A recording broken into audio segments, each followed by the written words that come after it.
Hi, welcome to the train. We're gonna start Act 2 as soon as possible. Also, look, there's Vodyanitsa. I never noticed it before.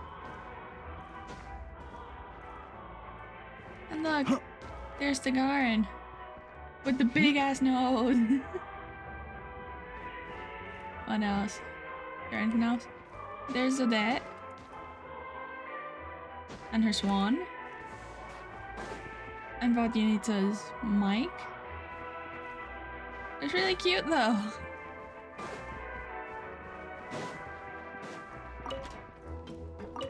Is there anything else?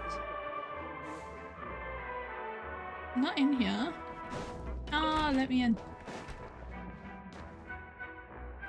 Other than the Paimini.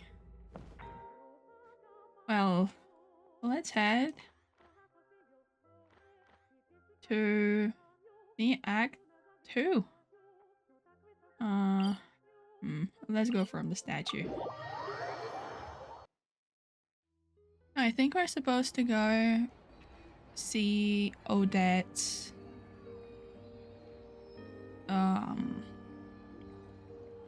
like rehearsal, I think it is. I don't think it's an official performance, but it's like an open This amount house goes rehearsal. back home, and this is for the Rokat to buy. And then we're supposed to meet Tonya.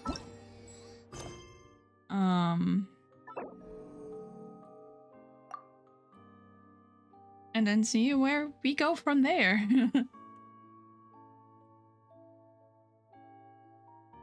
I wonder if we can find Tusser. I haven't been to Morepasok yet, so maybe we can find Tusser and Child's other siblings. And maybe his parents. That would be fun. Do we need a team? I don't know, because in Non-Cry, they pretty much just made a team for you of like trial characters and then let you loose. Hello? Can we stop lagging? How about a ghost story to go with the snow? Are we okay? Hi, madam.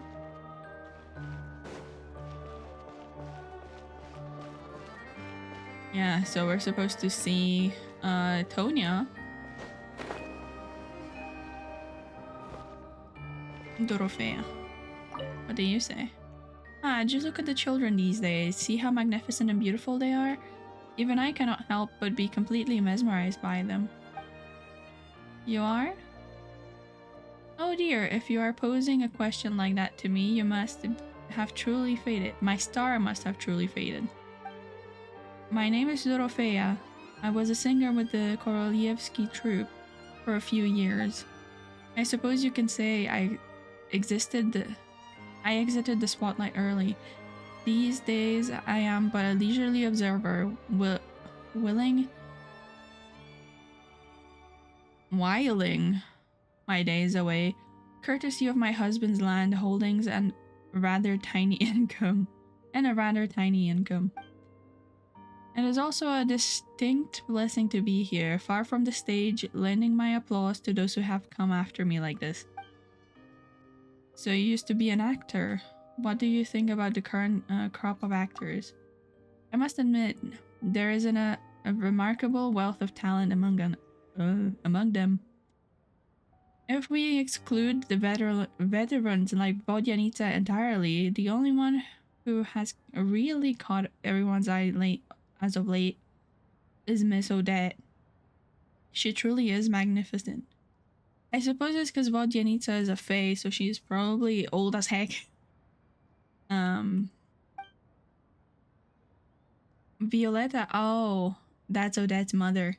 We worked together in the past, mind you, while the last certainly cannot compare to an almost monstrously gifted dancer like her mother. When I watch Odette dance, I always see, how should I put it? Yes, I detect an absolute passion for ballet in every move she makes. That characteristic coupled with a certain stubbornness that compels her to go all out in every performance, makes her truly one of a kind. Everyone is trying their best to dazzle and shine on stage. How wonderful is that? Interesting. Well, we got some information on Odette. Young people these days are surprisingly hardworking. Oh, I guess we're here now. Oh, this is gonna be a long one, boys. We have the saving icon. Quest progress saved. Go to the Korelevsky Theater. Surely this doesn't take everything out of us, right? Surely this, nothing can go wrong, right?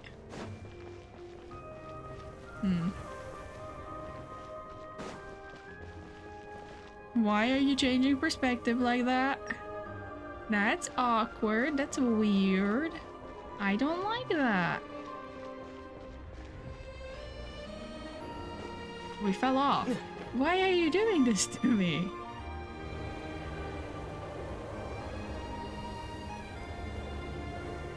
Ooh, it sure is cold today. I wonder how much heavier the snow's gonna get. You are right. The wind is winding. Here to see Odette? I just need to see your tickets for the preview. Here you go. Perfect. Thank you. I'll hold on to your tickets. Come on in. It's freezing outside. Coolish. Where is Tonya? That's one hell of a blizzard, boys. Well, are we just meeting Tonya inside? 'Cause that feels weird.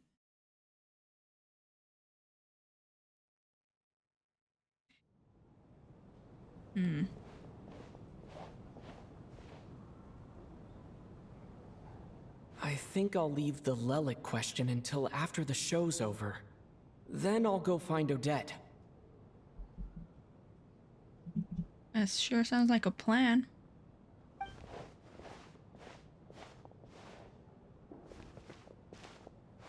Mitya and Child said Valeri. he was originally going to come with Tonya.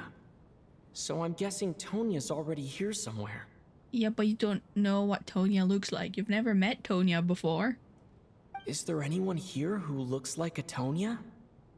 Let's see. It's a small audience. Makes sense for a preview. But wait, I do see some familiar faces.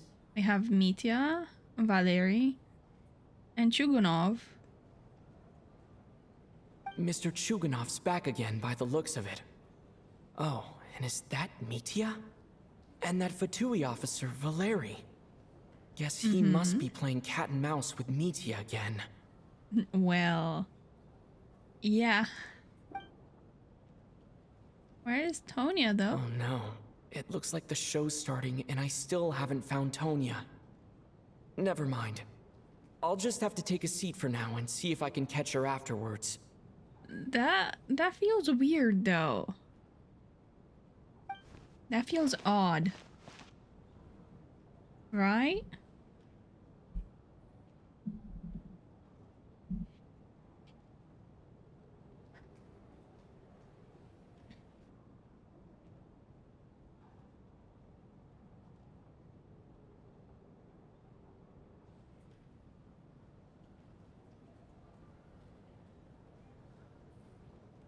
Is there supposed to be music again? I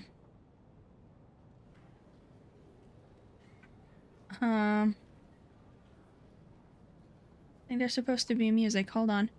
I'm gonna close the window real quick. Okay. I think it was broken.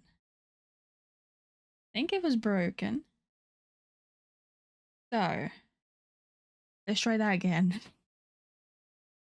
Ah, a great start.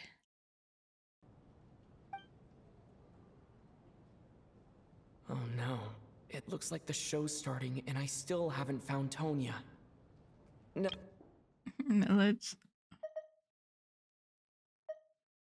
Let's put the music up just in case.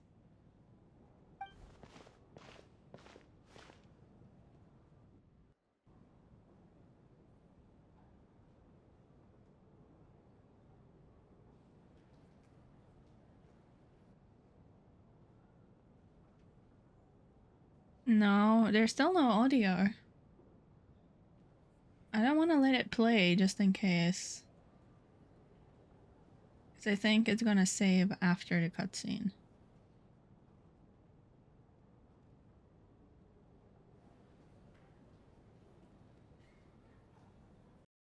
I'm gonna do some investigation. I'll be right back. According to my funky little research, there's supposed to be music in the cutscene. I watched like the first 2 seconds just to see.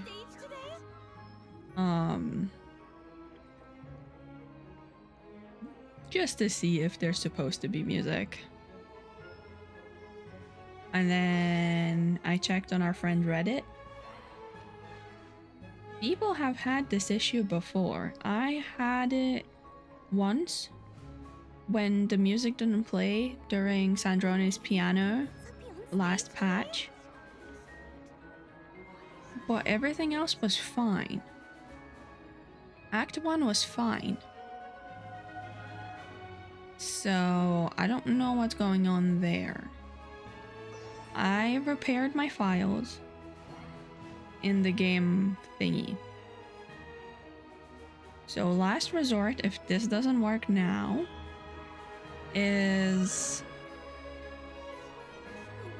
reinstall the game completely. Which would mean we're playing the quest another day.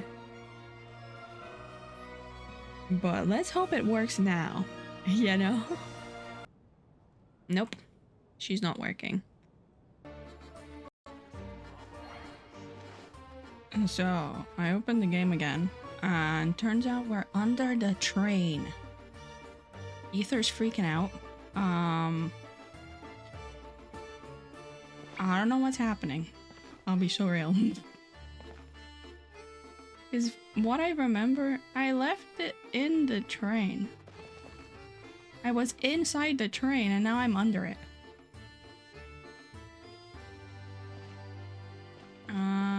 We don't have a tinier character and I don't think it's gonna let me switch. So we're gonna... Yeah, no, I was inside the train.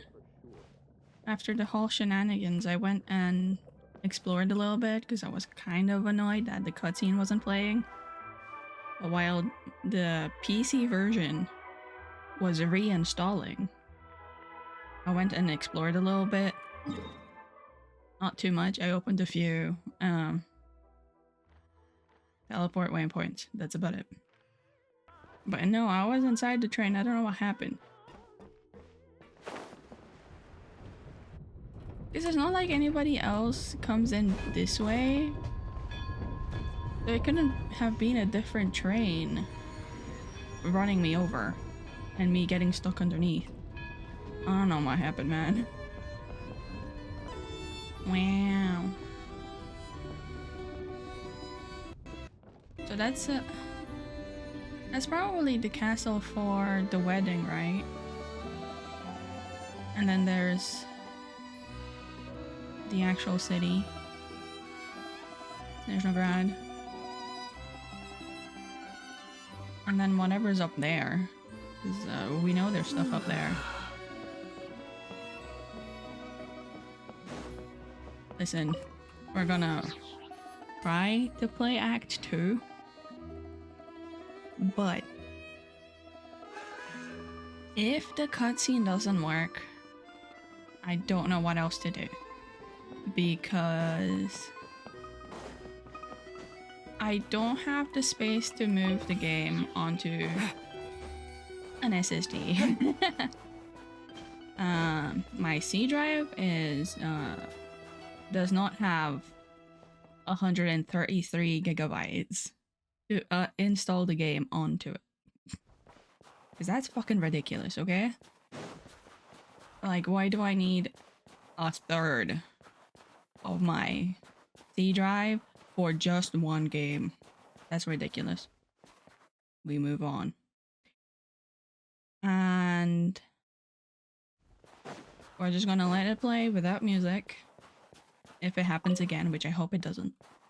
Because I uninstalled the entire game. And then I'll try and put the music in post, perhaps. Or I don't know, I'll let you suffer, I guess.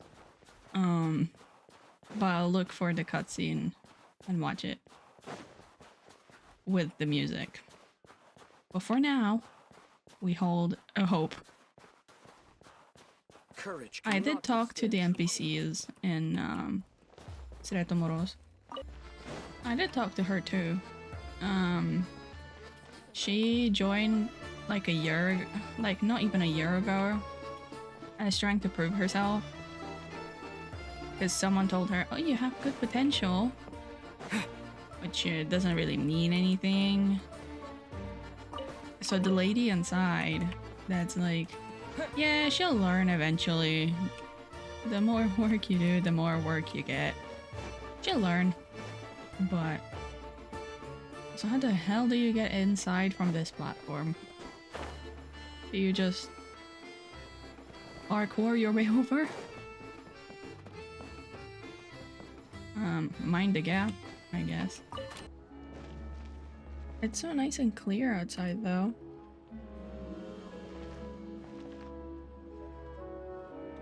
Compared to like the beginning cutscene with the guy at the front checking our tickets. The weather was getting bad.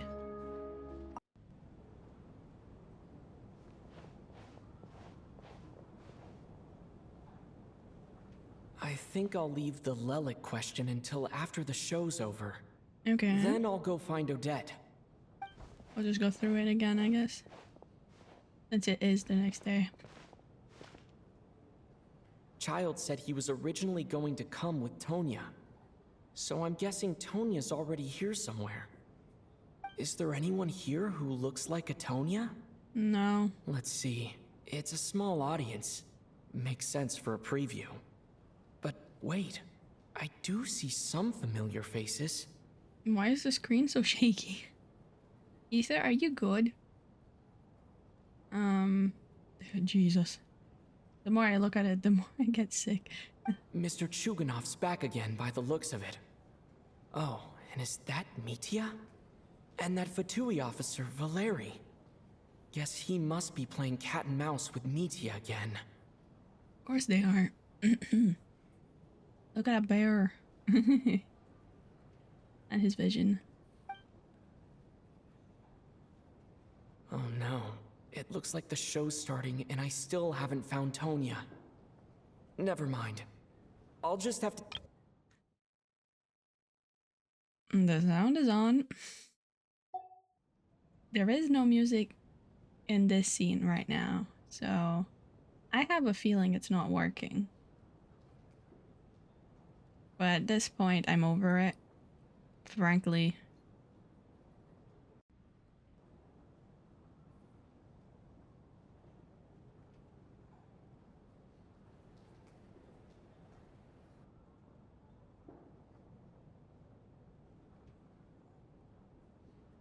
And so we imagine our own music, okay?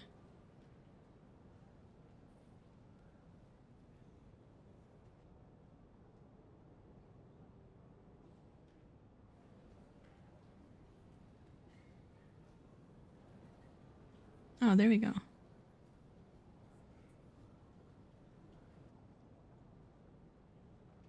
Uh-huh. Oh. That doesn't look right.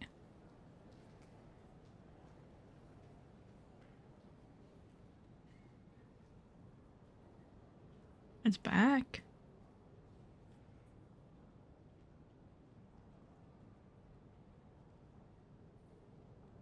He's feeling the cold.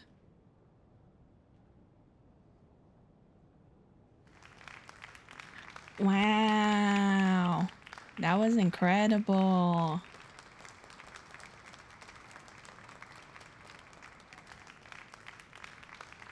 I am a little pissed, I will say.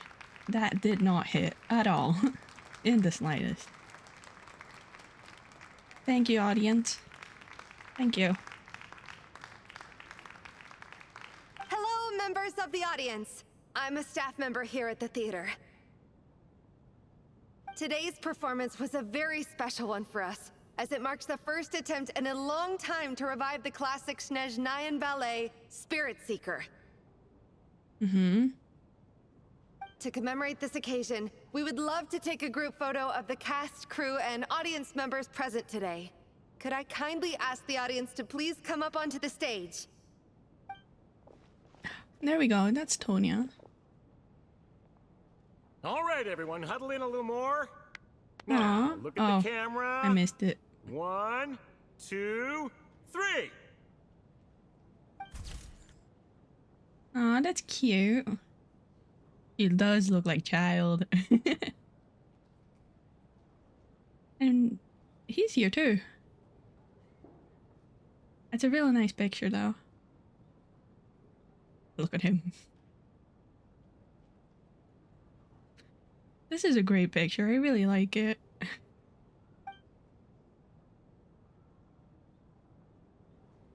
Are you quite satisfied, Mr. Energy Scientist? I rather hope you don't have any other escape plans to add to my workload today. Damn. What are you talking about, Sarge? This was simply my way of inviting you to watch Miss Odette's new show with me. And wasn't the performance spectacular? In the future, I heartily encourage you to take a leaf out of my book.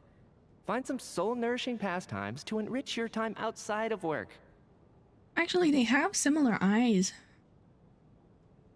But the ring with the ring outside. I'll take your word about the performance though. It was indeed a fine performance, but I must correct you on one point. This is not time outside of work. These are working hours. Working hours and non-working hours are just a social construct. Human technology can never advance if we're too rigid in our thinking, Sarge. I really like him. May we leave now? Already? I mean, I was kinda hoping to soak up the atmosphere for a little longer, but... no? Okay, guess I'm pushing my luck. Didn't seem like too much to ask, but fair enough. Off we go then, Sarge. Back to the land of working hours. Lead the way. Tonya. I'm gonna go watch the cutscene because I need to know. I'll be right back. Okay, I'm back. It wasn't a great cutscene. The music was nice, but that was about it. It wasn't anything to like scream about, but I really hope it doesn't happen for the next ones, because those are about to be insane and I need the full experience.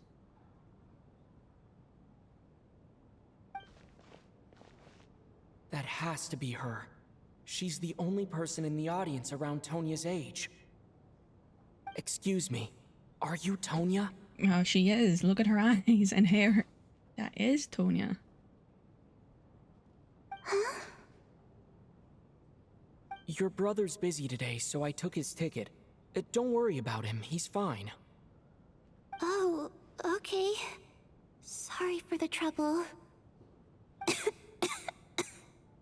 Are you good? What's wrong? Are you sick?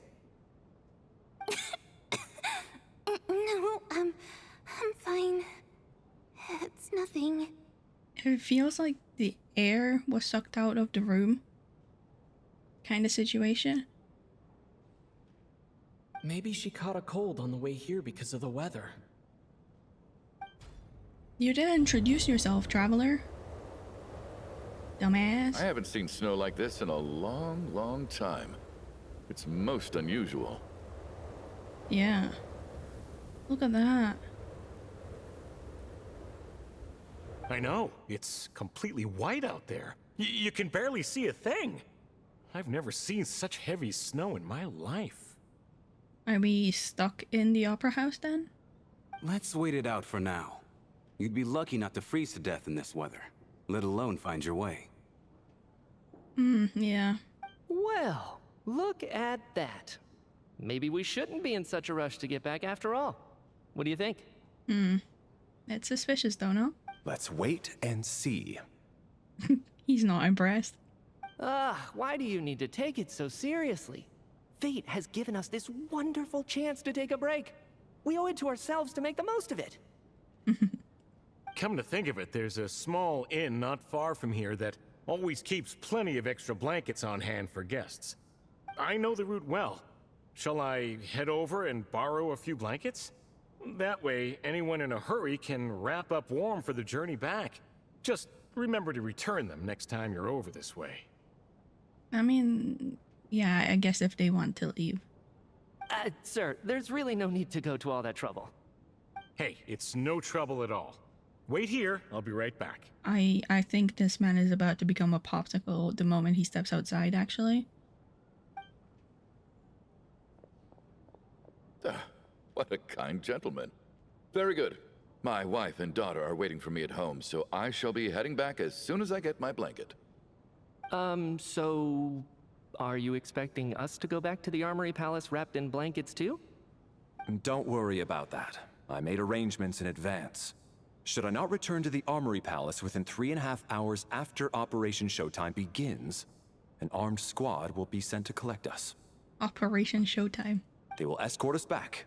You are one of our key military personnel, so any weather-related risks must be eliminated. Operation Showtime?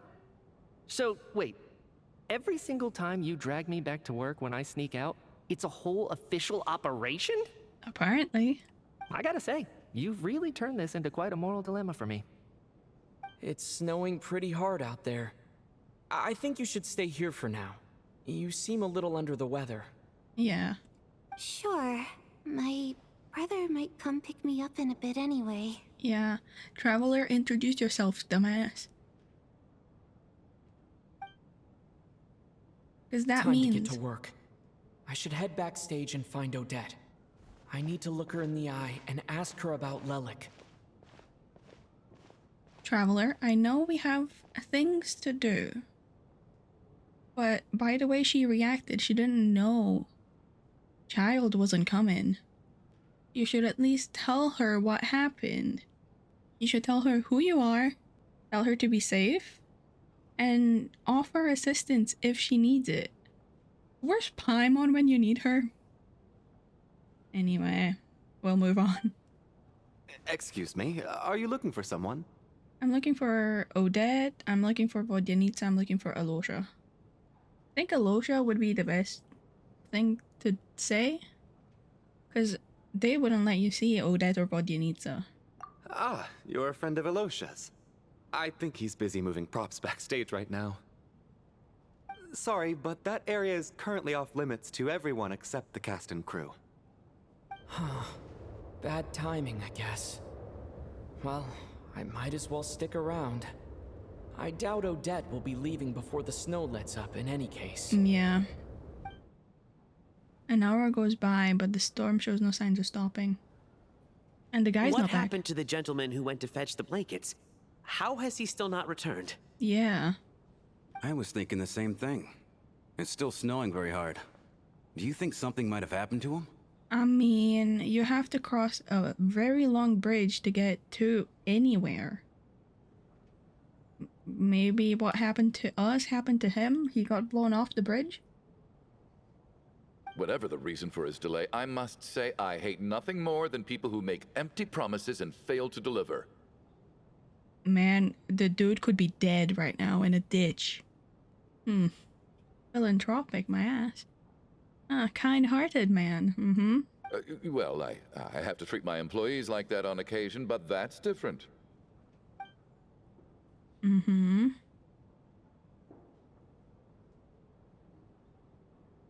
You seem anxious, Mr. Valeri. Yeah, because his squad should have been here exactly 32 minutes ago. And, well, they're not here. It's been nearly 4 hours since I left the armory. The army should have arrived to extract us by now. Yeah. They know how much I despise tardiness and disrupted plans. There's simply no reason that they shouldn't have shown up by now, barring exceptional circumstances. Mm-hmm. Surely a snowstorm like this one counts as such. Few things in this world can stop the Snezhnayan army, Mr. Mitya. And a snowstorm is certainly not one of them. Fair enough. Why don't you go out and take a look? They might be right outside, waiting for your orders before they dare come in. An absurd hypothesis. I have no intention of leaving your side for even a moment until I have escorted you back to the Armory Palace. This doesn't look like an ordinary snowstorm to me. She's right. That guy who left earlier. It looked like he just vanished into thin air. Either that, or my eyes were playing tricks on me. Did he get yoinked to the Temple of Space, perhaps? You know, that happens. A man-eating snowstorm? Come on. Night hasn't even fallen yet. Spare us the ghost stories. So that looks like a little guy. Traveler, didn't know you were coming today. How come you didn't say anything? I'm not sure how I should say this. Yeah, I'm here to see your dad, but... What is it? Something the matter? Tell me, I can help. Whoa, that's quite a snowstorm out there. I've been working backstage this whole time, so I didn't even notice. No wonder the audience hasn't left yet. Yeah, guys, how about we close the door? Surely that can't be good for insulation. Is weather like this rare, even in Snezhnaya? Yeah, snow like this. I'm sure I've seen it out in the wild before, but never in the city.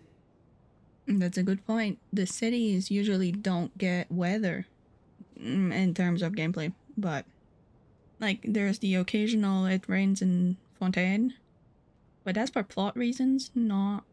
And everywhere else, it doesn't really rain or anything. Actually, I take that back. I don't think I've seen snow this bad even in the wild.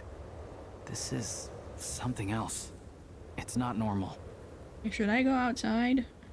If even Alyosha thinks snow like this isn't normal, could it have anything to do with that monster people have been talking about? Possible. We can't stay cooped up here forever. Someone needs to go out and take a look. Should I go with you? No need. I have plenty of experience with snowstorms. Besides, I work here while you're an audience member. I should be the one to do it. Yeah.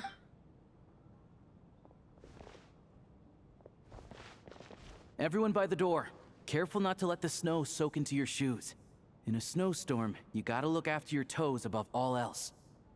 Heading out, my man? Be careful. I've been told the snowstorm eats people alive. It might. Thanks for the advice. I am planning to be careful. I just want to take a quick look at the situation out there.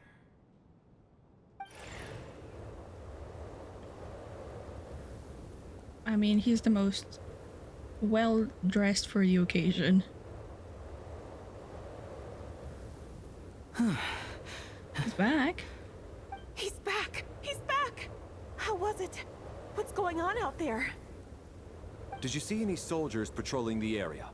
Something about this storm isn't right.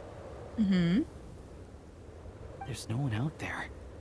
I didn't see a single soul. And something in the air gives me the creeps. This isn't your average snowstorm. I suspect it might be related to recent events in our nation.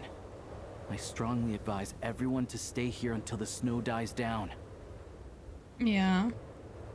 Are you serious? So all of us are trapped here now? That sounds a little far-fetched to me. You can go out if you want, frankly. If you really desire. I don't. You want to go outside and see? I, for one, am not risking my neck in that weather. As you should. This just turned from a minor delay into a major hassle. We can only hope that our friend who went to fetch the blankets just ditched us and went home. Is it really that bad? But my daughter, I won't be able to read her a bedtime story tonight. Stop trying. I don't believe you, first of all. Maybe he's genuine, but also look at those eye bags. Huh? What are you all still doing here? Whoa! It's snowing hard. Yeah, Vodyanitsa, have you seen anything in the last 400 years that's anywhere similar?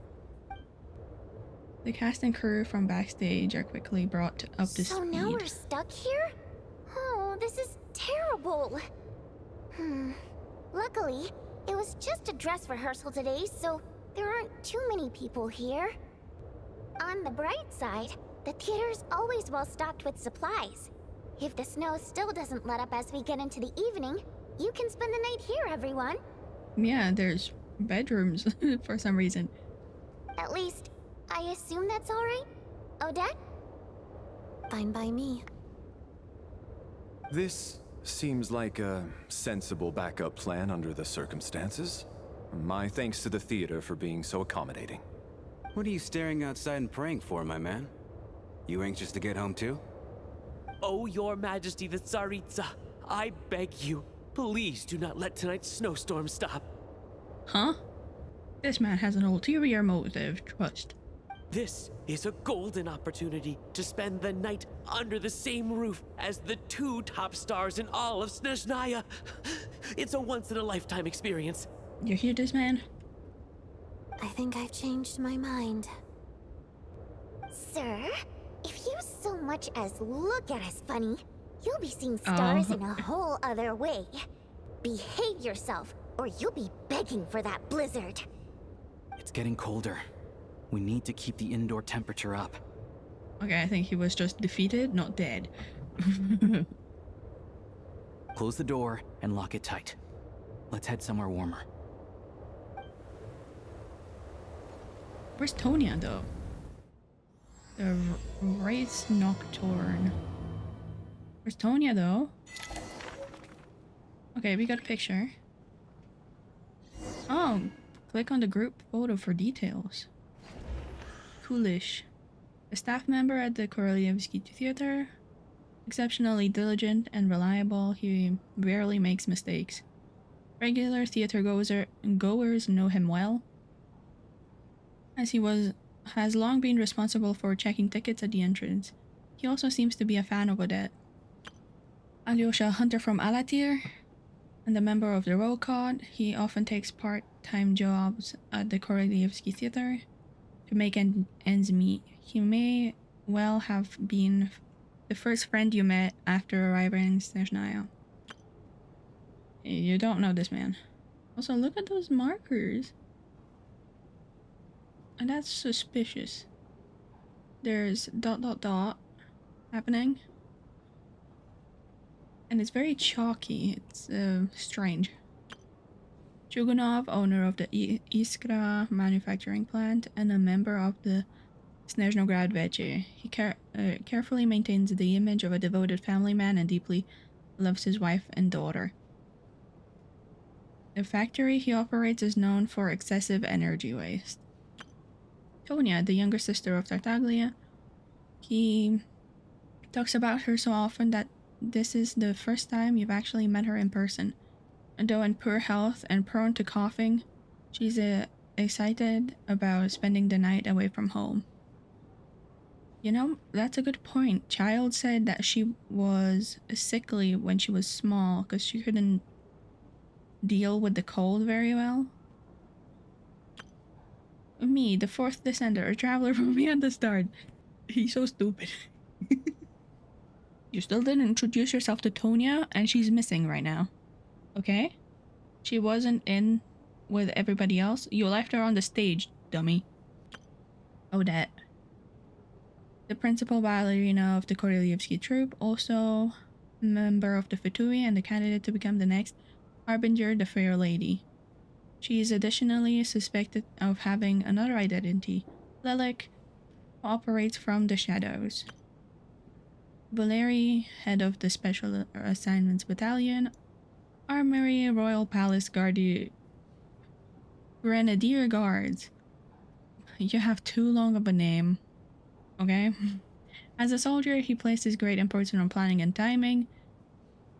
He is currently assigned to protect Mitya, an important figure within the military.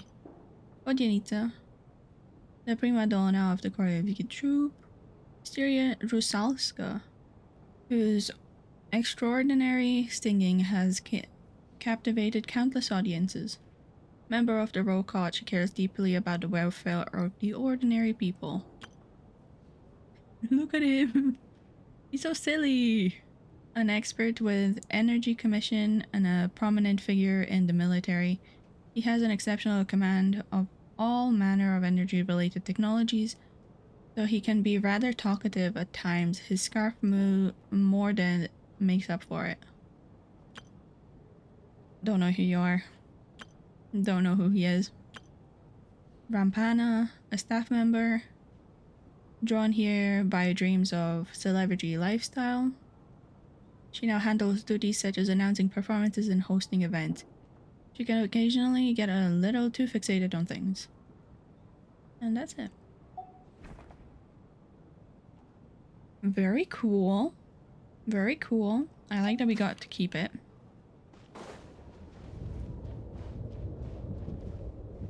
I mean, we can hear the outside.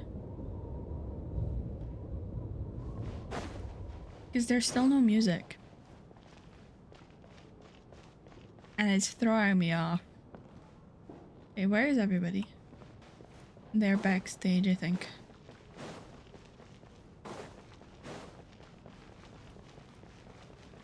Do a twirl, Ether. Do a twirl.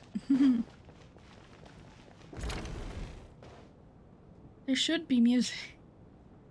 Chuganov and... And then there's the aristocrats. Easiest of all to deal with. You don't need to use any force whatsoever. All you have to do is show them the rope you plan to tie them up with. Do you know why?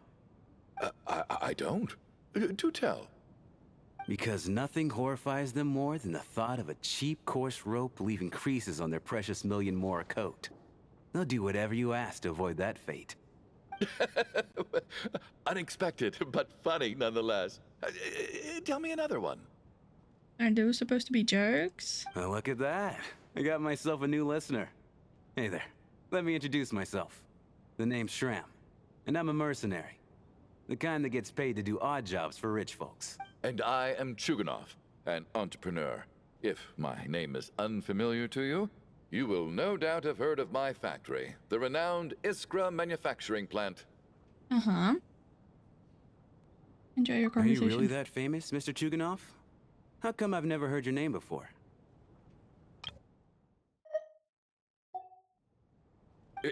Excuse me? Is that a joke? Or are you being serious? Hey, you think too highly of yourself, that's what. Oh, I'll have to ask my rope later. He's probably tied up more entrepreneurs than I've ever heard of. Uh-huh.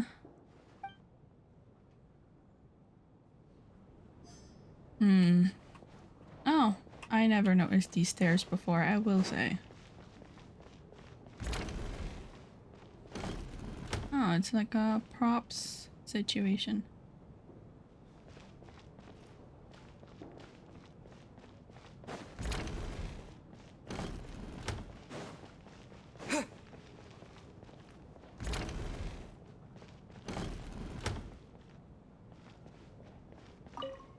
My husband has major trust issues. To him, I doubt even this snowstorm is a good enough excuse for me to stay out all night.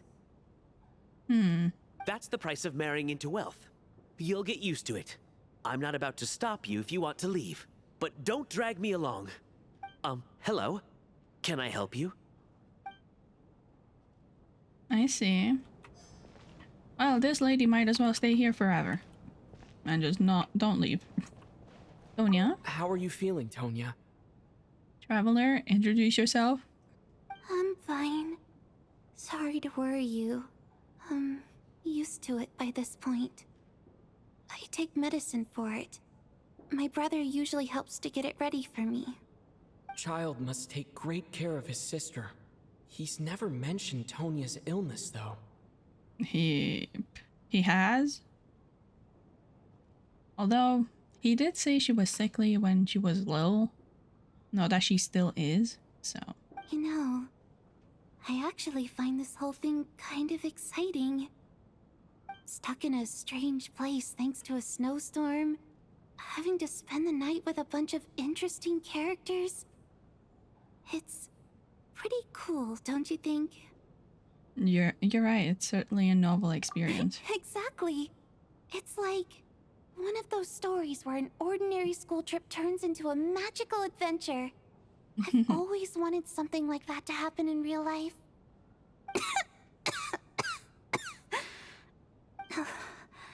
I'm fine, really. Just got a little overexcited. Look after yourself. Otherwise, your brother will come after me. You still didn't tell her anything.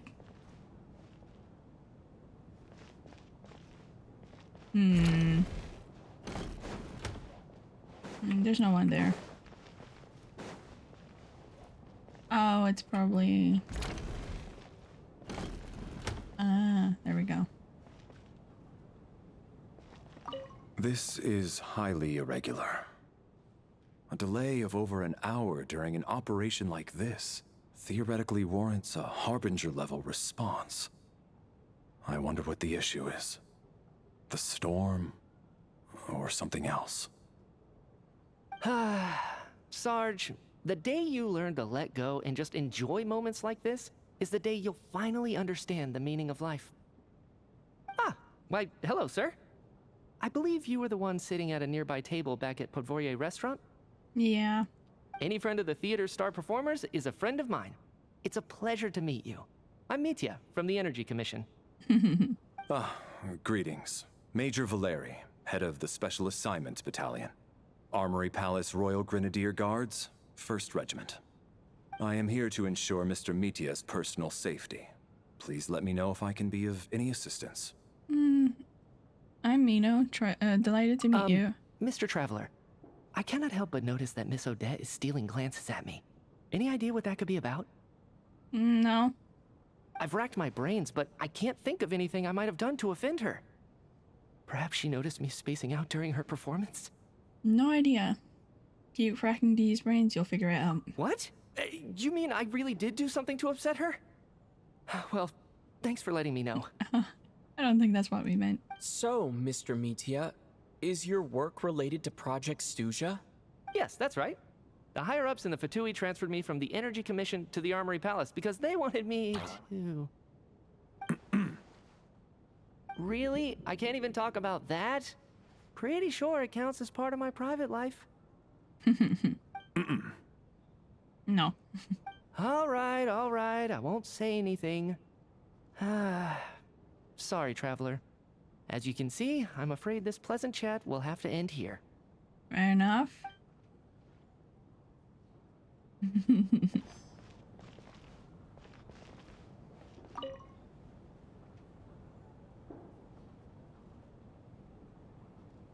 I don't think it's ever been this lively backstage before. I didn't know you were coming today. I wasn't supposed to. Hey, have you seen Chuganov? I heard he was coming today. Have you spoken to him at all? A little bit. I'm with you. This could be just the chance we need. Yeah, I gotta figure out a way to coax some more intel out of him. I want to know why he suddenly changed his stance on Project Stuja. What exactly happened before the most recent Vecha vote? For the Rokad, or just out of personal interest? Shh! There are other people around. Don't say the R word.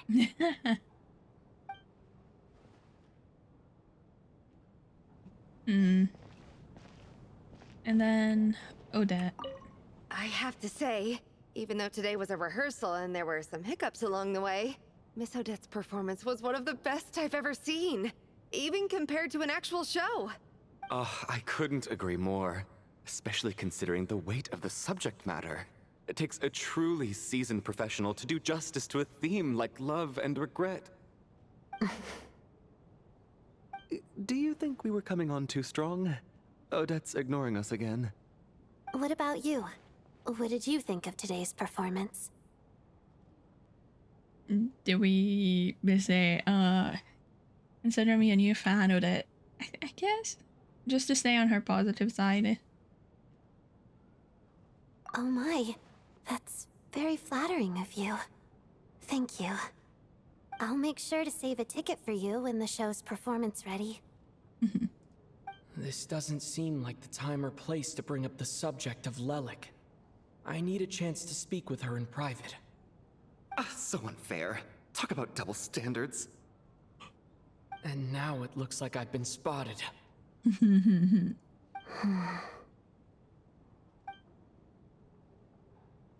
You know Mitya too? No, I don't. I just have a feeling that he might be dangerous. Oh. I did not expect that one.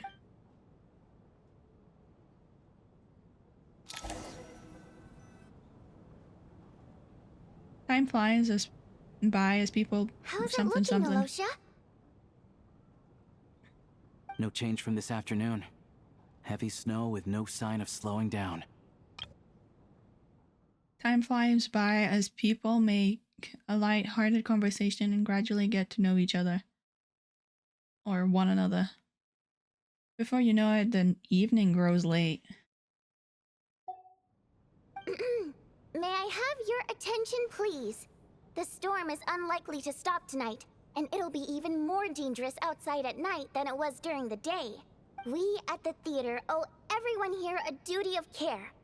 Therefore, we strongly suggest that you stay on site overnight and avoid going outside unless absolutely necessary. In a few short moments, we'll give you a tour of the theater's various quarters. You can choose to sleep in the VIP room, the office, or backstage. Or on the stage if you'd prefer. We won't mind. I'll pass on sleeping on the stage.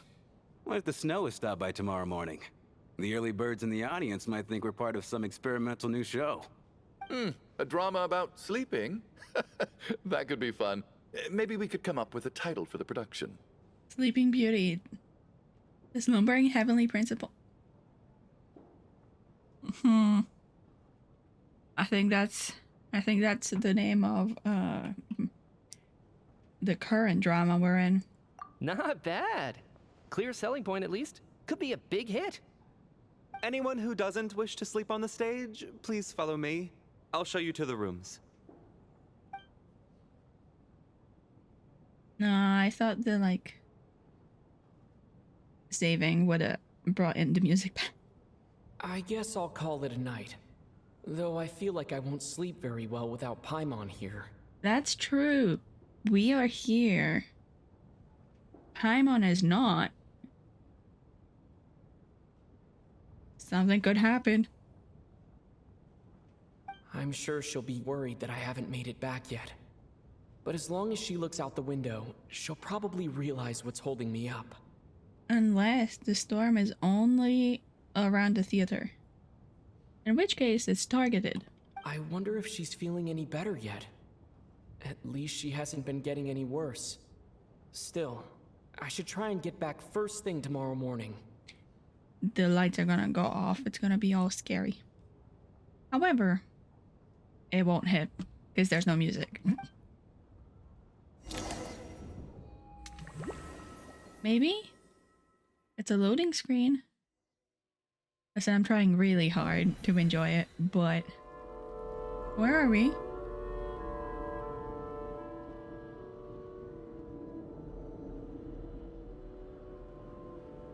There is music. We win. We take that win. Ah, finally. Welcome back to the world of the living, lazy bones. I was about to wake you. The black mist is almost on us. Uh-huh. The world of the living? What black mist? Still waking up, huh? You know, the black mist. It's been chasing us from below ever since we were born. You're just dozy. There's no way you've forgotten. What's going on? Also, I'm glad the music is back. I'm so happy. Come on, let's keep heading up. Onwards and upwards is the only way to survive. Don't listen to a word those Black Mist cultists say. Interesting. Is this is not part of the theater? Who are you? Where's everyone else? Where's Tonya? Child's gonna get her ass if something happens to Tonya. Traveler, you suck as a babysitter, I swear. Also, upwards and onwards or whatever is the same thing as Risley was saying in the prison when the primordial water was coming after us. Here we go again. The endless march towards survival. That's weird. What's going on? That black mist down there is creeping me out. And it's rising. Guess I should head upwards and get away from it. This is very strange. What's going on? The Black Mist cultists believe that being swallowed by the Black Mist leads to everlasting peace. But if you ask me, they're just lying to themselves. That's really cool. We're the only heretics left. The only ones who refuse to give in. We have to keep going. But how do you actually know that they're wrong? Dangerous question there, Torgov. The moment your faith wavers, you start a chain reaction that ends in the collapse of your will. Put the question out of your mind. Stay strong and believe that the Black Mist means certain death. Okay, but it's not my mind that's the problem. My body's about to give up on me. It's already starting to falter. Huh? It's a painting. This is creepy as hell. That's the Palace of the Belitar, no? Or... And that color, that's very... Ronova-y. I can't do this anymore. I've had enough of being forever on the run. What's the point of it all? Oh, is she gonna let the pit swallow? It's also similar to the spiral abyss. Like you're trying to get up from the abyss. All this will pass eventually, I promise. Keep fighting. It will be worth it. You accuse the Black Mist cultists of being liars. But you're lying too. There is no end to this path. It keeps going up forever. There was never any hope to begin with. The cult of the Black Mist has poisoned your mind, Sobolova. Are you thinking of giving up as well? I am. I think I'll take my chances with the Black Mist over this perpetual torture. As much as I detest the Black Mist cultists, I'm just too weary. Then I bid you both farewell. Let me put my personal opinions aside for a moment and say, I hope that you both find peace within the Black Mist. So we're gonna give up on them?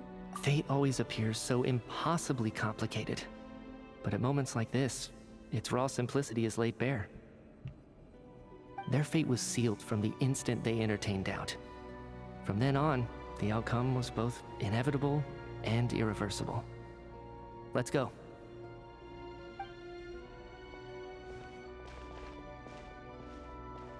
I guess. Torgov and Sobolova are gone. I never thought the day would come when even they would be swallowed by the Black Mist. It's just you and me now. Or has the Black Mist stopped moving? Yes. Oh, it looks like me? it's satisfied. For now. Oh. This happens from time to time. But it won't be long before the Black Mist starts chasing survivors once again. No one knows how to stop its advance for good. This looks like a slightly bluier version of the Thalindis memory. And the stuff in the chasm. But those are more green, so... Well, we should make the most of the precious moments of rest that those two bought for us. Huh? Are you really that sleepy, traveler?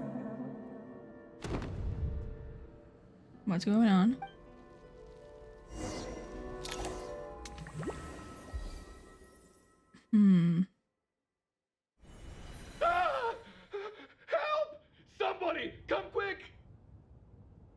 What is it, Chuganov?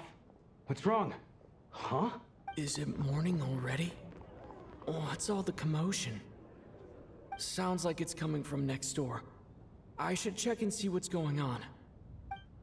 Quest item. Oh, we have information on them. Wealthy businesswoman who began her career selling fashionable cold weather clothing. Later, she married into a prominent family to expand her business. Nowadays, however, it seems that her business has instead been absorbed by that family. Independent mercenary, unaffiliated with any mercenary organization, flexible in the job he takes, he often works for Snezhnaya nobles. Outgoing and humorous, he has an endless supply of mercenary jokes. Who made his fortune in the energy business industry. With support from the Northland Bank, his business grew larger and larger. At some point, however, it began to feel as though the Northland Bank has become the one truly calling the shots. Interesting. Yeah, I think we've seen about everyone else. There is sound. There's still no music. I'm now suspicious. Hello?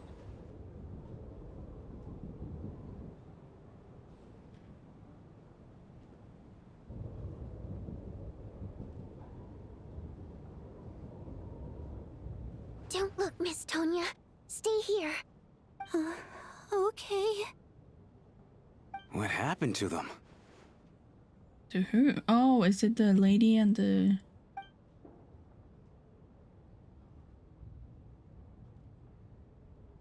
Is that what we were dreaming about? Two people are lying down in the room completely still, as if they're still asleep. But your gut tells you that they're not sleeping. However, you can sense it in your bones. This is what death looks like. They're dead? The mist took them. For real, though. These two people have passed away. And the strange thing is that somehow, I knew this was going to happen. I knew that they would be the ones to die. Have I seen this moment before? Or did I have some kind of premonition? I can't remember what it was. Mitya. Let me take a look. Valeri.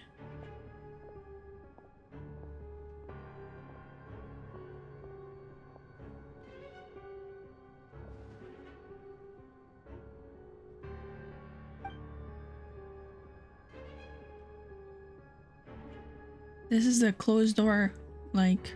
No vital signs in either of them. They're dead. This is a closed door murder, like, situation. The cause of death, however, remains unclear. No wounds on the bodies, no signs of a struggle, and no skin discoloration caused by the buildup of toxins. But just last night, they were chatting and joking away. This is so sudden. Could they have had pre-existing medical conditions? Even then, the odds of them both dying of sudden complications on the same night are extremely low. What do you know? It's hard to believe that they died of natural causes, nor does this appear to be a suicide. Are you suggesting they were murdered? Who was the first to discover the bodies? It was me. But these deaths have nothing to do with me, officer. I got up early because I wanted to see if the snow had stopped. Then I noticed that the door to this room was open, and it looked like there was a man and woman inside. I just went over to see what was going on. I had no idea they were... I can corroborate this. I was doing my morning exercises near the stage. When I saw Mr. Chuganov heading this way, I followed him. I can also confirm that I didn't see a single person approach that room before him. The snowstorm was raging all night, and it's still going now. There's no way someone could have come in from outside, correct? You mean an intruder? No, not possible. I slept by the door last night as a precaution. There's no way I wouldn't have noticed if anyone had tried to open it. Everyone, split into pairs and search the theater for anyone in hiding or any signs of suspicious activity. I'll follow up with a full search of my own shortly. Go. There is no time to waste. We're gonna take Tonya, I think. You pair up with Tonya after a thorough search. You're satisfied that no one else from outside the group is in the theater everywhere. Everything is exactly as it was last night. Nothing on your end either? Backstage is clear. No signs of suspicious activity. We checked the basement. Also clear. I don't think there's anywhere here that a living person could hide. I didn't find anything Are either. we certain that the theater doesn't have a back door? Or any tunnel or passageway wide enough for a person to fit through? No, there's nothing like that. If people were sneaking in through some secret tunnel to avoid buying a ticket, we'd have sealed it off ages ago.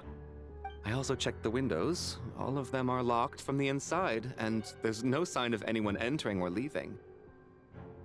It sounds like we can safely rule out the intruder theory. If anyone came in during the night in this weather, there'd be no way for them to avoid leaving footprints or water stains. This can only mean one thing. It's like one of those murder mysteries you see in novels and plays, isn't it? The ones where the killer is one of us. It's not Tonya. She's too baby for that. We can't quite jump to that conclusion just yet. Could he be right? It's hard to imagine something like that happening in real life. Oh god. Set in a theater during a snowstorm, a murder takes place, and the killer is among us. It's such a classic trope that it seems unbelievable. Yeah, it's the murder in the cabin when the blizzard happens, you know? It's very Agatha Christie, if you will. Looking at who the killer targeted and the clean entry and exit, it all adds up. I know what this is. It's obvious now that I think about it. Is it Lilac? Because I don't think it is. I don't think she did it. I don't think she had a reason to kill those people specifically. What is? What have you figured out? Both victims were wealthy, well-known local merchants. And the door was deliberately left open so I would discover the bodies and witness the crime scene first thing in the morning. Such ruthless methods. This was your doing, wasn't it, Lilac? Lilac? You mean Lilac is among us? And he's the killer? Lilac. I know this code name.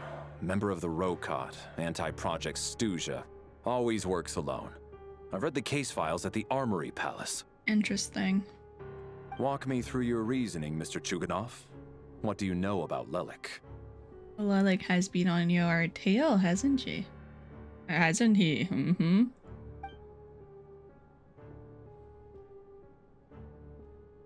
What now, huh? What now, Lilac? What more do you want from me? I already voted against Project Snezhnaya at the Snezhnaya. You snuck into my house the other day while I was asleep. Left a threatening letter. And I did all that you asked. But Project Snezhnaya cannot be so easily shaken. Not with the rooster in charge. So he really was threatened by Lilac. That makes sense. Odette. Like, I think she is Lilac, but I don't think she did anything in this case.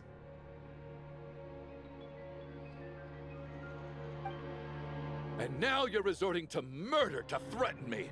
Isn't that right? I knew it. The Rokot despises the rich. The lives of the wealthy are but refuse in your eyes. Show yourself! Which one of you is Lilac, Tell me!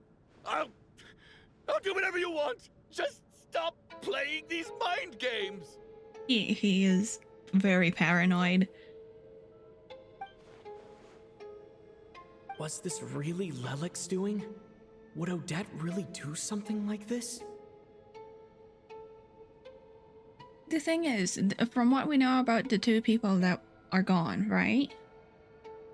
One of them is basically a pawn of the Northland Bank, which could make him a target, but then it would be very obvious. And then the other one is a lady that got her business essentially taken over by her husband's family. And I don't think she would have anything to do with it, because she's just a fashion girly. You know, she's just selling cold weather clothes. I guess if you're cold, you would want cold weather clothes, so you would buy more from her if you have the means to. Especially if you don't have the heating resources. I guess that would work, but it doesn't seem like she would do it though.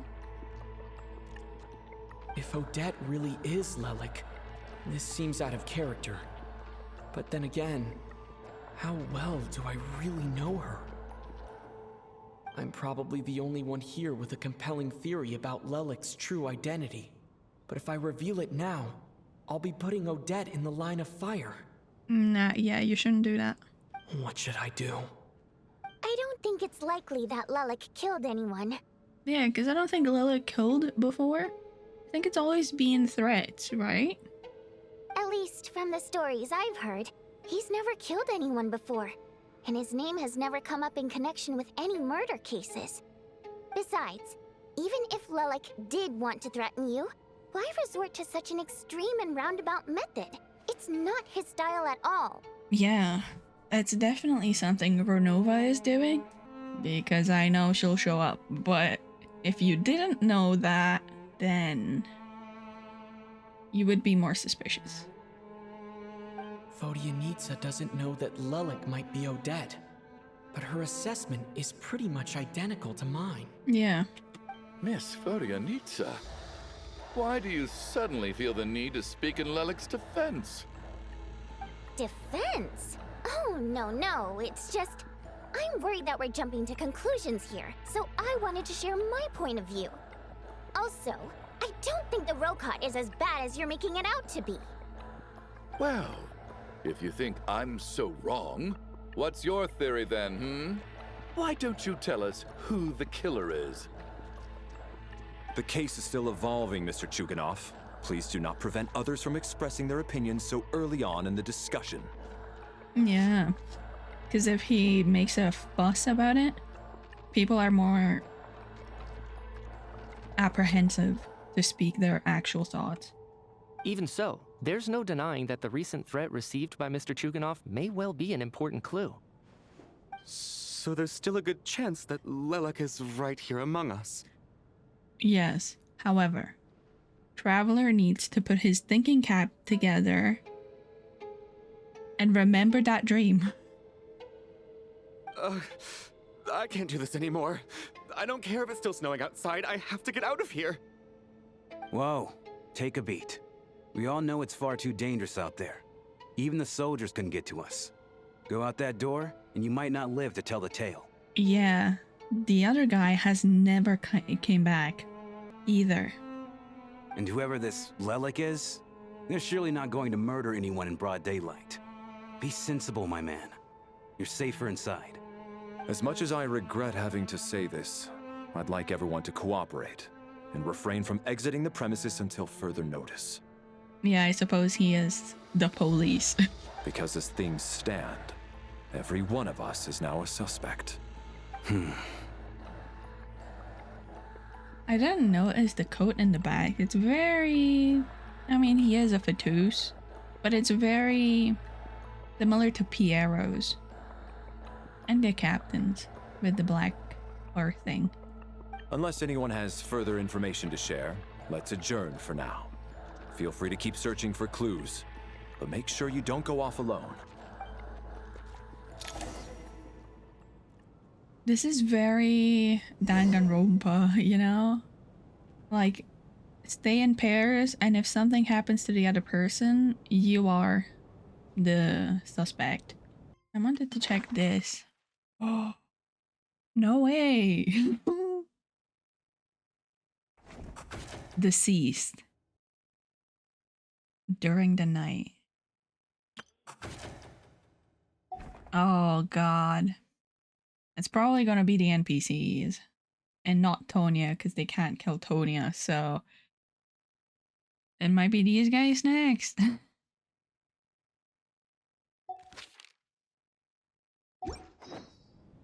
Wait, what did that say?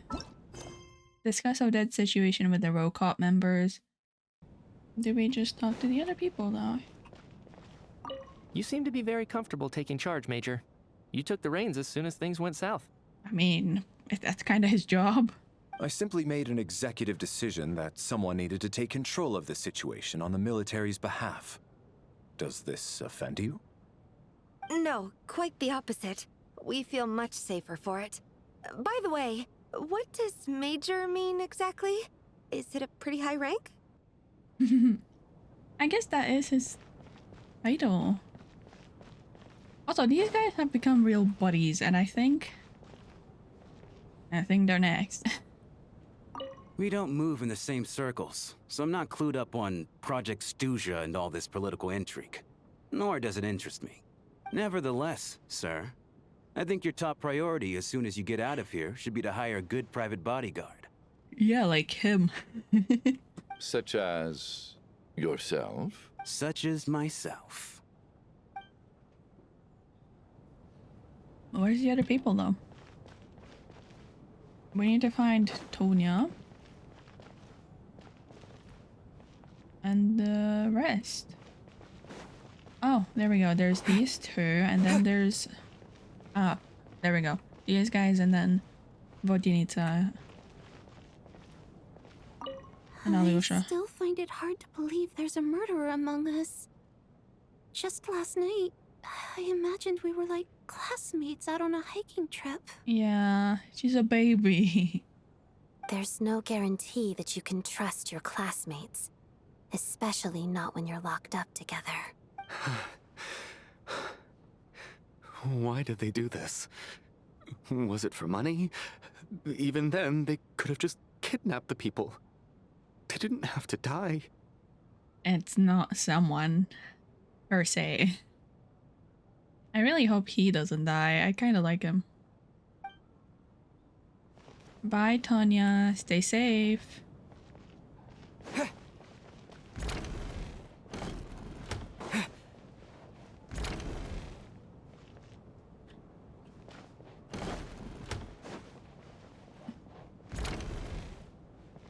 There we go.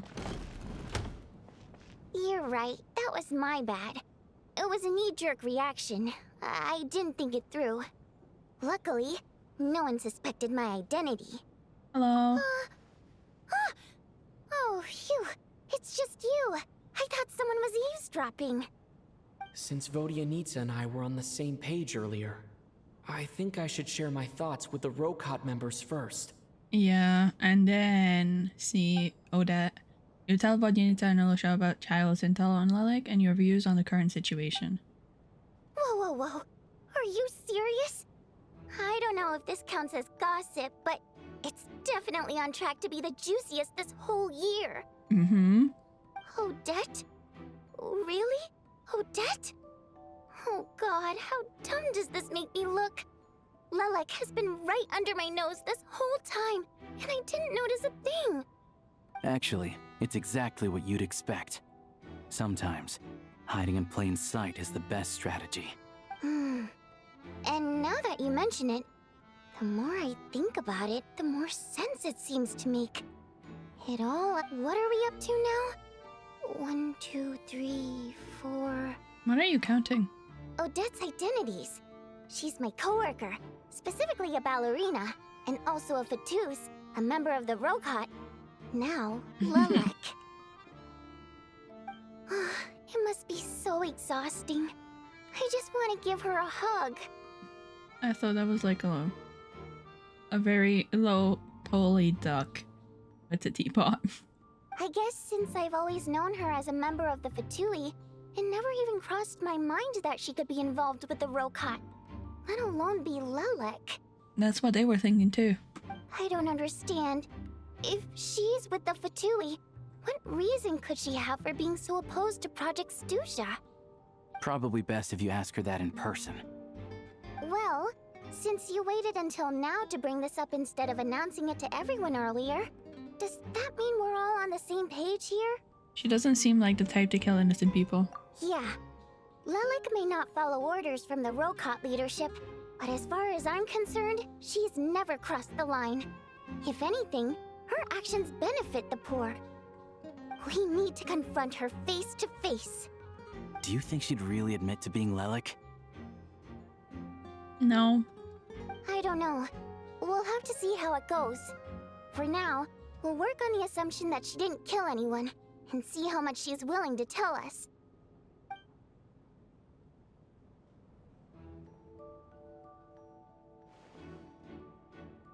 Now's her chance. They're stupid. Odette's alone.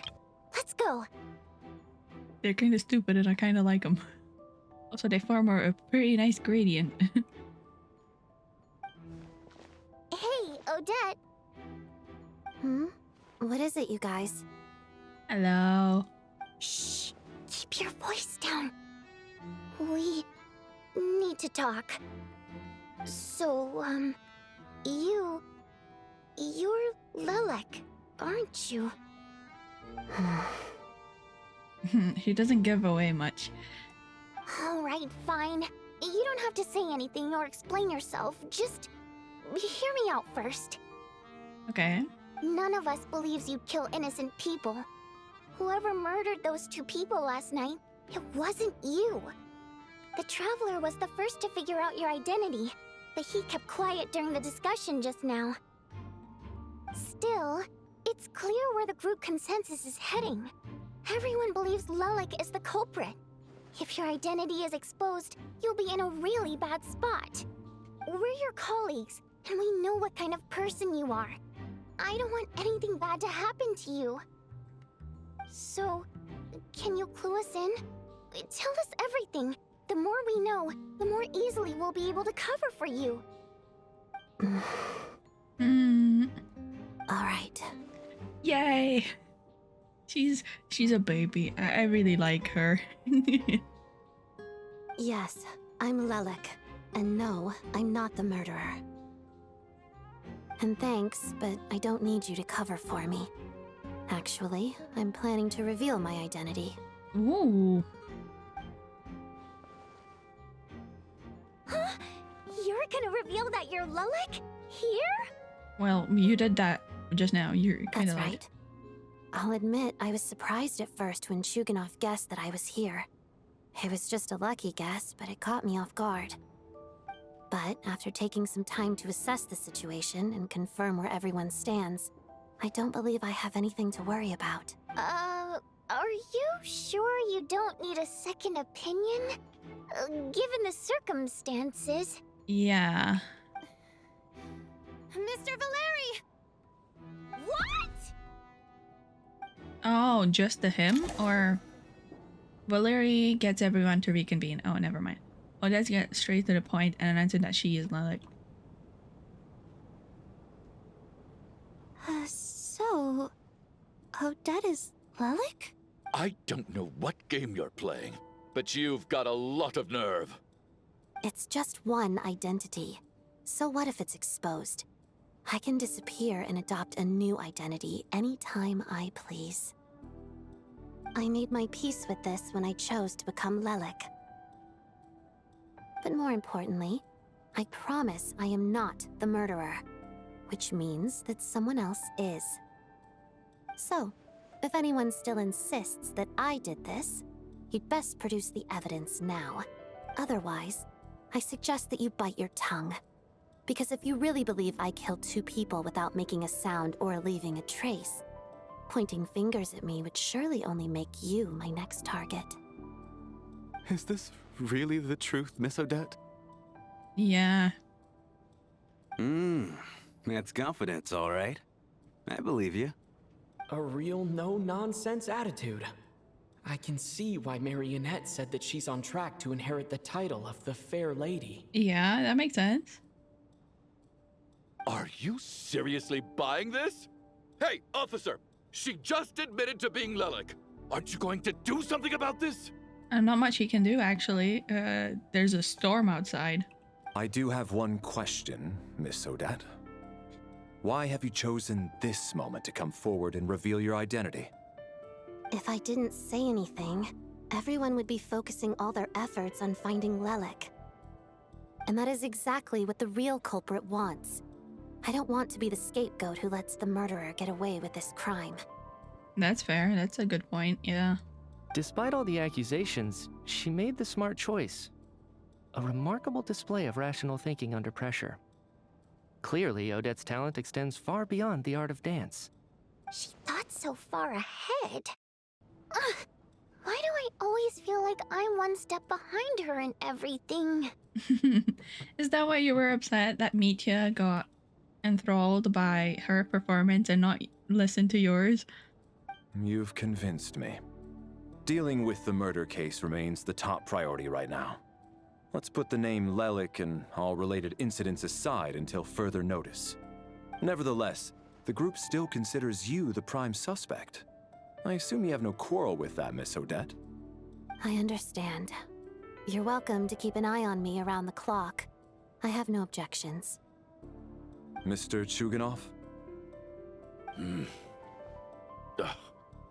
For my wife and daughter's sake, I'll let you off the hook for now. But don't think you're forgiven for breaking into my house and threatening me. Just wait till we get out of here, Lelik. We'll settle the score then. She doesn't believe it.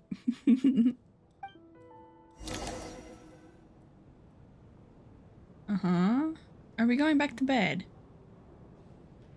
Surely not. No, we're having dinner. Good work, Lelik guard team. And Lelik too. Here, have some hot water. Turns out Valeri knew about my exploits. So now I've been told I have to guard Lelik with him. Exploits. Yeah. Shouldn't you be facing my way if you're guarding me? At the moment, it looks more like you're my bodyguards. If the true culprit is indeed still at large, as you have claimed, we must keep our guard up against them also. That's true, yeah. Don't worry, Tonya. We'll get through this. Once the snow stops, the officials will step in. The investigation will get easier, and then we'll be safe. Yeah, but do you have food stocks in the theater? Or are you just gonna starve and drink hot water for the next 2 days? But once the snow stops, you're gonna miss us, huh? Well, some of us work at the theaters, so we'll still be here. I'll even give you a special backstage pass. Aw, cute. Really, Miss Vodyanitsa? That's awesome! You've made a fan for life. Aw, you're so cute, Tonya. That's adorable. All right, let's swear to it. I promise to give you the pass, and you promise to never change your mind about being my fan. Promise. Don't indulge her, Tonya. You don't have to swear an oath over things like that. Yeah, she's baby, but...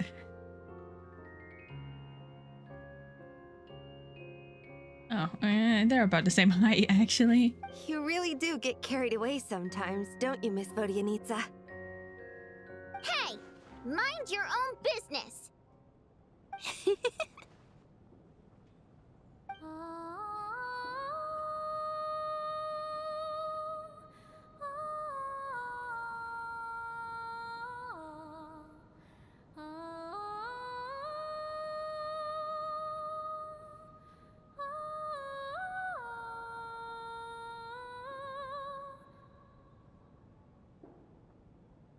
Don't be nervous, Miss Wateramp. Everyone's here. There's nothing to be afraid of. Excuse me? Do I look nervous? Don't be ridiculous. No. You sound nervous, lass. Oh. Wait, but how... Okay, plenty of people know that I'm a water imp, but still... How come you understand our primary mode of expression? Primary mode of expression? I've not come across that concept before. Do enlighten me, Vodyanitsa. Well, it's just... We water imps tend to communicate our emotions to each other by singing, rather than facial expressions. Oh. The emotions we convey through song take precedence over our facial expressions. So, we think of it as our primary mode of expression. I'm impressed, Shram. I didn't take you for a man of culture, but you're clearly rather learned.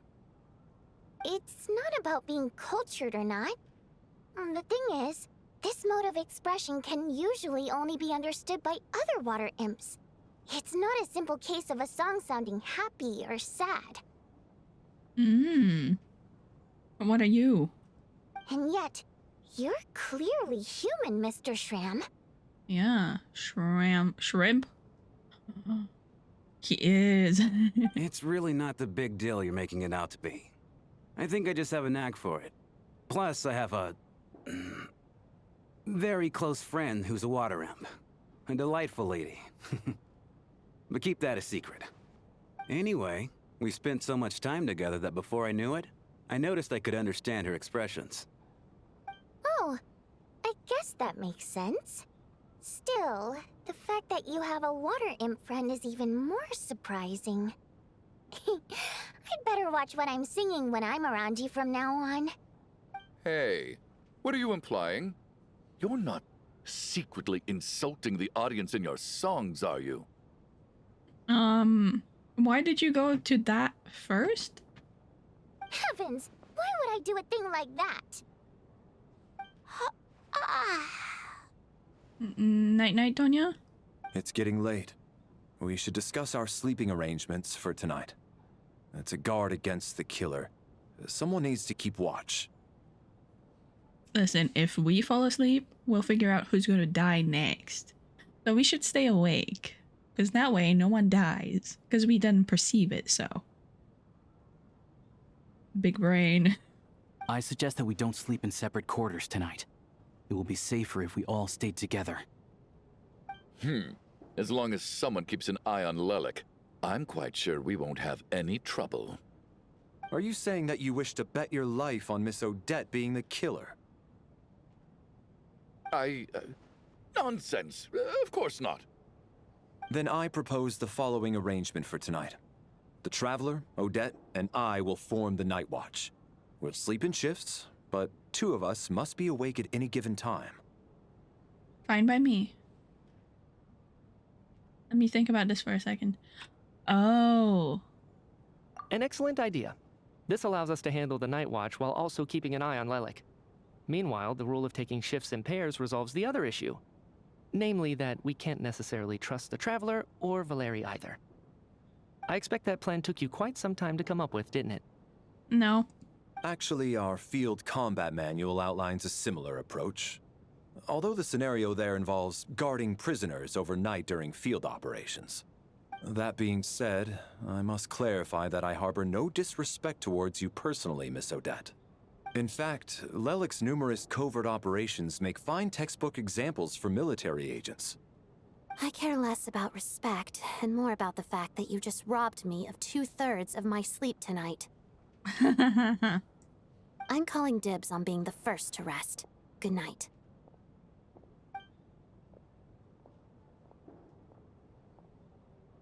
It's a sleepover time. As night falls, you and Valeria take first watch together. Everyone sleeping on the stage and making for a scene right out of an absurdist theater.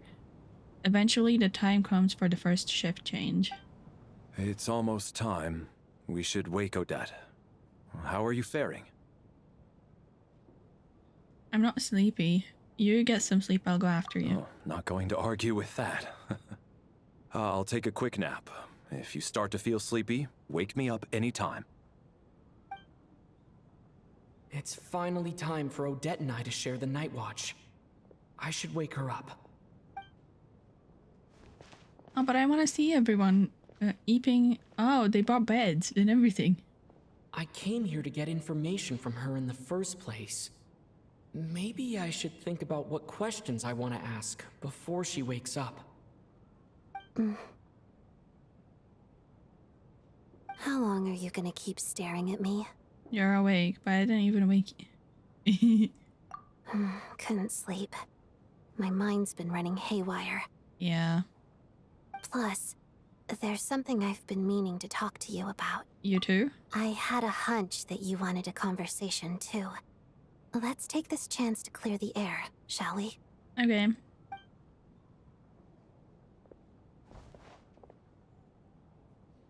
I just had a simple question for you, really. It's, Rosaline. In her final moments, did she have any last words or anything? Oh, it's her theme. It's Signora's theme.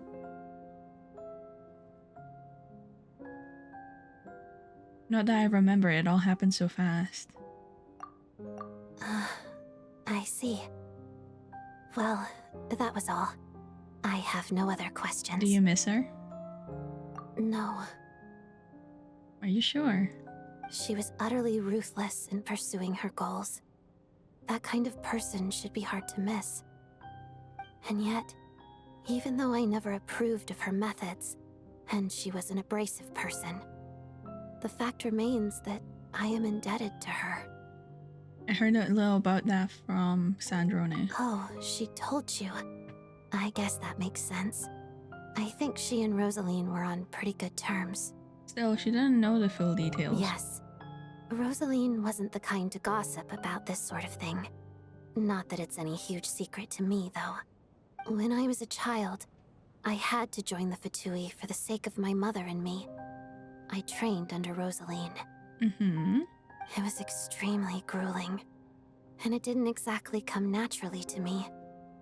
All I could do was try to ignore the biting cold and practice, practice, practice. I was a newcomer who'd managed to make a good first impression on a harbinger. There was pressure to live up to her expectations, to be worthy of the fair lady's reputation. He's sleeping on a chair. Anyway, what were you saying, sweetheart? A newcomer who managed to make a good first impression. There was pressure to live up to her expectations. Every day was a struggle against the cold, pain, and fatigue. And most nights, I struggled to fall asleep. After enduring all that, I've become almost immune to the sensation of pain. I suppose that was the cost of survival. That's not good though. Surely, any child who had to experience that would grow to hate her lot in life, don't you think? You really paid an enormous price. So, I put an equal amount of effort into my ballet. Because in my young mind, that was the only way to defy my fate. It was my way of telling her, the Fatui's demands and your expectations of me are not what I wish for. One day, I will leave. Oh, so she doesn't want to take the Fair Lady title. I think she probably blamed my poor performance in training on my passion for ballet. She knew my heart wasn't in it. One time, when I was secretly practicing a dance at night, she suddenly showed up. I knew she was there to catch me red-handed. But she didn't say that, did she? I told her, you don't deserve to watch the dance I learned from my mother. She looked stunned. I guess she was surprised that I lashed out first, before she had the chance. I don't think she was going to, actually. I don't think Signora would have lashed out. She doesn't seem the type to lash out like that. Unless she's actually provoked, like she did with, like before she died. But strangely enough, on that occasion, she wasn't fierce with me like she was during training. Instead, she fell silent for a moment, and then left. Oh, so that's her where the regret she feels comes in. She wanted to know what Senora wanted to say. After that, she never interfered with my dancing or asked me how it was going. She never came to watch me dance again either. Not even once. She was a very proud person. She was. But even now, whenever I take out this core Ignis, I can't help but think of that night. Of the look on her face. So it was a gift from her. Sort of. Although gift might be too kind a term. This is her flame sealed within ice. A symbol of her favor, yes, but also her way of keeping an eye on people. Oh, wait, did you not give one to Paimon? She knew the location of every piece of core Ignis. If any recipient started acting suspiciously, she'd be on to them immediately. Trust her to make even a mark of approval feel suffocating. Oh, yeah. I think that might be a way for her to know if something went wrong. Because she lost so much that she didn't want to be in that position to lose even more, especially the people that she approved of. So it was kind of like a double-edged sword in a way. Yes, this is my symbol of approval, but it's also my way of keeping an eye on you. So, when news of Rosaline's death reached Snezhnaya, many people immediately crushed their core Ignis. It gave them a profound sense of relief, like they'd broken free from her shackles. But I kept mine. With my sensitivity to pain being as dull as it is, the warmth from this core Ignis is one of the few things I can still feel clearly. I still wonder, did she really come to stop me that night? I wasn't sure, but I was scared, so I said some really awful things. I guess she didn't leave anything behind. Not that I expected her to. It's fine. It's just a bit of a shame that we couldn't settle our differences before the end. Wait, but Sandra only told me you two had settled things. She did. Are you sure she was talking about this event? She said Alekino gave Rosaline some advice and that Rosalie went to see you. No, she didn't. I didn't even find out that she'd gone to Mondstadt until a while after she'd left. Wait, in that case... I think you should go see the knave.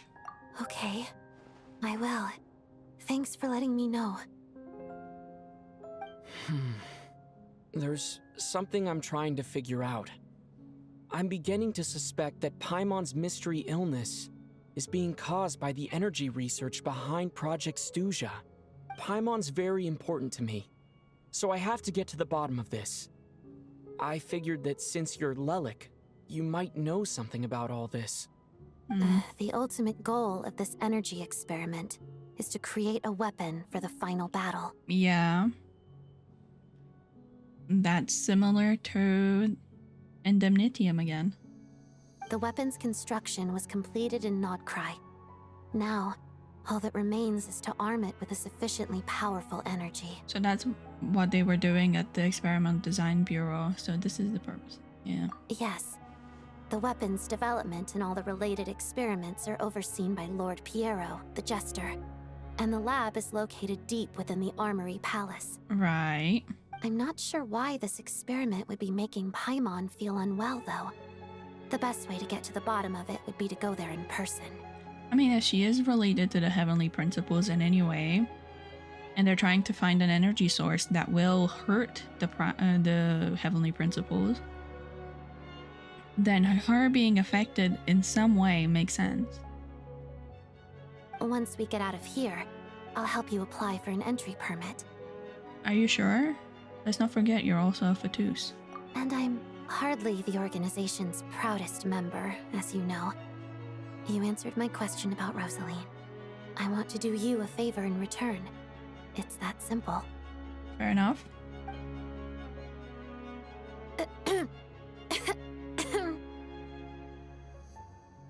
So he did hear. Hmm? What's wrong? Are you not feeling well?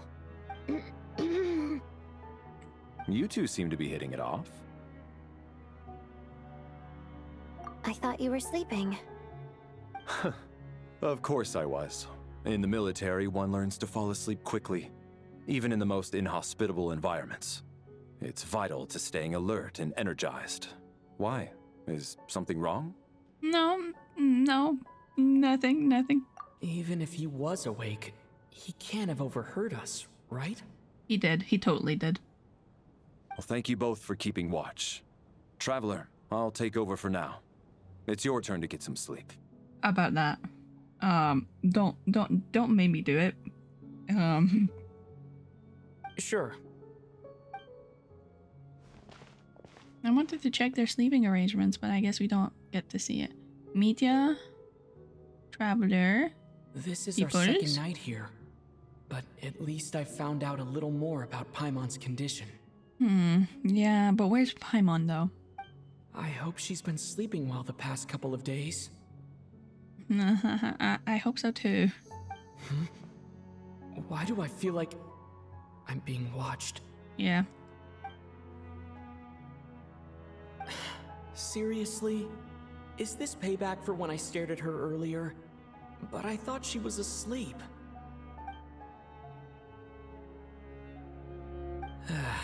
Never mind. I'd better try and get some sleep myself. Oh no. Yep. I had a feeling.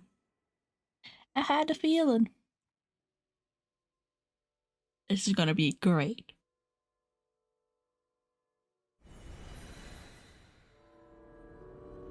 Yep. Hey, what are you spacing out for? Are you reaching your limit too? No. No. I like them alive, please, and thank you. Where are we? I don't know where this is yet. It feels strangely familiar. How long have we been walking for? Do you remember? Time's lost all meaning. Ever since we noticed that thing above our heads. Oh no. What was it called again? A star key? Or key star? Anyway, the person who named it was swallowed by the black mist. Whatever it's called, ever since we noticed it, we've been walking up and up, hoping that as long as we reach it, we can find a way out of this place. But it seems like no matter how far we walk, we never get any closer. Well, we've come this far. You never know. Maybe we're almost there? Come Where's on, Mitya, enough though? moping. Let's go. The black mist is catching up.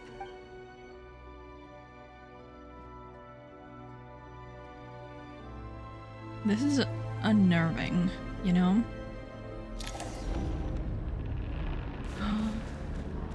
Oh no. You gotta fight?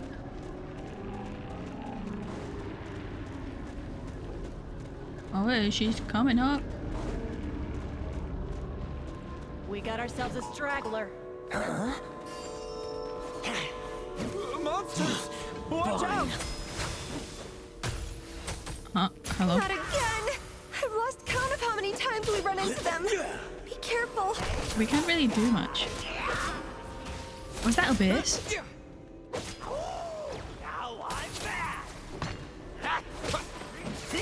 Like, that looked like the Abyss. And hers looked more like Dainslick. What the hell?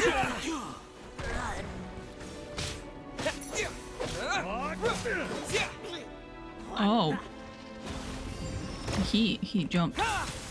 He got flinged.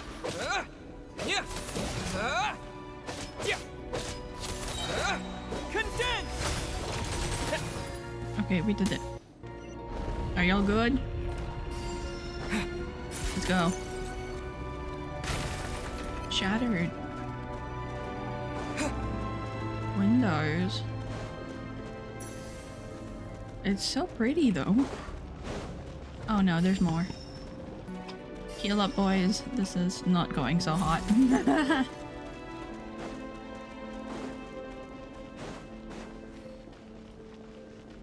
Another. Monsters ahead of us. The black mist behind us. It feels like there's no escape. Coolish. Are you hurt, Coolish? No. I'm fine. It's just... Suddenly I No. I wanted further. you to stay alive, dude. I get you. In fact, I reached my limit a long time ago. Sometimes it feels like there's hope where there shouldn't be. Yeah. The hope that the star gives us is the only thing keeping us going. But I'm not sure it's real at all. It may just be a collective illusion. Are we the star? I don't know. Otherwise, why would it always be out of reach?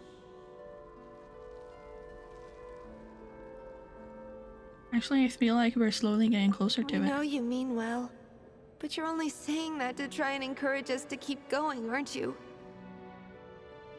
Thank you, friend. But enough is enough. Please don't give me any more false hope. Hope is poison in this place. That's what the Tsaritsa feels, right? Because she did say in one of the trailers, she's like, don't give like a rotten wood to a drowning person, or don't, you know, like don't heat up someone that's on the verge of dying anyway. You're going to continue, aren't you? I admire that. I've given up, but I wish you the best. May there come a day that you catch up to the star and leave this godforsaken place.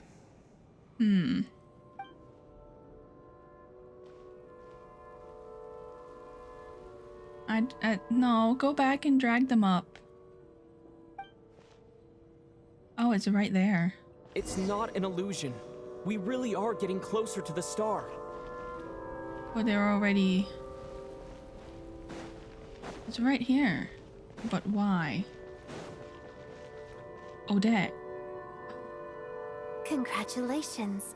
You're the first person to make it here. I actually made it. It was the core Ignis. But how did she get here? The closer I get to the star, the more familiar it looks. I'm the star's envoy. What? The black mist has stopped rising. Its hunger is satisfied for now, having devoured your two companions. Oh, buddy. This is a good opportunity. I'll let you get some rest before we continue. Are we going to leave? What do you mean, leave? The star represents the starting point. It's the waypoint for the beginning. Uh-oh. Congratulations on reaching the starting point. Once you are ready, we will head out and walk upwards. I will be right by your side the whole way. After everything I went through to get here, this is just the start? Huh? What's wrong? Hey, don't give up before the journey's even begun. Oh no.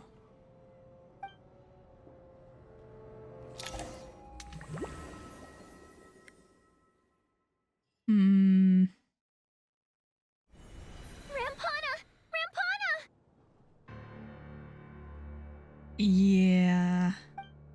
Is that Vodyanitsa's voice? What happened? Coolish, wake up! Please wake up! A drama about sleeping, which began as a joke the other day, is now playing out on the stage. No one counted on this being a tragedy. Everyone is gathered around the two sleepers in the center of the stage. Without even investigating the scene, you already know what has happened, as if someone had told you in advance.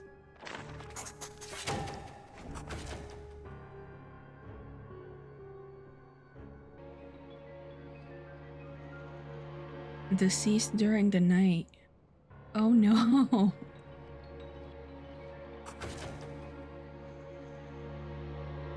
The situation is identical to that of the 2 casualties yesterday. We cannot ascertain the cause of death. At least there are some elements that we can rule out this time. They slept on the stage with everyone else. So I suppose the surrounding environment can't be a relevant variable. Rampana. Coolish. Weren't some of us keeping watch last night? 3 of us, in fact. How could you not notice something was wrong? I'm as confused as you are. Certainly nothing unusual happened on my watch. Likewise, and from what I've observed so far, both Miss Odette and the Traveler can be trusted.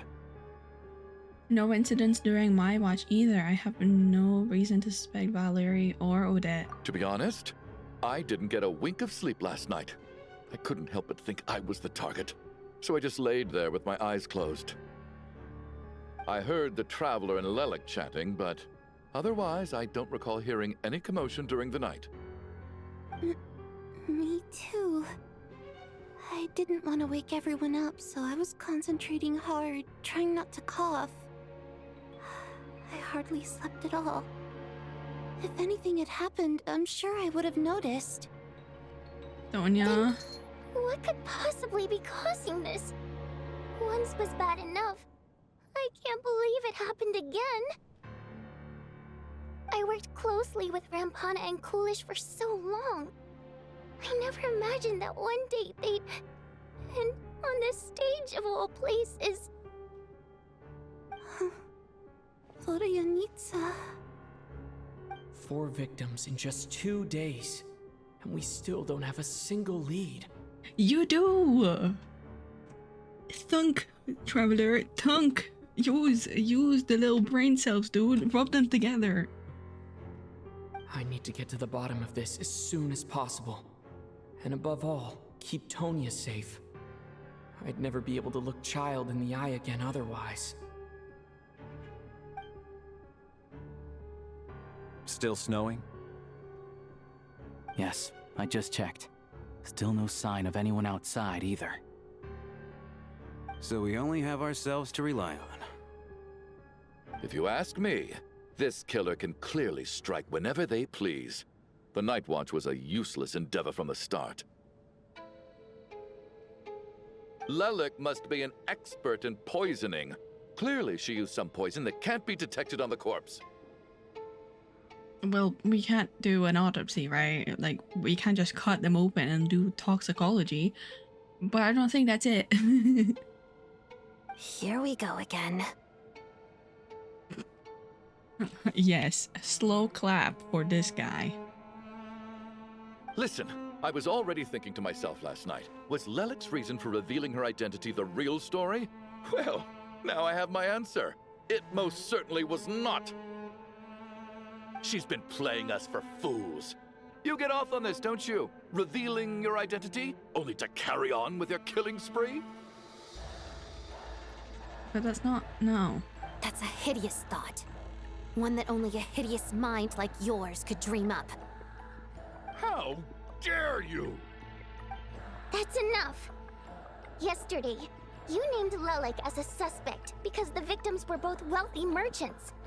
Lelik might have had a motive then, but today's victims were just ordinary people. Not to mention that they were colleagues of Odette and mine. What reason would she have to murder them? Let me guess. Just to scare you? You're not that important, dumbass. He thinks he is above everyone else. That's why. He's like, everything is about me. When it's clearly not. There's something else going on. Who knows? Maybe you don't know her as well as you think. But you do. Surely. Listen, the people with the fedora looking hat, suspicious. Shishkin, this guy. I implore you all to ask yourselves, How many people are there really in this world that have what it takes to kill another person? Not many, I'd wager. This is you, actually. Lelik is well known to be a ruthless operator, and now she has revealed her identity. How could it be any more obvious? So you're saying she's just silencing the witnesses? Nah. Everything you've said so far is still just conjecture, which doesn't constitute a concrete lead. You need to back up your claims with some evidence. Yeah.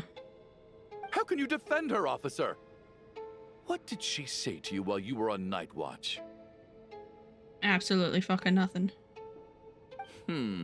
Maybe I shouldn't be so surprised. You military types are always colluding with criminals to target the rich. Is there a thing around him? Like a... Or maybe it's just blur. It just feels like there's like a... aura situation, but it could just be something else. All so you can get your grubby paws on our hard-earned fortunes, then tell us to fall in line. The Fatui, the Druzhna, and the Rokot. Thugs, the lot of you!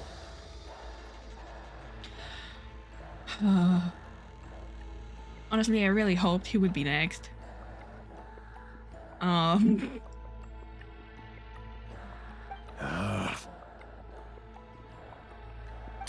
Don't you dare! What's he doing? Tonya? Sir, but you were the one who told us not to stop other people from expressing their opinions yesterday. 4 people have already died. Only yesterday I was chatting with Mr. Coolish. Then we woke up in the morning and he's... Turning against one another is the last thing we should be doing right now. Little girl. Even if Mr. Chuganov is a puffed-up, pig-headed windbag who doesn't have a clue what he's talking about. She's incredible. He's still one of the victims here, isn't he? I suppose. Uh... He has no rebuttal, because it's true. Especially when a little kid told you so.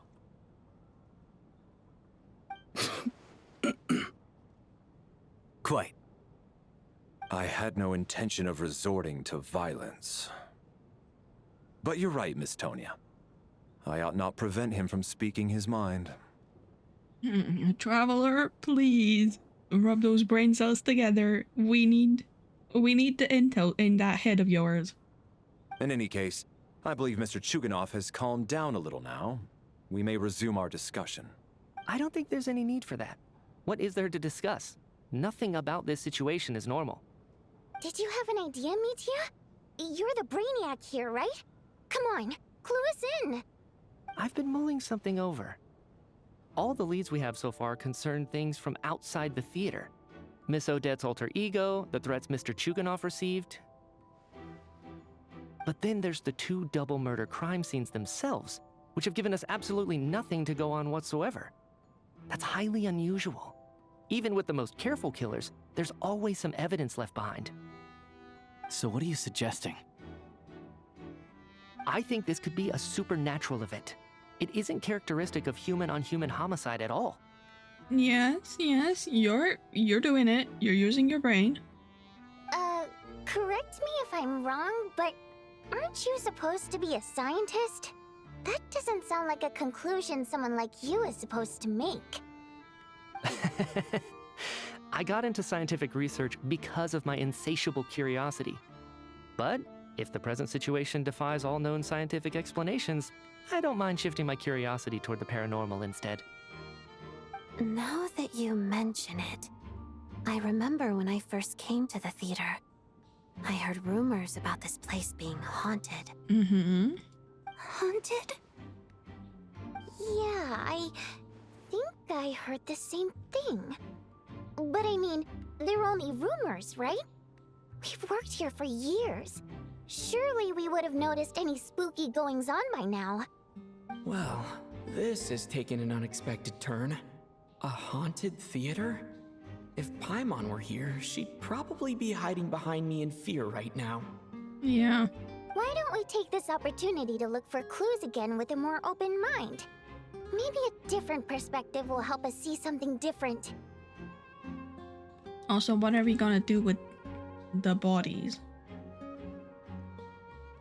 Because, no matter how they died, I don't think decomposition is in stasis. That's all I'm saying. Very well. Whether it's criminals or ghosts we're looking for, the same rules apply. Everyone needs to tread carefully. I'll move the bodies into the same room for now. There we go.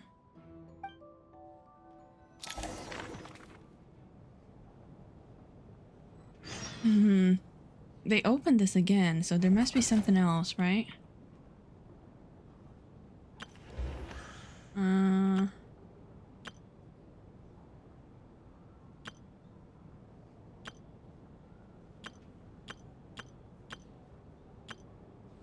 Nothing new. But listen, we only have 2.5 NPCs. And we know for a fact Tonya is gonna be fine. So... if we don't solve this by tonight, these guys are gone. Okay, so this is how the beds were situated.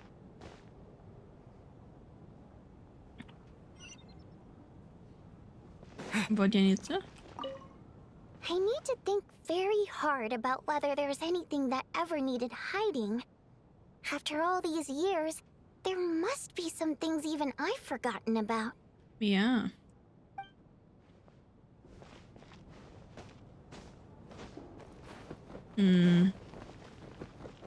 That's where Odette was sleeping, and then this is where we were. No, we weren't here. Regardless. Let's chat with the people.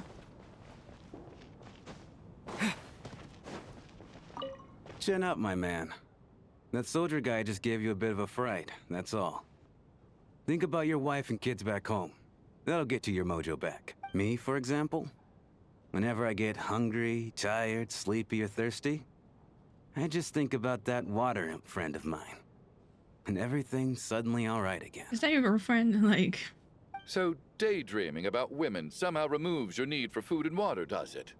Don't be absurd. I don't think there's anyone else here. Right.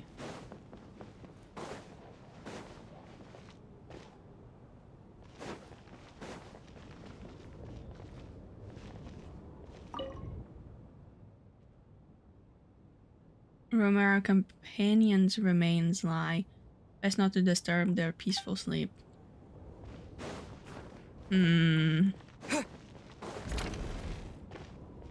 Yeah. Okay, let's head in. Let me in! There's no one else on this side, so there should be everybody else inside, right?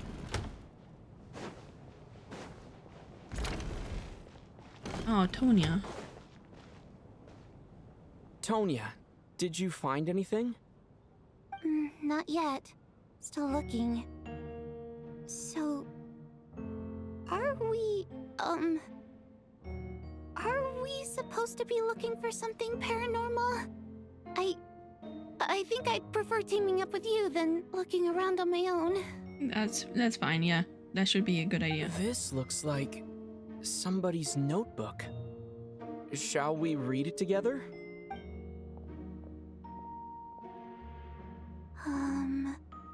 Well, it doesn't look scary or anything, so I guess it should be fine. All right, let's read it together. Okay. A letter in a diary. You once told me I would understand someday, but even now, I still don't. I don't believe anyone should be faced to abandon their homeland because of a change in power. She never considered the feelings of us water imp nobles. Every inch of this land reflects memories of my childhood. If I close my eyes, I can still hear everyone's songs echoing everywhere. I will not forgive those who drove us away, and I miss you very much, Mother. I often find myself missing that dress with the tassels, the heavy bed curtains, and the first ray of sunlight that would stream into the manor each morning. But it's alright now. If I narrow my eyes just a little, the light seeping through a crack backstage feels just like the one in our manor. I know that life is gone forever, and I can miss it all I want, but I also feel that I have here now, that what I have here now is no less than what I lost. The fantastical sets designed by the prop master, the many fans who come all the way this way just to see me, and the quiet dancing girl who doesn't talk much. They're all mine. I won't lose any of it again. Never, absolutely never. This is probably Vodyanitsa. I've joined a rather remarkable organization, though I can't tell you its name. Whatever that great figure intends to do this time, there should always be someone looking out for misfortunes of ordinary people. That's what our organization exists for. Even now, I still don't understand her. Why is it that those in power always seem this way? They clearly have the ability to bring greater happiness. Some say she has her own difficulties, but what could possibly trouble someone so seemingly omnipotent? Omnipotent, even. Never mind, I should just focus on what I can do. I suppose you'll all hear about our organization sooner or later. Its name is... never mind, I'll leave it a mystery for now. That's Vodyanitsa. Huh. This has to be Vodyanitsa's writing, surely. Maybe it's a little rude for us to peek at this. I feel like I just read someone's secret diary by accident. Since it's an accident, it should be fine. Now I feel a little guilty too. It sounds like she's writing this for her parents, right? I don't understand. Why put this stuff in a notebook instead of mailing it in a letter? I mean... Maybe her parents aren't here anymore? So she can't? Because her water imp parents belong to the aristocracy, who were driven out of Snezhnaya by the Tsaritsa long ago. And now they live somewhere new, where the postman can't get to. Yeah. Hey, I can explain. We're sorry. It's fine. My fault for not storing it properly. I can't leave things lying around and expect them to get ignored when everyone's scouring the place for clues. Alright, give me my notebook back. I'll take over the investigation in this room. No. Yeah.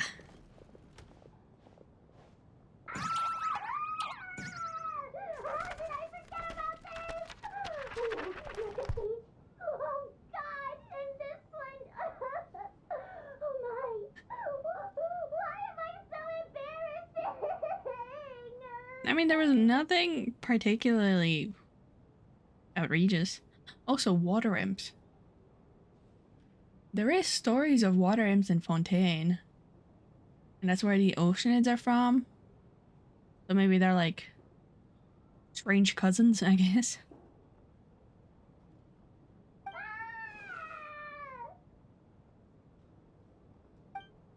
Oopsies. We fucked up, Tonya. Oh. Well, let's go here first. Oh, Valeri, I know that. Valeri, come take a look at this. You too, traveler. Some sort of notebook. What is it for? Another one? It's the on-duty logbook for the theater. Kulish was the main person to use it. He mostly used it to record any unusual incidents during a show, audience numbers, exit times, and so on. I saw Coolish at the entrance before coming in. I think he was holding this book at the time. Yes, he'd always have this logbook with him when he checked tickets at the entrance. This should confirm a lot of key details about the recent show. So, you find anything unusual? Yes. The number of people. I've checked and double-checked, but the numbers just don't match what's recorded in the logbook. What do you mean? Apparently, we have an extra person among us. Oh no. Are we certain that logbook is accurate? Could someone have sneaked in without buying a ticket or something? Unlikely. Coolish took his duties very seriously. I've rarely seen any errors in his work. Not to mention that this was a dress rehearsal, meaning smaller audience numbers and tighter ticket restrictions than usual. Everything would have been well within his control. Yeah. We no longer have our tickets with us, do we? They got collected on entry. I assume there's no way we can check them again. Unfortunately not. The theater recycles tickets. Once people are in the door, they don't tend to leave until the show ends, so we collect the tickets at the point of entry. Too bad Coolish is dead. If he was still around, we could have just asked him. Still, I'm inclined to believe that this discrepancy in the head count is significant somehow. Did an extra person just materialize out of thin air? You know, that's possible. Actually, there was the guy that left first, right? But I guess that would mean an extra person on top of him, too. Like the photographer. Because he's also not in our, what do you call them? Picture. Did an extra person just materialize? Perhaps. Let's see, maybe we can check on... Maybe we can check on... Never mind, we cannot.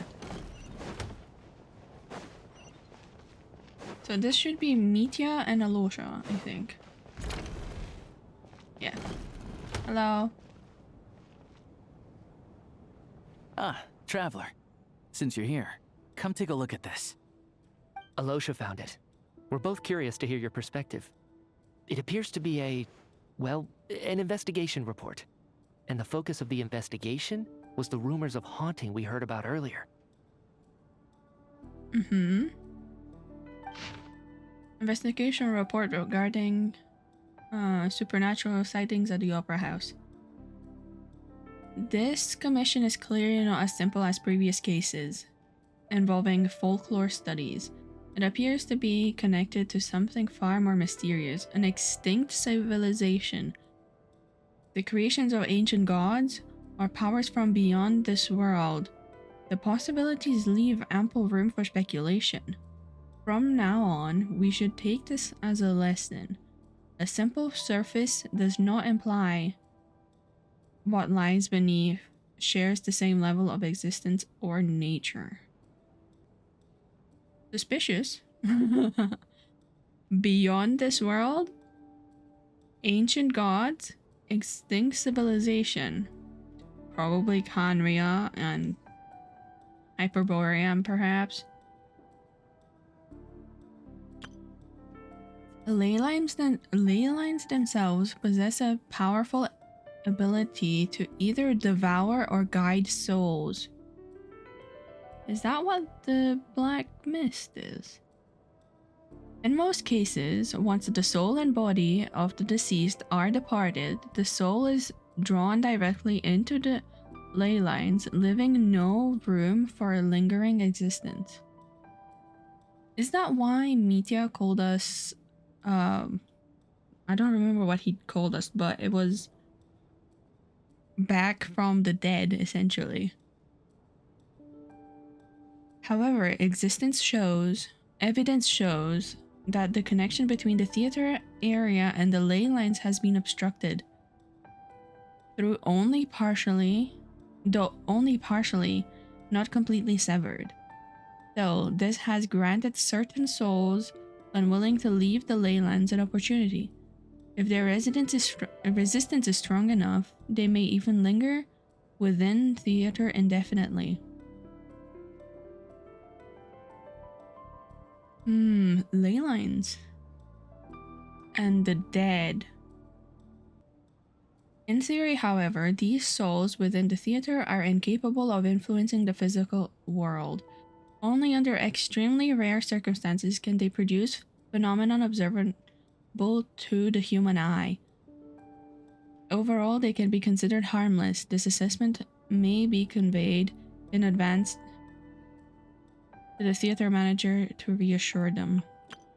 But for me, the investigation does not end here. Uncovering the reasons why the ley lines have been obstructed is the true focus of this inquiry. After consulting multiple sources, the most reliable hypothesis at present appears to be the existence of an angel civilization and its primary attempts at ley line renovation. I mean, that's kind of what happened in the Night Kingdom, right? Because the Lord of the Night is an angel. So maybe they were trying to do a similar thing in Snezhnaya, but it didn't fully work. There is too little information available. I must return home as soon as possible. Well, we're tackling a lot. Especially with him having the, like, angel characteristics. An investigation report, huh? Looks quite old. This person's name looks to be of Sumeru origin to me. Was the investigator from Sumeru? The theater manager must have hired an investigator once specifically to look into this issue. But it doesn't look like anyone ever looked at the report.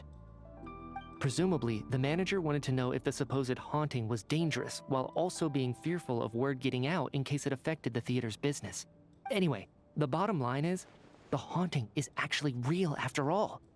It's caused by an obstruction in the ley lines. Is there any chance this is the key to finally making some progress with the murder cases? Probably. Because it's possibly that their souls are just being taken out of their bodies into this ley line situation,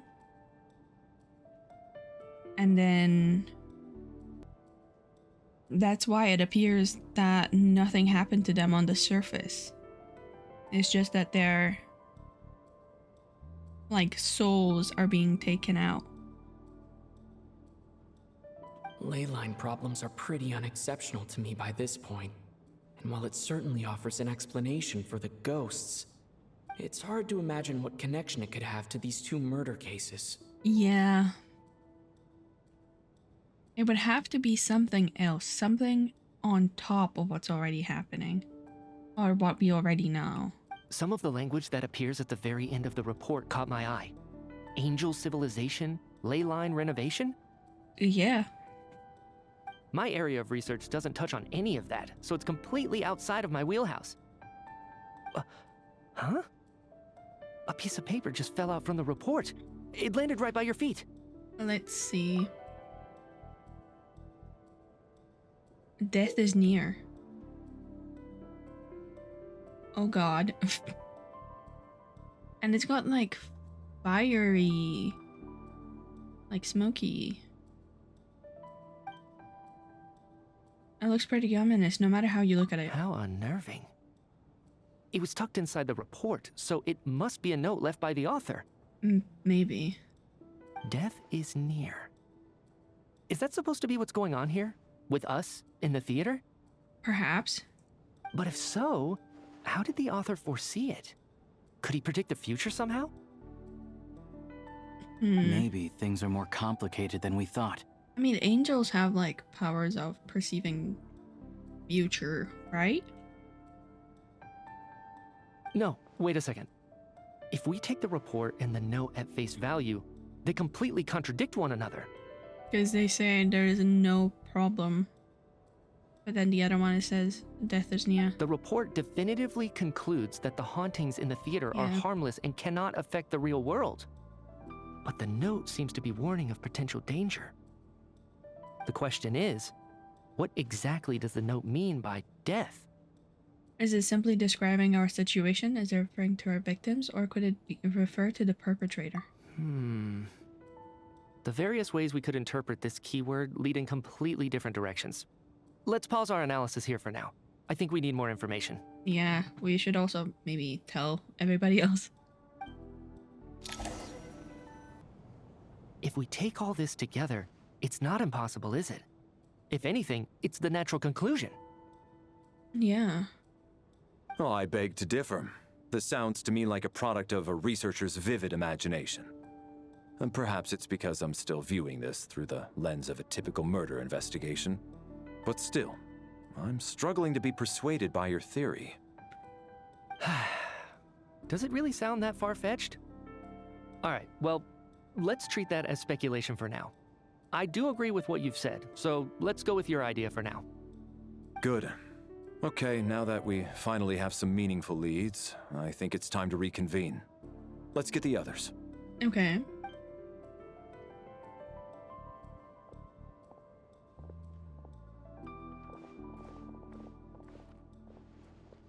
We're all here? So, that's about everything we've discovered so far.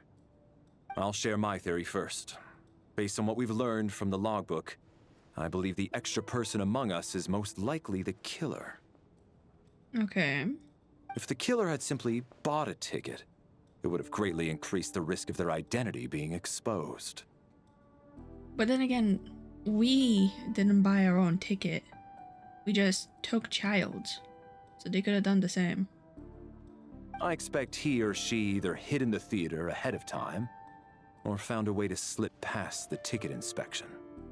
They then blended in with the group and waited for an opportunity to strike. What about the note found in the investigation report? Any thoughts on how that fits in? The killer may have simply planted it there as some sort of sick joke. I've seen my fair share of psychopathic killers. They love playing cryptic mind games. Yes. But death is near doesn't seem the same, you know? Death is near. That just means Ronova, right? But I know intel from the future, so... So, it has nothing to do with the haunting of the theater after all. This theory makes sense to me.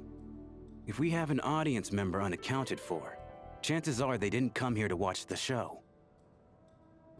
Could you imagine it's the photographer? I know it's probably not, but could you imagine? He said he's gonna get blankets for everyone. Exited. Never to be seen again. So we assume he's outside, but he's actually still inside. Possible. Could it really be that simple? No. So, in other words, all we have to do is find out who got in here without a ticket, and all our problems will be solved? Then let me make one thing clear. All the theater staff should be well aware that I came here for the rehearsal legitimately, yes? There's no way I'm the one who didn't have a ticket. It's true. I hear you used every trick in the book to get a hold of that ticket, too. Everything short of throwing a temper tantrum and rolling around on the floor at the entrance. I most certainly did not degrade myself in such a way. You did. For a grown-ass man, you sure did. Probably a stupid question, but I might as well ask. Did anyone here get in without having their ticket checked? Guess it was naive of me to expect them to just admit to it. Especially after the unprompted Lelik reveal. Once was already a miracle. Twice would be unfathomable. The most likely extra person who entered without a ticket. I mean, they were staff, so they didn't need a ticket. So did they. Would it be Tonya? But no, because Child got her tickets and we got his ticket. So we had our tickets, even though we didn't come together. This guy? Maybe? Don't make me choose things. Also, I really like these buttons. The texture is impeccable. And we definitely had our ticket checked because we had it checked. He was like, it's cold outside. Let me see your ticket, and took our tickets. I mean, I don't know. Valeri? Because Mitya probably had a ticket. Valeri probably didn't? Like, I don't know. He's probably just following him, so. I don't think Alyosha would need one because he was in the theater already. Sure. Perhaps. I don't believe any of us here knew Shram before all this. If no one can verify Shram's identity... He's a sham, actually. Mr. Shram, did you really go through the ticket inspection to get in here? Huh? Me? Why am I being singled out, my friend? Do I seem that suspicious? It's not that you stand out as suspicious, more that everyone else has been ruled out as trustworthy. Okay.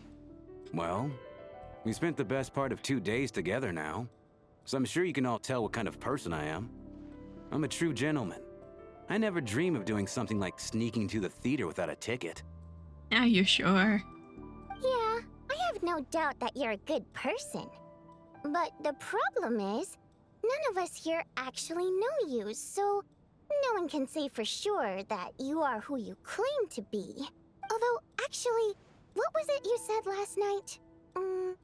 Yeah, you're friends with that water imp, which is why you understand our primary mode of expression. Last time I checked, there were barely any of us remaining in Snezhnaya, since most of the water imps left. Could you tell me a little bit more about your friend? There's a good chance I actually know her. And I suppose it's also kind of a way for everyone else to get to know you a little better. That's true. Yeah?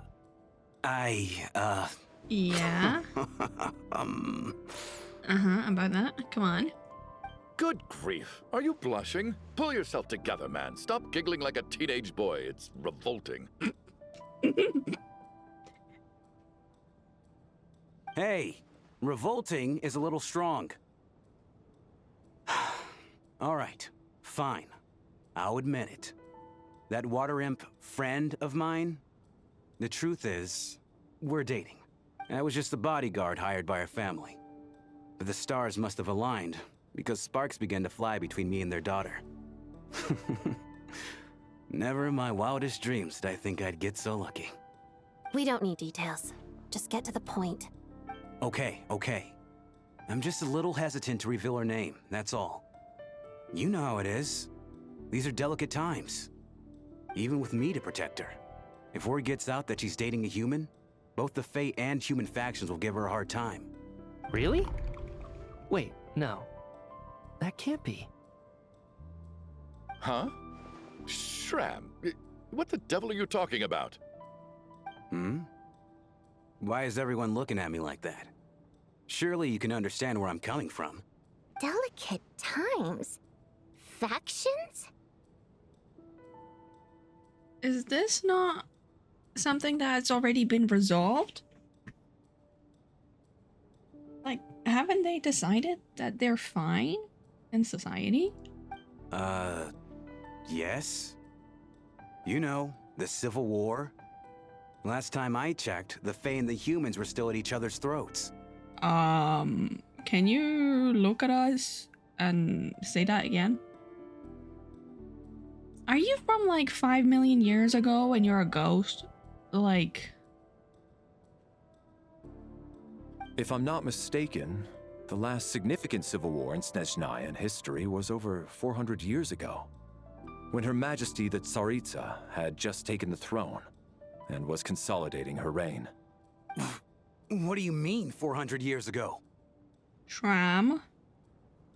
What's going on here? Is Shram from the past? All right, Mr. Mitya, you win this round. As far-fetched as it is, it appears that your theory may be correct. What was your theory? I'm just as amazed as you are. I didn't even believe it myself, to be honest. Is someone going to explain what's going on here? From the look on your face, you figured it out too, haven't you, Traveler? Kind of. Do tell. According to the theater's duty logs, there seems to have been an extra person at the scene. A letter Vodyanitsa wrote to her family but never sent, a clue that has yet to surface. Investigation report into the alleged theater haunting. The theater's ley lines have been modified to block souls within its grounds from returning to them. Some souls can even wander this place forever. Mr. Shram's statement proves he is from hundreds of years ago. Yeah. And according to the investigation report on the theater hauntings, Mr. Shram is very likely a lost soul wandering the theater. No way.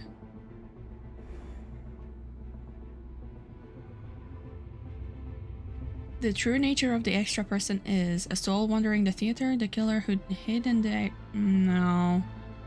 Ordinary ticket dodger? Personally, what does that mean? A soul wandering the theater. For some unknown reason, the soul that has been wandering the theater due to the ley line issues has joined our group and blended in. Yeah, that must be the immediate reason why the ticket count doesn't match the number of people present. Death is near. In this case, death is most likely refers to someone who died long ago. Because it's not Lilac and it's not the recent victims necessarily. It could be. But I think it's this one. The contents of the investigation report have been verified. There are indeed ley line issues and wandering souls in the theater. Death likely symbolizes the deceased. Mr. Shram, for instance. Death is near.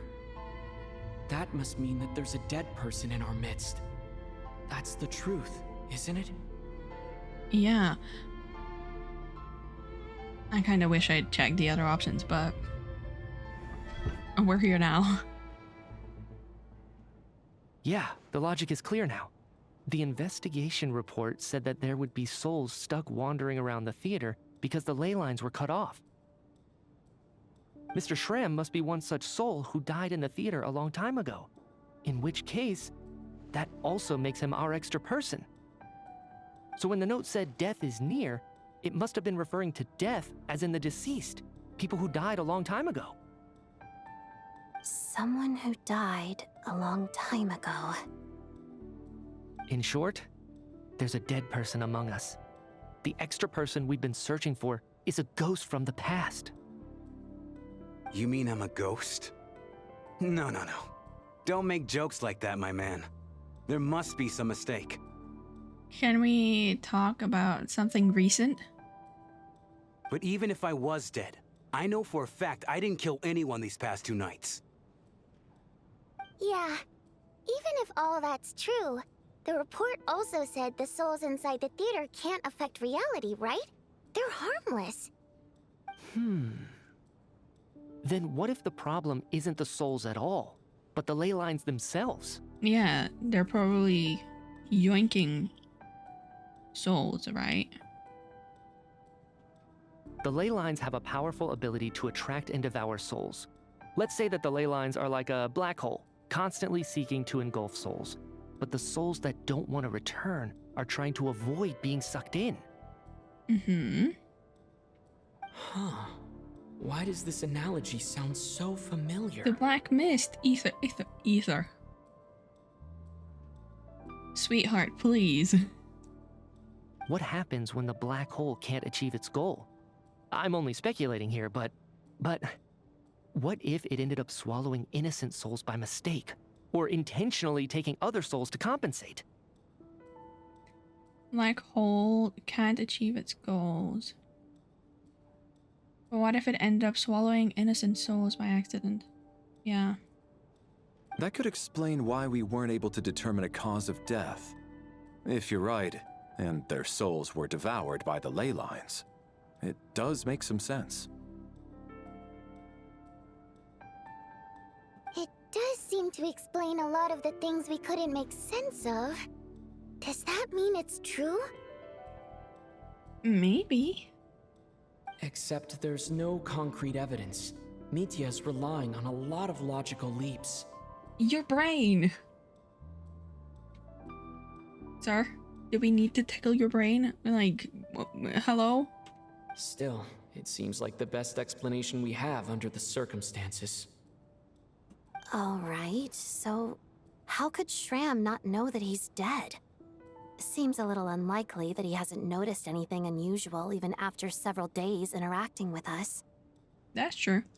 On the contrary, it's perfectly normal for a soul to wander the theater for centuries without questioning their existence or reason for being there. It's simply what's natural for them.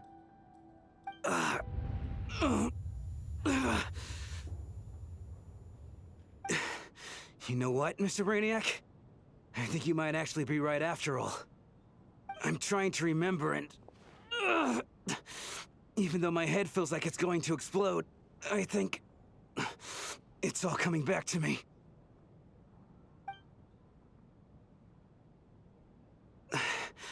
I was the one who didn't want to remember my own death, so I forced myself to forget. No. Well, I'm sure those are painful memories.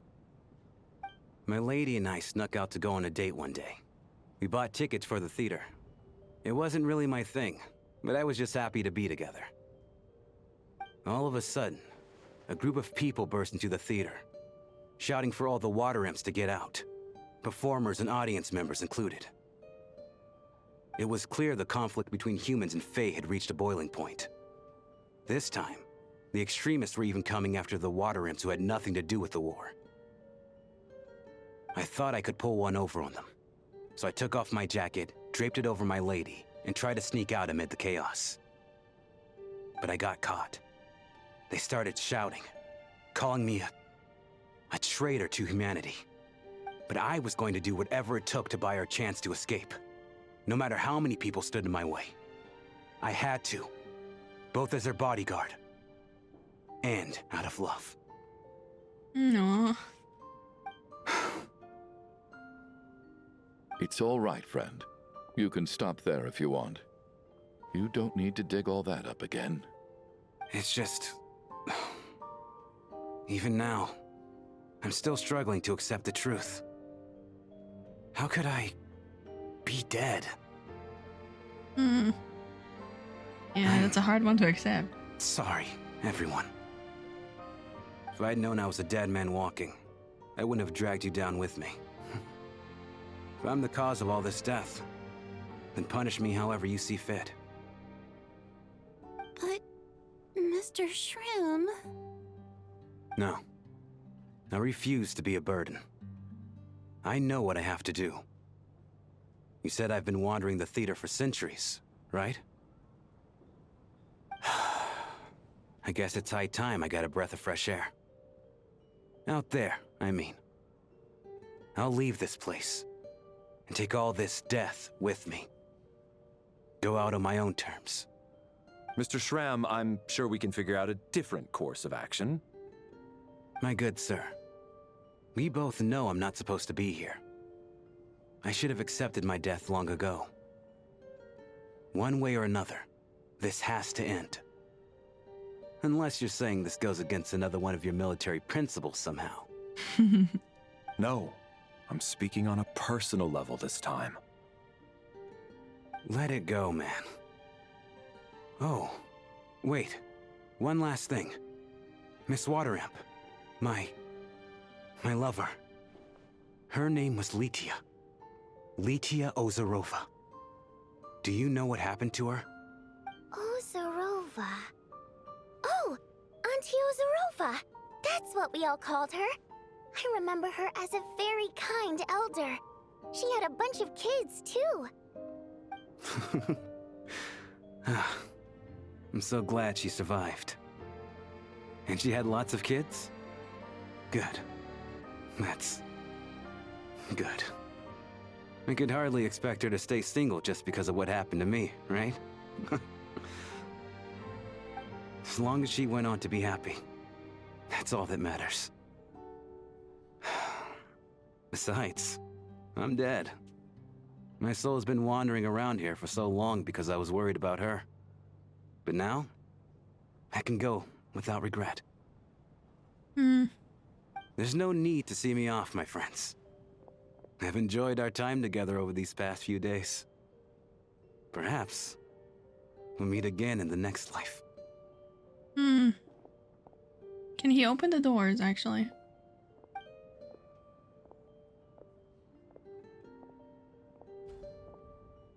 Or they just open? I don't know, man.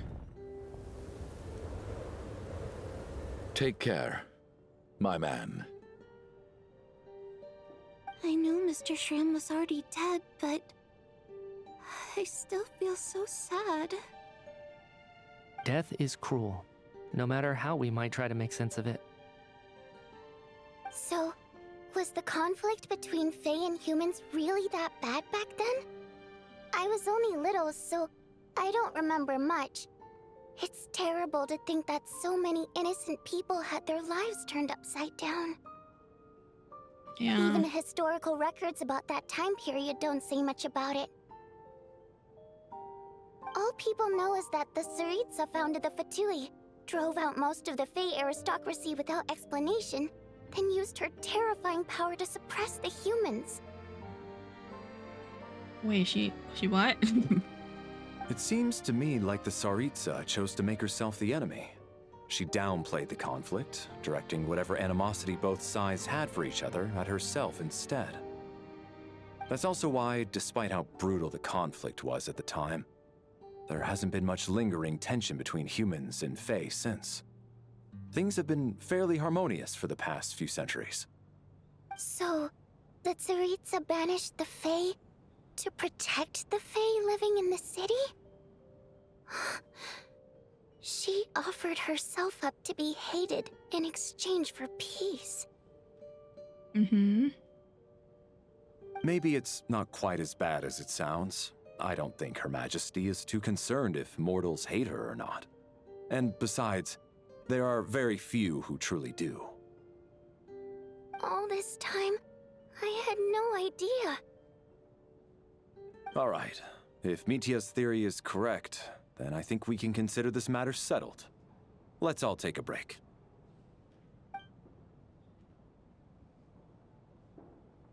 Ugh, if only this blasted storm wasn't still raging on. There's something off about the storm, but... Return to your room and rest for now. So, if he's gone now, do we think that's it? Like, would there be no more deaths? I was actually thinking, him saying that he's a mercenary for the, like, Fae aristocracy was kind of strange. Because the Fae aristocracy isn't really in Snezhnaya still.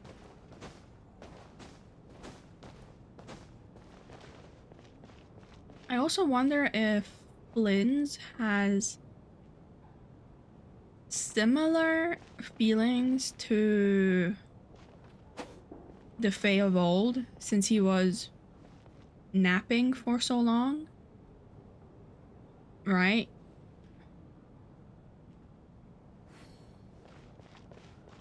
Because he doesn't want to go to Snezhnaya again. He feels apprehensive about it. I was actually planning on hiring him as my bodyguard after we got out of here, you know. Oh, poor guy.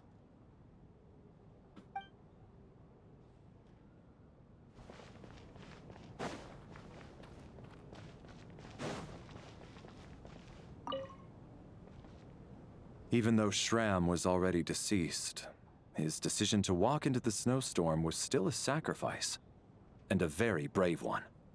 This is one of the few times I don't feel at all happy to have my theory proven true. Yeah.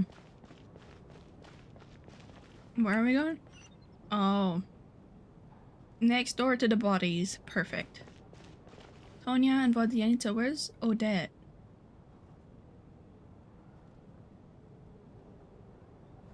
There's Alyoshan't. But where's Odette? At least the lingering regret that kept him here has been put to rest. That's not necessarily a bad thing.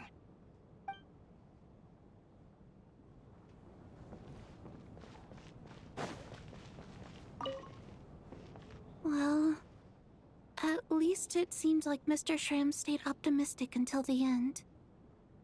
The information he revealed, it's given me a lot to think about.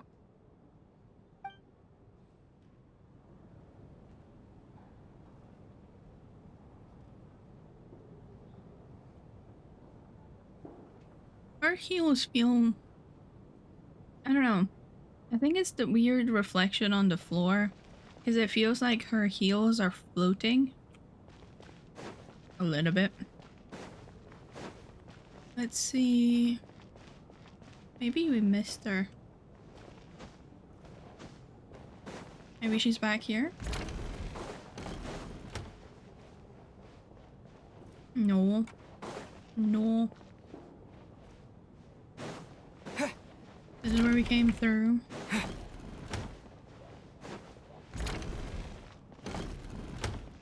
Odette. Odette. Maybe she's up higher.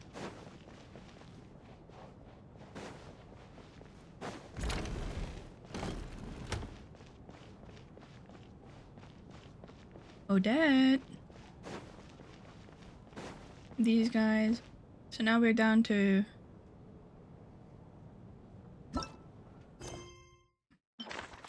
One, two, three, four, five, six, seven, eight.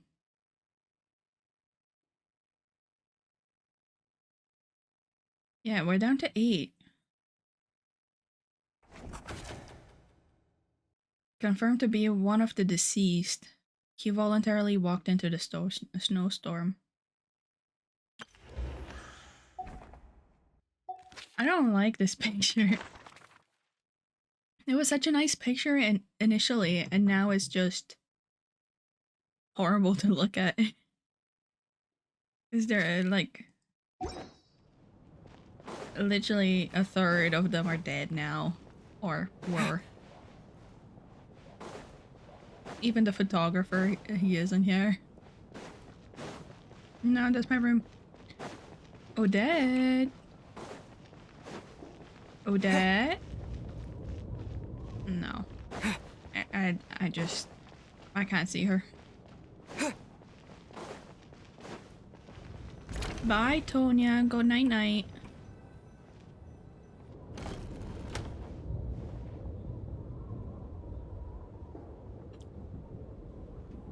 Looks like now we can just rest until the snowstorm stops. I still can't believe Shram turned out to be a ghost who'd been in the theater for hundreds of years. To think he was dead this whole time. What a strange turn of events. Knock knock. Oh, there we go. That's why she wasn't out in the open. Huh? Hello? Knock knock. You know the door isn't closed, right? You don't have to knock. Think of it as a signal then. When I'm entering someone else's room and I knock, I'm here as Odette. If I don't knock, It's Lelik. Sure, whatever makes you happy. Please come in, Miss Odette. Thanks.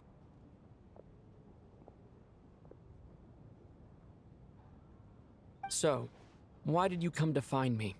Is there something I can help with? Vodyanitsa said you knew about my secret identity from the start. Yeah. But when everyone was discussing who Lelik could be, you were worried that revealing what you knew would be unfair to me, so you kept it to yourself, right? That's what you wanted to talk about? You came here to thank me? Yes. I'm extremely grateful for that. It's nothing. I mean, you didn't hold what happened with Signora against me, so I should thank you for that as well. Actually, there's something else as well. I found myself in a situation similar to the one you were in when you helped conceal my identity. So I thought I'd come and ask you for advice. I'm on her. What's the situation? It's about Mitya. Mm-hmm. Do tell. Before all of this, the last time I saw him, he was dead. Excuse me? My favorite guy is dead? As I'm sure you know, my goal as Lelik was to stop Project Stuja. Yeah. Did you go and try and threaten him, but he was already dead? Well, when I found out the tech lead for the experiment behind Project Stuja was Mitya, I immediately started planning to track him down and threaten him to back out. I often saw him around the theater, but I soon concluded that making my move there would risk exposing my identity. Yeah. So I decided to infiltrate the Armory Palace and go directly to his lab. That way, the threat would be much more effective. That must be basically the most classified place in Snezhnaya. If you manage to infiltrate it, you really have what it takes to be a harbinger. Well, I suppose there was a bit of luck involved. But I am a Fatus, so I already had some familiarity with the building's layout. But when I finally made it to his lab, Mitya seemed to be dead. How did you know? Are you sure he wasn't just dozing off? I checked his breathing and his pulse. He had no vital signs whatsoever. I'm certain of that. What if all of Snezhnaya is dead? And all of their souls are going into the Shadow Realm? That wouldn't make sense, because how could you, as the dead, pronounce someone else dead by pulse? I thought maybe another anti-Project Stuja activist had beaten me to it, and chosen a much more brutal method. So I made myself scarce. That's why you were so on guard around Mitya that first night here. Yes.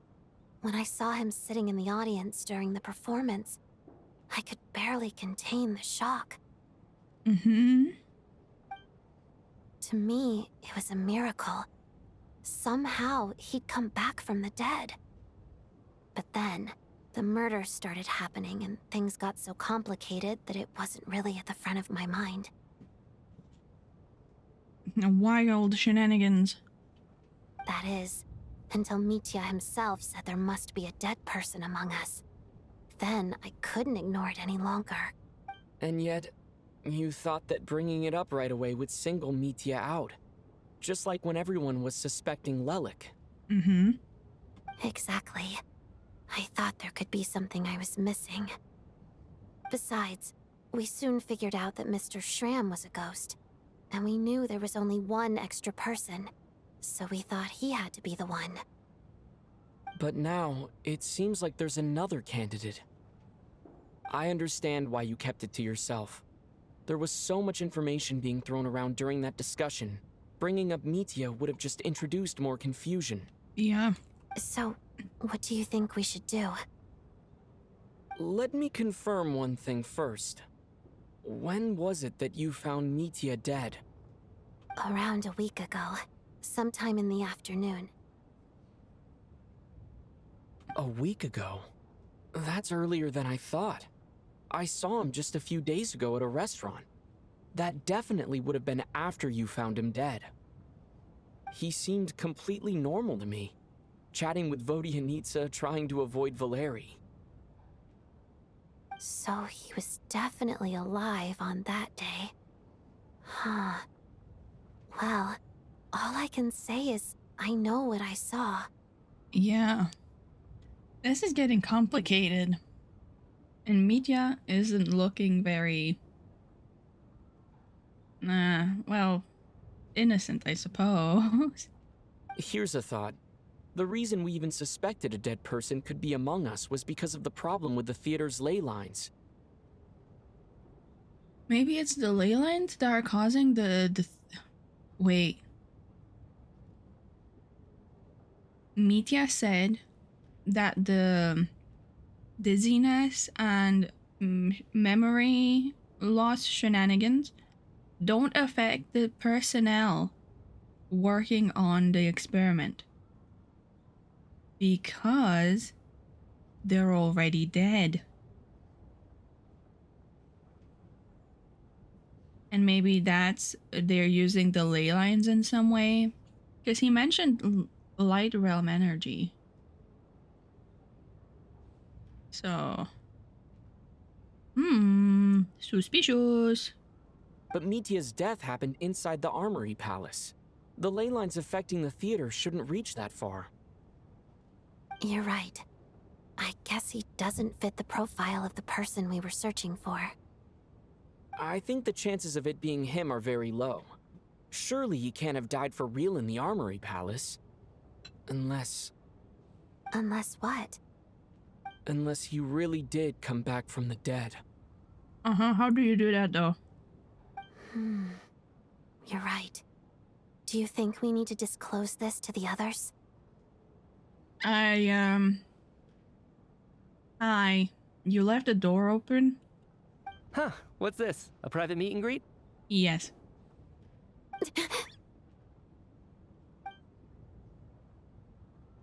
Where do I line up? Well, we can just ask right now. That's not what's going on here. Well, I was just making the rounds. Thought I'd try to lighten the mood a bit. Vodyanitsa's handing out food if you're hungry. Are you hungry?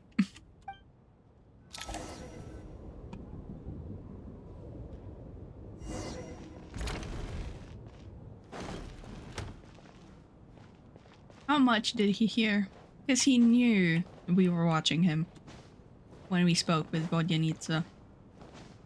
When he spoke with Vodyanitsa. Outside, the storm continues to rage. Before you know it, the night falls once again. What is going on with this storm? Could it be connected to that monster that just arrived in Snezhnaya? What do you mean, just arrived? I almost hope it is. Her Majesty the Tsaritsa left to vanquish that beast herself. We just need to wait for her triumphant return. How long will it take, though? Do you think people still feel the cold after they die? I'm wondering about Shram. Oh, maybe we should have given him a coat before he went out there. Death itself is cold, isn't it? I'm sure the storm will embrace him. Well, I hope he has a safe journey. I'm going to miss him, I think. It's not like we can blame him for Rampana and Kulish's deaths. Thinking back on it, we barely made it out alive ourselves. Once we get out of here, how are we going to explain what happened to their families? That's a very good point. Anya, do you need medicine?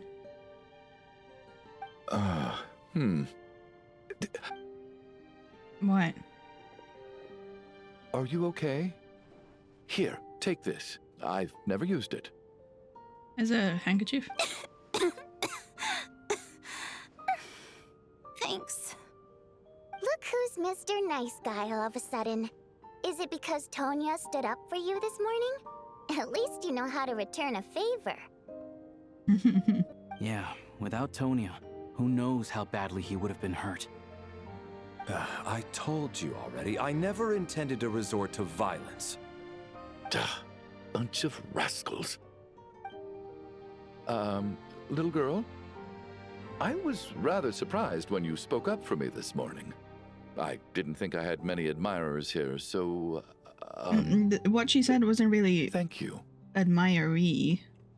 Oh, no need to thank me. I said some bad stuff about you too.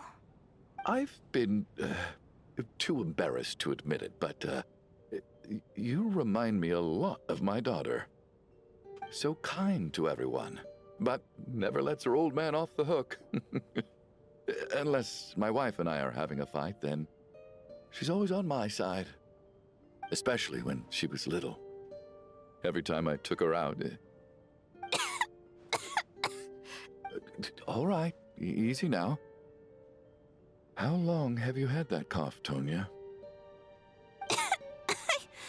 I don't know. It's probably been a while. I'm fine. Are you taking anything for it?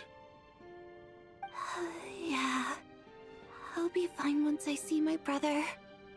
He's gonna pick some frost fairy flower leaves and brew a tonic for me. I'll feel much better once I drink that. I see.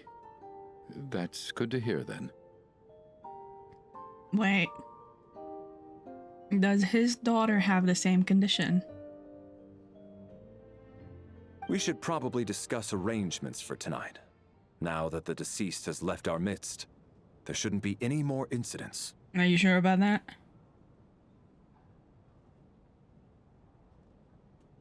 However, out of an abundance of caution, I'll keep watch. Shouldn't we take shifts? I can take one if needed. No need. I managed to get a nap in earlier, so I have plenty of energy right now. After all the tension of the past few days, everyone else should just focus on getting a good night's sleep. I don't like the idea of that, though. And Traveler, if you fall asleep, we're gonna have a problem. What a long day. This whole situation turned out to be way more complicated than I expected. But Valeri's right. I should just try to calm down and get some rest. The last thing I want is to give myself nightmares. You already had so many, buddy. Oh, there we go again. He's awake. He's awake! Get over here, you big lug, and take a look. If you must call me something, call me Mr. Door. The Black Mist is coming. You need to go. No. I know he's a 4-star, but goddammit. Well, rumored to be. I don't know that. But he does look a little bit 4-star-y to me. If you call Mr. Door. Are you all right? Can you walk?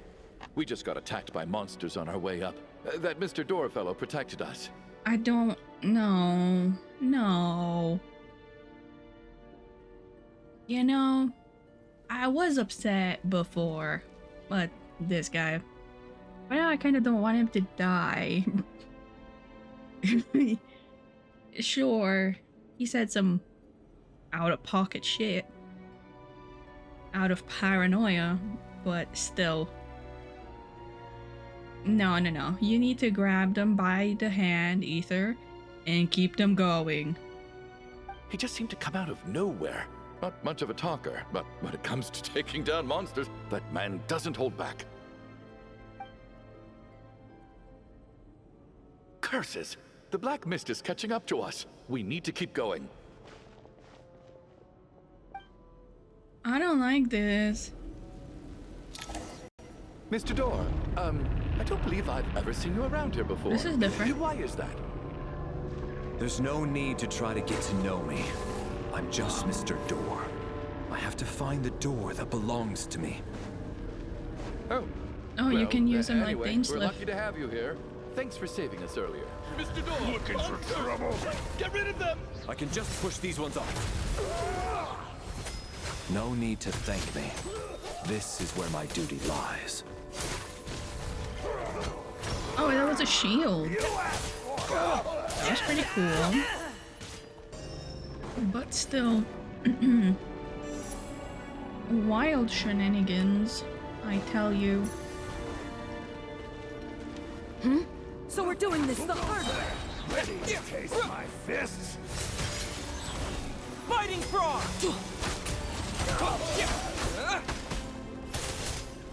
Yes, you. This Ether, why do you do so much damage? So we're breaking. Yeah, this is not mine. That makes sense. Because you've got Exophanes Blade at level 90. And R3. Which makes no sense. Oh, remarkable work, Mr. Door. If I had your muscles, I'd do the same. Are you sure about that?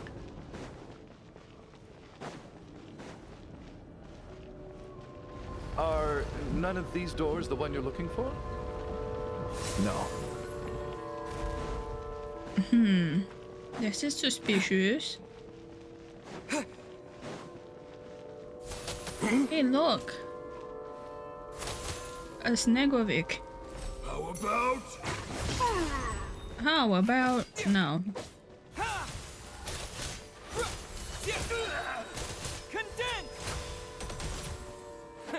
Come no closer. Impossible. How could this be? I don't know.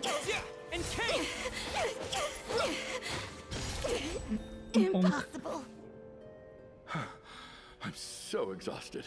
And the black mist is still rising. Oh. Wait, look! There's more monsters down there. Are they coming from within the black mist? No, no! They're gaining on us! Quick, keep going, or they'll be at our heels any second!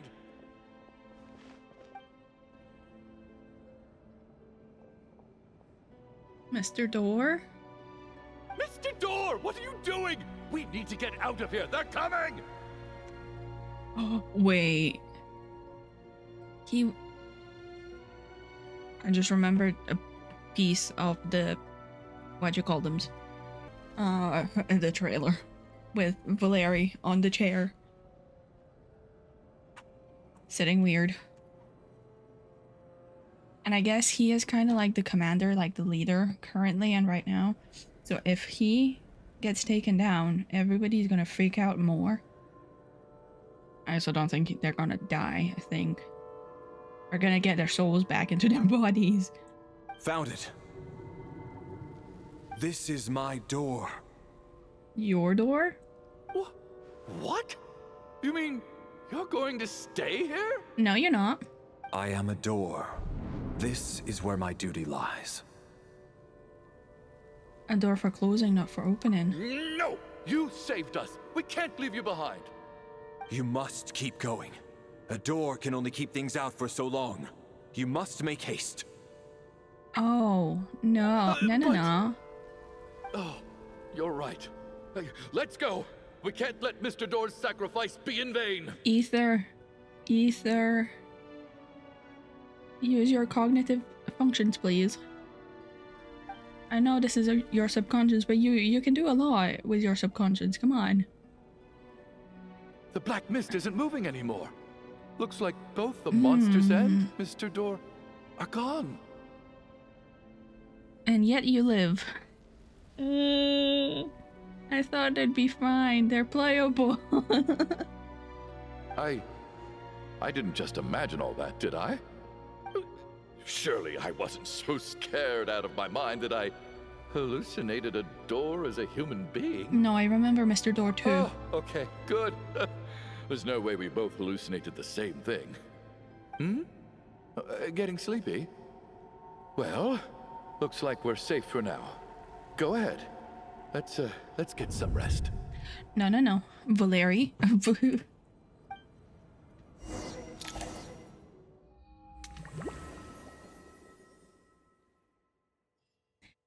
Guys. What time is it? Is it morning? I think I had a nightmare. You sure did. I guess everyone's still asleep? It's Mitya and These past 2 Chugunov. days have been exhausting. Valeri's keeping watch, though, so he's probably the only one awake. Go see him. Valeri? Yeah, I remembered this pose.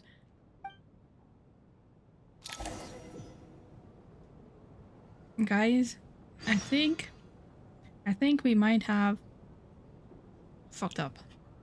Massively, mahusively. Oh, we can't turn the camera. No. No. Look at my son. He looks as calm and composed as ever. Even now, it seems as if there is no burden he couldn't shoulder. Yet around him, time seems to stand still, as if the gods in their mercy finally granted him a moment of respite. Wake up! Everyone needs to wake up!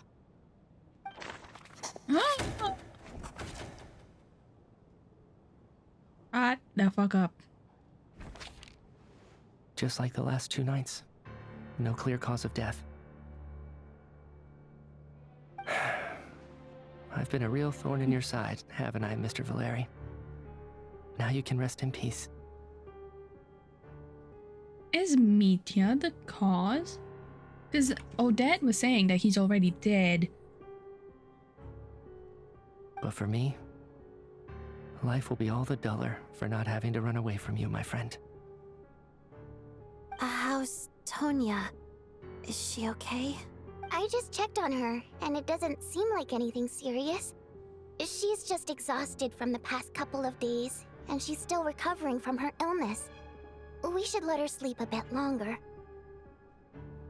Okay. That means Valeri was the only one who died last night. If Valeri was awake and keeping watch, it would have been impossible to kill him without waking everyone else up. That much is certain. Because he would have fought back. This is so frustrating. Why has nothing changed since yesterday? I thought we already dealt with the dead person causing all this. Wait. There was 2 dead people. That's why there was 2 deaths at the same time, and now there's only 1. Let's assume Odette was correct. There's only Mitya now. So there's only been 1. Actually, one thing has changed. There's only 1 victim this time, not 2. Does that mean... Valeri died twice in a single... No. Mr. Sham was one of the people who should have died the last night. No. Sacrificed himself to save someone else? No. The number of the victims each night corresponds to the number of deceased around us. That's what I was saying. After the deceased Shram left, there was 1 less victim last night. That more or less tracks. It's a reasonable conclusion, considering the only variable that changed. The number of people who die each night is equivalent to the number of dead among us. That's your theory, right? Exactly. We identified Mr. Shram, and the night after he left, the death toll dropped from 2 to 1. Yeah. By that logic, there must be 1 more dead person left among us. Odette? Another one? But there was only 1 person unaccounted for in the ticket checks, right? The head count should match up now. Having an extra person was definitely a cause for alarm, but being 1 person short isn't nearly as unusual. Someone could have left in the middle of the show, or made it out before the storm hit. 1 more dead person among us. If Mitya's theory is right, then what Odette told me seems a lot more relevant. It's just, at the time, we had no reason to think there was more than 1 dead person. If only we'd taken it more seriously as a possibility. Maybe this could have been avoided. I'm sorry. This is my fault. I had information that could have been helpful, but I held back. I should have brought it up right away. I'm partly to blame as well. I was too quick to dismiss Odette's concerns. What is this about? What have you 2 been getting up to behind my back? Sounds like there's some big news you've been keeping from the rest of us. Well, we're all ears. Okay. Odette tells the group about finding Mitya dead and your discussion yesterday. I'm the dead person? Me? Perhaps. Wow. That's certainly news to me. Odette and I talked about it yesterday, but we thought it just wasn't possible, so we left it at that. Yeah, I don't blame you. If I'd been there, I probably would have reached the same conclusion. It just sounds too unbelievable. Let me just try and verify this. I just scoured my memories trying to think back to the afternoon Miss Odette mentioned. But I honestly have no recollection of dying. That's where I'm different than Mr. Shram. Having seen Mr. Mitya a few days ago myself, I also find it hard to believe he could be the other dead person among us. Well, if it isn't Mitya, then who? Do we vote on it? If you don't mind me asking, Traveler, I believe you mentioned that you know Tonya's brother. Had you ever met her before all this? No. No, never. Wait, are you saying... But how? Now just 1 minute. I know where this is going. You can't just randomly point a finger at anyone you want. You're in the hot seat, and all of a sudden you want to divert our suspicions onto somebody else? Trying to pick a fight, Mr. Chuganov? Whenever you open your mouth, all you do is attack people, and I've had enough of it. If you don't want to engage in a civil discussion, you can shut up. Ooh. You little brat! Did Mitya ask about Tonya because he suspects her?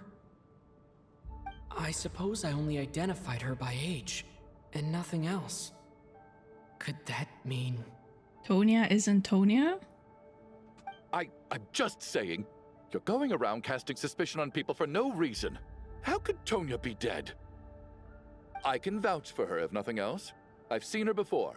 She's the sister of that Harbinger, isn't she? The one called Child. Yes. Oh, really? You're telling the truth? Yes. Since being here, I don't think I ever mentioned she was Child's sister specifically. Does Chuganov actually know her? That's a good point. And I don't think she's only mentioned her brother. She's never mentioned who the brother is. If Chuganov can vouch for her, then it can't be Tonya either. In which case, it seems unlikely that there's another dead person among us at all. Miss Odette, could you go over that afternoon with me one more time, when you found me dead? No problem.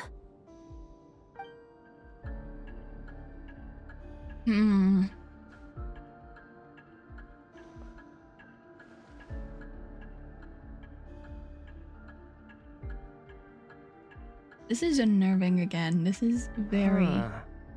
No matter how hard I try, I just can't remember anything about dying. But I do remember something else. Miss Vodyanitsa, during our last meal together, I told you how some of the researchers were suffering from temporary memory loss. Do you remember that? Yes. Oh, yeah. You said it was hindering the progress of your experiments. You thought they were just under too much stress or something. Right. And even though I don't remember dying that day, I'm pretty sure I experienced something like amnesia. Some of my memories from that afternoon are missing. Are you suggesting you're missing the memory of your... death? Of course. How am I only just realizing this? Humans aren't necessarily aware of their own death. You mean being silently assassinated, or dying in your sleep? Situations like that? The researcher's amnesia. Suddenly it all makes sense. I must thank you, Odette. I think your perspective just helped me reach a breakthrough on a series of issues that have been troubling me for quite some time. Do tell. All right. It's decided then. I'll be the one to leave today. Oh, leave? Hey, wait a minute. Aren't you rushing into this? What if you're wrong? You'll pay with your life. Come on, kid. Aren't you gonna fight for your life? This seems like a rash decision. I have other reasons beyond what's been discussed. In fact, thinking back, I remember during Miss Odette's performance, while I was sitting in the audience stalls, a brilliant new idea for my research popped into my mind. But then, my train of thought suddenly cut off. Were you about to make a breakthrough? I can't remember it now at all, and I didn't take any notes. I guess that must be another instance of temporary amnesia. Suspicious. No. Hold on. I see where you're going with this. You're suggesting that each instance of temporary amnesia is a death, right? There's a glaringly obvious flaw in that idea, no? How can one person die so many times? I believe Miss Odette's account. During the period where my memory is blank, I must have been either dead or in a similar state. All it would take is for the same thing to happen in the theater, and I would come under the effect of the ley lines in this vicinity. This increases the likelihood of me being the deceased, does it not? I guess. But then... Would this be interference from Ronova? Like, they're getting too close to something, so she doesn't want them to continue? But then, she wouldn't have that authority. Like, well, she does. But she would need a reason, I guess. Or, like, a directive. But... There's no evidence to suggest that anyone other than me is a candidate for the deceased. So allow me, as a scientist, to treat this as an experiment. Please relax, everyone. I don't think things are as bad as they may seem. If I really am the deceased, then to leave the theater will be a relief for me. If, on the other hand, I'm still alive right now, well, apparently you've all witnessed my resurrection recently anyway. Who's to say I won't return from the dead again this time? You better. Mitya's right. This is the only thing we can try right now. I think he's deliberately downplaying the gravity of the situation, though. He probably doesn't want to burden everyone. What is a scientist if not someone who gambles on experiment after experiment in an attempt to obtain the truth? I guess. With this snowstorm, the ley line phenomenon, ghosts of the dead, and my amnesia, we've been paralyzed by not knowing and powerless to do anything about it. It's a terrible feeling. But if I do get resurrected, you can be sure that I'll come back with the truth of all this. Just you wait. I don't like where this is going.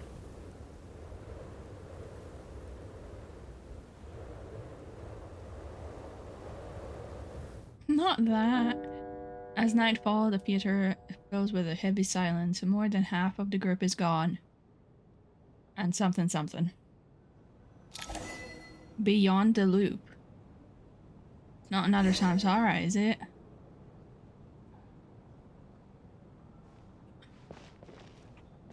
Well, who do we have left? We have...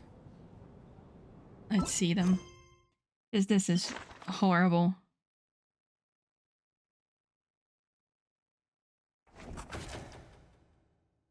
Suspected of being one of the deceased, he voluntarily walked into the stall.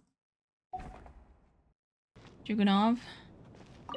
Oh, that Valeri guy was packing even more muscle than I thought. I can't believe how heavy he was. Hauling him over there nearly killed me. Oh, curse this confounded snowstorm. Go bother some other poor souls instead. What do you want? I'm not in the mood to talk right now. Nothing, I just wanted to see what you were doing. So we have the Traveler,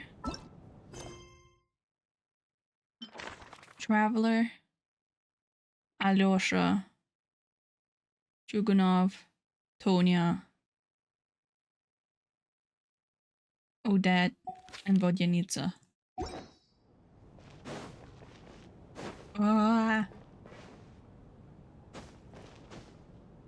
Tonya and Vodyanitsa. Poor Mr. Mitya. I didn't even get to see him one last time. Maybe it's a good thing that you weren't there to see it. It was a hard thing to watch. Yeah. I hate goodbyes. Why does it feel like everyone around me is slowly disappearing? Not just in here, I mean. In the outside world, too. What do you mean? Maybe it's the realization that, at the end of life, everyone has to face it alone. But what do you mean in real life? Come to think of it, the main reason we're still alive right now is pure luck. Each morning here, for every one of us, there's the chance that we might not wake up. You could take it a step further and say that the same is true outside, too. Who can never be 100% sure when they drift off to sleep that they'll open their eyes again in the morning? If I make it out of here, I'm going to cherish every moment that I'm awake and live without any regrets. Without regrets. I feel like a strange sense of anxiety has been quietly growing inside me over the last 2 days. Yes. Come on, come on. You can do it. Tanya? Are you okay? You look really glum. If something's bugging you, let's talk about it. There's only a few of us left here now. After everything we've been through, what's the point in keeping things bottled up? But that's kind of how he does things. I have a travel companion named Paimon. Alyosha and Odette have met her before. She's been feeling unwell recently. You're worried about her, aren't you? That makes sense. We've been trapped in here for days. To be honest, I used to feel like I was just a spectator in this world, watching everything that happens from the sidelines. Maybe it's because I'm a descender. You're just dropping that on them right now? A descender? Tanya? But with Paimon by my side, over time, I slowly felt my connection to this world growing stronger. She loves eating, sleeping, and having fun, but she's also a great guide. It's her authenticity that makes this whole world feel more real for me. Teyvat is a simulation. I mentioned this before, but Ether has to observe Khaenri'ah to make it real, which is why Lumine's whole thing doesn't, like the Loom of Fate doesn't work yet. I was going based on what you call them again? Honkai Nexus Anima logic, because they have an Ether lookalike. I don't remember his name, but he's supposed to be the like sovereign of reality and illusion, and his sister should be memory and forgetting, or oblivion. Ether needs to see this world and believe in its reality in order for it to actually become real. That's kind of what I'm thinking about. It feels more real for me.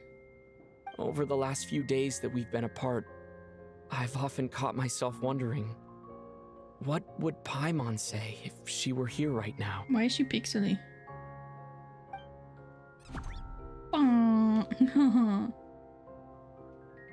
But by the time I snap out of it, the conversation has already moved on, and I'm still in my own little world. I'm trying to overcome this sense of detachment, but I really miss Paimon. I guess, in a way, she means the whole world to me. Wait. No. That's so sweet. Is that why she's being targeted? To create detachment, I guess? So that he would leave Teyvat alone through its own circumstance? I bet she misses you when you're not there as well. Maybe you're her entire world too. I don't know if this will make you feel any better, but back when the water imps left Snezhnaya in droves, I also felt like the whole world was suddenly empty. I could be surrounded by people all smiling and having fun, and still feel completely separate from it. So, I totally understand how you feel. Later on, I started to think, maybe accepting the fact that our loved ones won't always be with us is something that takes a lifetime. I think that rings true for Lumine for him, right? As well. All we can do is cherish their companionship from moment to moment. So, once we get out of here, you better hurry back to our side as fast as you can. You can't let your story end in regret. That's the trope I hate the most. Thank you. That's exactly what I needed to hear. Now, can we talk about your dreams, buddy? But Vodyanitsa, if you hate goodbyes too, why didn't you leave with your people? That's just the choice I made. I used to regret it, but I don't anymore. Like I said before, singing is a water imp's primary mode of expression. It's how we convey our emotions. Our songs have echoed through this theater for hundreds of years, each one a story pieced together through moments of joy and sorrow. But does a story exist without someone to read it? To me, the answer is no. Remember during the story quest? We had to give him permission to well, not permission in a way, but we had to be able to read and observe the story that he was writing after the end, well, after the story Anya finished or didn't get to finish. So I made the choice to stay. That way, there would still be someone left to sing these songs and listen to their stories. Otherwise, they could have been lost forever. Could you teach me how to understand your people's songs sometime? I want to be able to truly hear them, like Mr. Shram. A fan after my own heart. Thank you, Tonya. How about I sing something for you, and you tell me what you hear? Okay, I'll do my best.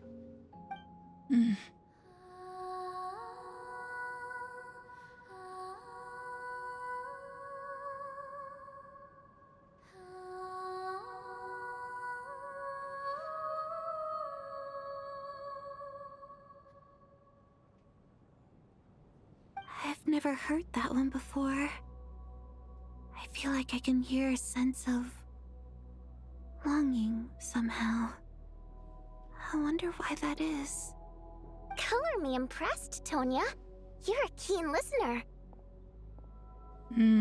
I guess they were below the stage and I didn't see them. Most people can only tell if a song is happy or sad. I didn't think you'd be able to pick up on such specific details. So, what's the song about then? Come on, tell me. I've actually never performed this song in the theater before, because it has more of a ceremonial purpose for our people. It's not meant for the stage. It means something like, may those we have lost watch over us, and follow this song back home in the night, so that we might be reunited once more. It's kind of like a requiem, a call to be reunited with our loved ones in our dreams. No wonder I could hear that sense of longing. You sing it for loved ones who have passed away. I hope it reaches them. It's getting late, Tonya, and you're not well. We should all turn in early. I suppose there's no reason to keep watch tonight. Okay, but, before I go to bed, could you sing that song a couple more times for me, Vodyanitsa? Of course. anything for my #1 fan.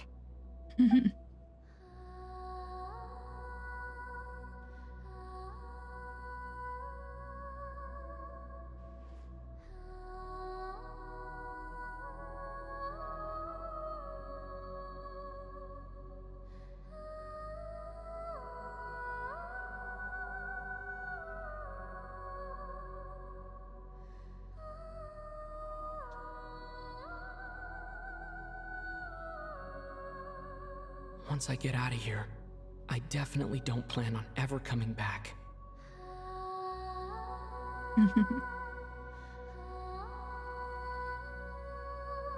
This theater is dead to us, I guess. But I guess that means I'll never get to hear Vodyanitsa sing again. That's a sad thought. Before I fall asleep, I should cherish this moment of companionship while it lasts.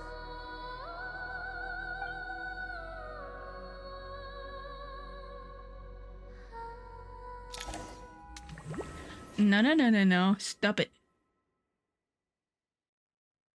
I didn't mean that literally, please. Okay, there we go. Where am I? Am I the only one? Where am I? Yeah. It's so dark in here, and I feel kind of dizzy. Tonya? Am I alone?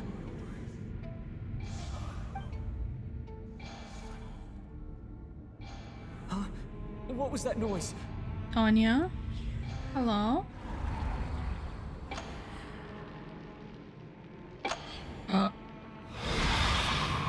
Uh-oh.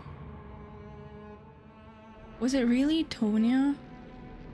Return, O spirits. Fulfill your oath of protection.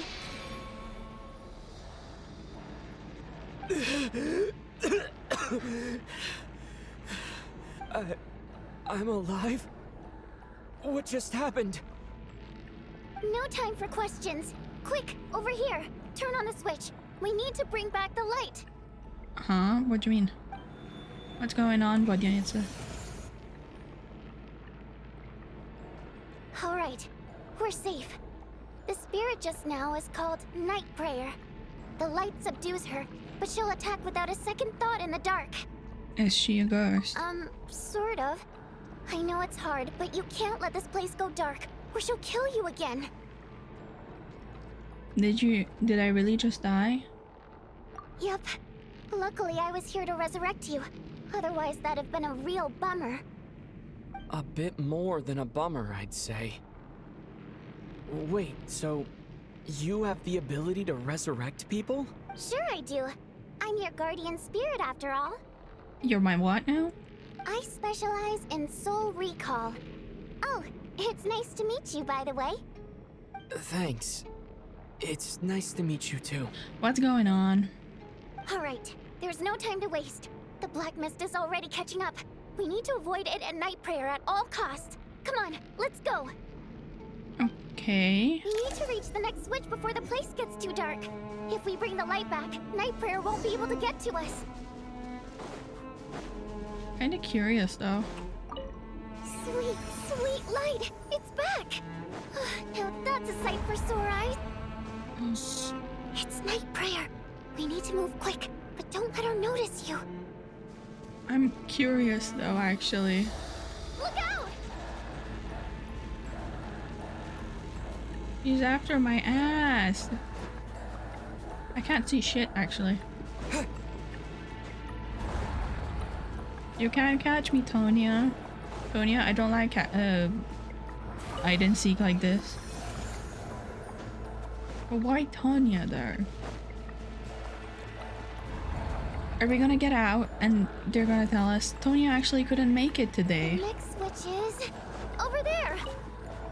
She didn't feel well enough, so she didn't actually go to the theater.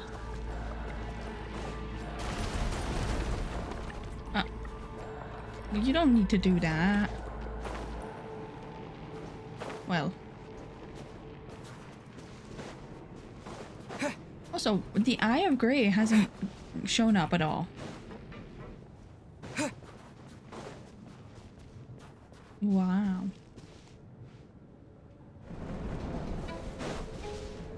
Oh no. Oh, yes? But no, the Eye of Grey hasn't shown up at all.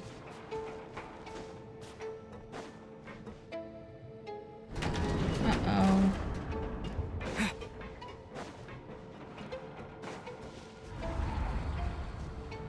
You know what? Never mind.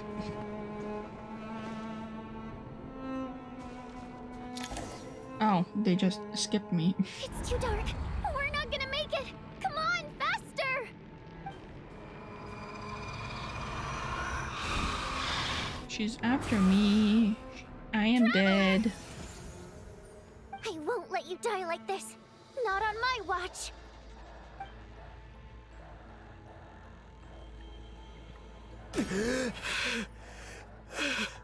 Holy shit. How many times have you died, dude? Even though it's not permanent, dying is definitely not a pleasant experience. Great. You're back. Yeah, thanks to you. Time for you to get out of here. Quick, before the light runs out.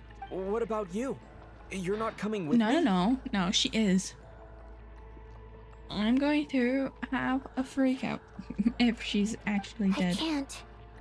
I've already been used up. What's that mean? The Guardian Spirit skills are finite. I can only resurrect someone so many times.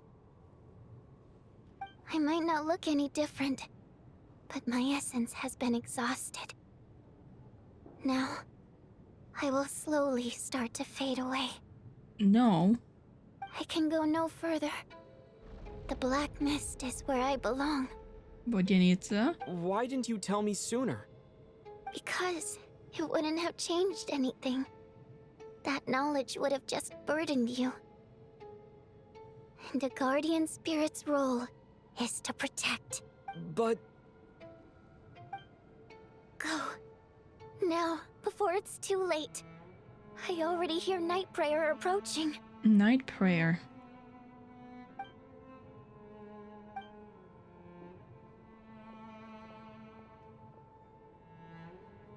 This is wrong, and I don't like it.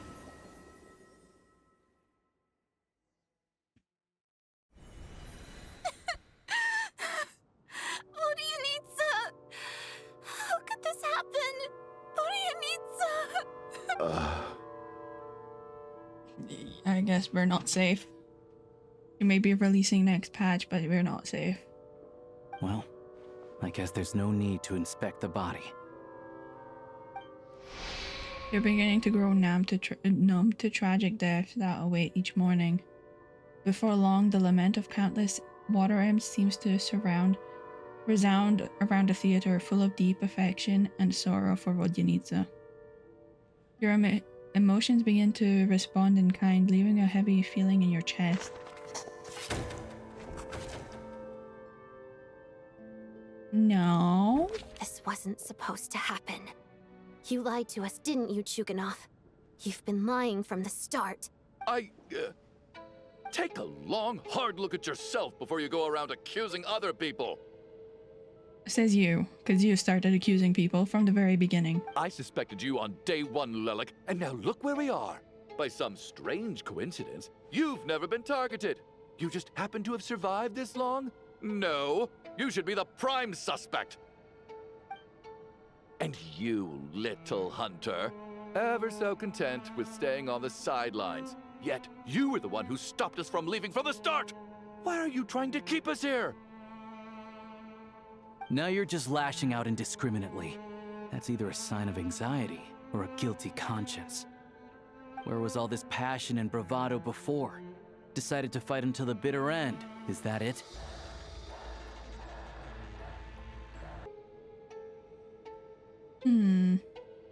Is that a threat? Fine, bring it on. You think I'm afraid to die after all this? You want to kill me? Go ahead. I'd like to see you try. What the hell is wrong with you, though? After all the trauma of the past few days, everyone's been pushed to the breaking point.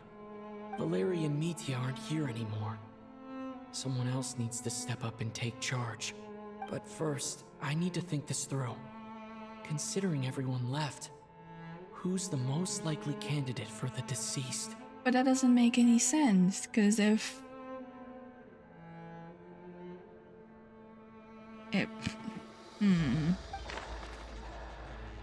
Silvermane... I think it might actually be Tonya.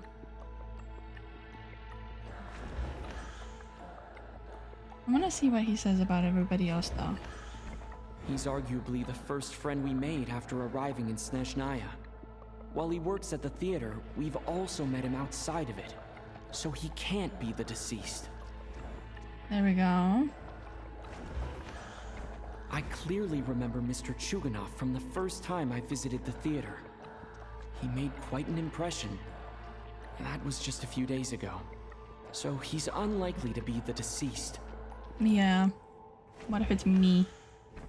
My memories are perfectly coherent. Even after racking my brain, I can't recall any scenes of my own death. Well, I see a couple. It has to be. I'm just going through them. She's been recently active as Lelik, so she's up. Tonya. It has to be. We've never met Tonya before. Of those who remain, the only person we've never met before is Tonya. There is room to doubt her true identity. People are easily misled by first impressions. Now that I think about it, Child's sister was in fact a label I imposed on her due to my own assumptions. But Mr. Chuganov vouched for Tonya's identity yesterday, with basically no other possibilities left. Could it be?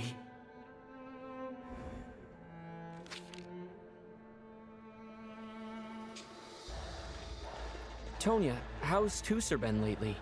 Oh. Tusser? There we go. Your brother Ajax must have mentioned me in his letters home, right? Did he say anything about a blonde traveler? No. And my brother's name is Razik, not Ajax. You're not Tonya. Oh. Chuganov, looks like it's your turn to do some explaining. Yesterday, you said you could vouch for Tonya. Why did you give us a false testimony? I knew you were behind this, Chuganov. You've been lying through your teeth from the start. Everything about you is fake, down to the wife and daughter you're always talking about. Your entire family man persona is a charade, isn't it? He doesn't have them. That's why he never brings them to the theater. That night, when I infiltrated your place as Lelik, I noticed you were home alone. Didn't think much of it at the time. Just thought everyone else was out. But thinking back on it now, that doesn't seem very likely. My guess is, you live alone, don't you? Yeah. Even that was a lie? But why would he lie about having a family? Oh! Curses! Oh, why is there no end to this blasted snowstorm? If it would just stop! If it would just stop. I think I remember now. I know how I ended up here. It feels like a distant memory. But at the same time, it's just like it was yesterday. The reason I'm always coughing is because I got sick with frostbite. The locals usually call it the snow cough. It's not a very common illness. It's partly genetic and partly caused by the cold climate, but it can be fatal. They sent me to the hospital as soon as they found out I had it. And I spent so long lying there in that hospital bed. After a while, I felt myself growing weaker and weaker. Nothing seemed to be working anymore. Neither the treatment that the doctors were giving me, nor the medicine my brother was brewing from frost fairy flower leaves. So one day, I told my brother that I wanted him to take me outside for once, so things could be like they used to, just for one day. I wanted to meet loads of friends, experience new things. Is that him? Is that Chugunov? And that's his sister? Instead of Tonya? Like the one we know? He agreed. He snuck me out of the hospital, and we escaped. And he's the reason for her death. We got to the theater, bought tickets, and went inside. Oh, it was all so exciting. I remember the show very clearly. It was amazing. But I found myself getting sleepier and sleepier. Oh, Tonya. When I woke up, I couldn't find my brother anywhere, so I guessed he'd already left. But there's no way he'd leave me behind. So I decided to stay here and wait for him. At the time, I figured he'd probably gone to brew some more medicine for me. I was planning to chew him out for abandoning me when he got back. Tonya, it sounds like by then you'd Already. Yeah. Yeah, I know. I understand now. Dead, aren't I? This cough and the feeling weak, it's probably just my body's memory. After all of that, it turns out I can't blame my brother after all. I was the one who abandoned him. I'm sorry, everyone. I realized this much too late. It seems like death skewed my perception. And now I've dragged you all into this mess. Your name probably isn't even Tonya, is it? Didn't that ever strike you as odd over the last few days? Well, when I was little, my brother and I read a storybook, and Tonya is the name of one of the characters. Then where is Tonya from Child's family? When we escaped from the hospital, our family and the hospital security were looking everywhere for us. So when you first approached me and said my brother had sent you, and called me Tonya, I thought he must have chosen a fake name that only the two of us would know. Because he was afraid of getting caught. No. It seems like that was just wishful thinking. At least your memory of death isn't painful. That is a small comfort. Now it's your turn, Chugunov. Talk to us. I believe no lie is ever told without a reason. You're right. I was lying. I happen to know that the Harbinger child and his sister Tonya managed to get tickets, so I lied to you and pretended I knew them. Yeah. And yes, I was lying about my family too. The truth of the matter is, I lost them a long time ago. I just refused to accept reality. And now I've spent the second half of my life living a lie. Lost them how? I'm a joke. My daughter's name was Iskra. And before you ask, yes, Iskra, as in Iskra Manufacturing Plant. She also died from the snow cough. She was just 6 years old. If she were still alive today, she'd be around the same age as little Tonya here. After Iskra passed, my wife couldn't bear to face those memories either. So she chose to start a new life without me. One day when I came home from work and saw the empty room, I felt like I couldn't breathe. Subconsciously, I started to imagine that they were still there. I soon discovered that this was the only thing that made me feel any better, so I just embraced the delusion. The Lulus. I guess that's one way to cope, isn't it? Nothing more than a pathetic means of escapism, I know. but at least it's not a crime. So explain your false testimony then. The night before last, when I was chatting with Tonya, she mentioned that her brother would brew medicine for her from frost fairy flower leaves. Mm-hmm. Combined with her various symptoms, I suddenly understood everything, including the fact that she was deceased. The snow cough used to be an incurable illness. I would pick frost fairy flower leaves to brew medicine for Iskra too. It took hours and hours on the stove. But the year after my daughter passed away, the jester of the Fatui announced that a cure for frost blight, also known as the snow cough, had finally been developed. Oh, it was just barely too late. It turned out that all previous treatments were completely ineffective. No better than random concoctions. That's why he knew whatever she was taking with the frost fairy flowers, it wouldn't help her. That was the final straw for me. I just couldn't take it anymore. Just one more year. One more year, and everything would have been okay. So, more than anyone, I know full well that in this day and age, no one in their right mind would still be using frost flower leaves to brew medicine for the snow cough.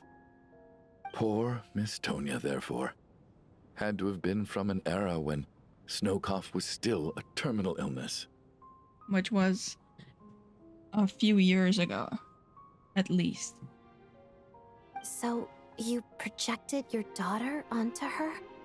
Even though you knew she was one of the dead?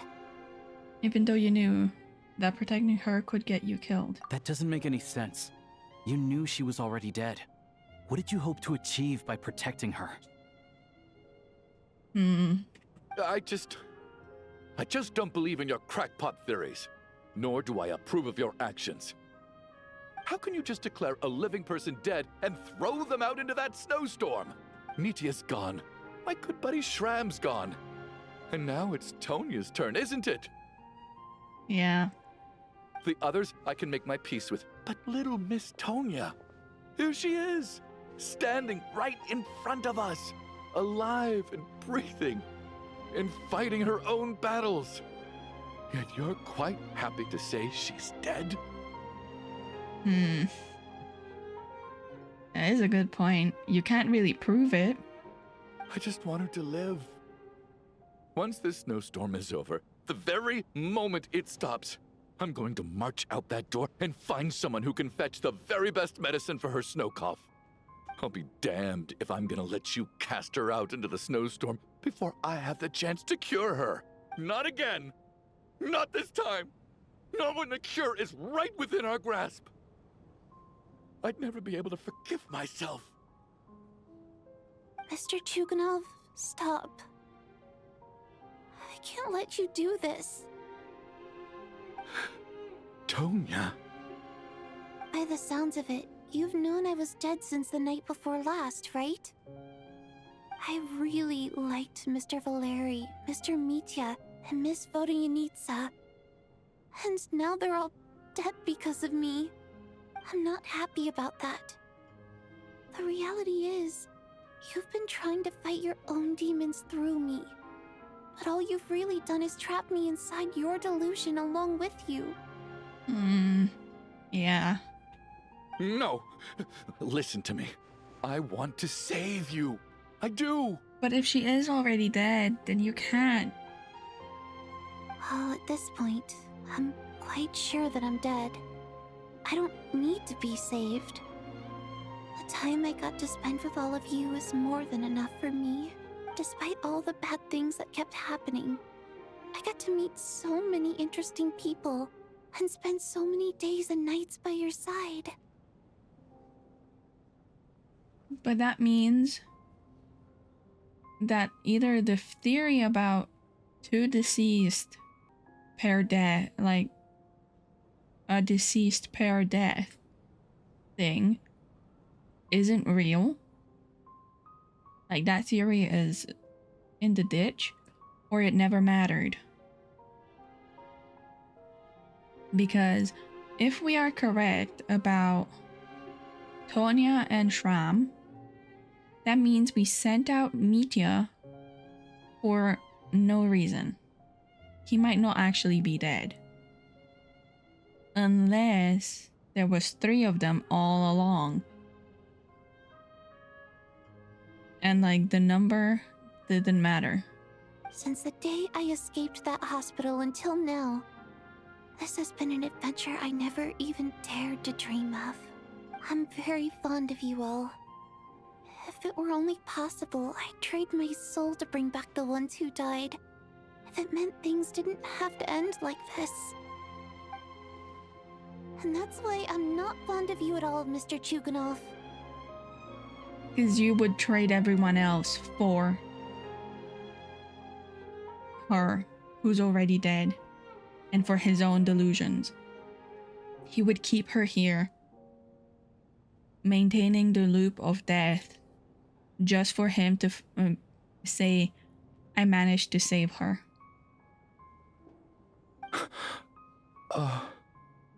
I'm sorry. It's them that you owe an apology to, sir. Not me. Well then, I suppose this is it. It's time for my adventure to end. I've caused enough trouble. Bye, baby. She's actually a baby. What do you mean? You're leaving already? It's still early. Don't you want to stay a little longer? No thank you. Oh, and by the way, my name is Patashka. It was nice meeting you all. Patashka.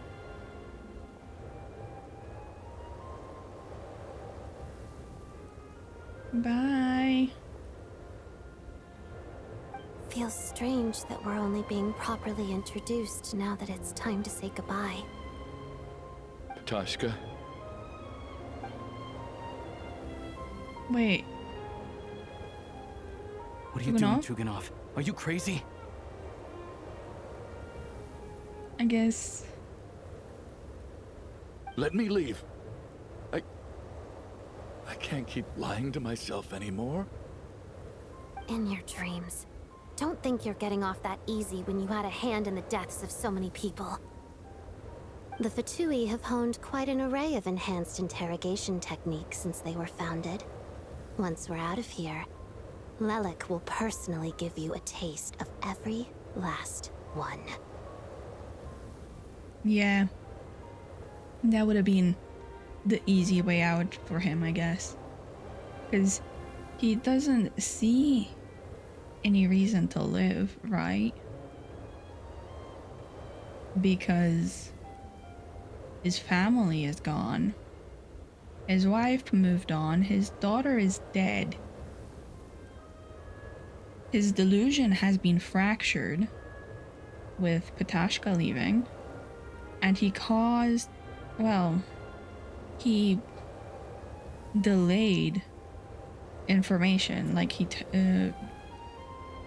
didn't tell us things that could have saved the other people.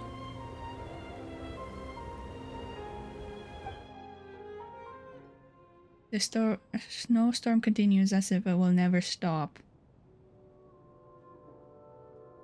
And now there's only 4 of us. I think we should leave. I doubt this snowstorm is ever going to stop. For all we know, this storm might have destroyed all of Snezhnaya by now. Maybe even the whole world. I'm starting to feel the same. Maybe this is the heat death of the universe. Wait, we finally solved the mystery of the haunted theater today. Maybe let's at least try to enjoy tonight? Okay. Nighttime soon follows once again. Fair enough. I don't particularly feel like dying in Chuganov's company anyway. And yet you won't let me die first. You need to pay for what you've done, so. Hey, Chuganov, on a serious note, if we do make it out of here, you should close down that factory of yours. A lot of people are freezing thanks to you. Is this really the time to be discussing my factory? Yes. All right, fine. I'll shut it down. Doesn't matter to me anymore. Am I hearing things? Or was that a knock at the door? Who could it be? Let me in! There it is again. But I don't understand. The snowstorm hasn't stopped, has it? Maybe the snowstorm was brought some unwanted visitors, or perhaps it's the rescue team that Valeri mentioned. Should we open the door? Is this it? Is this nightmare finally over?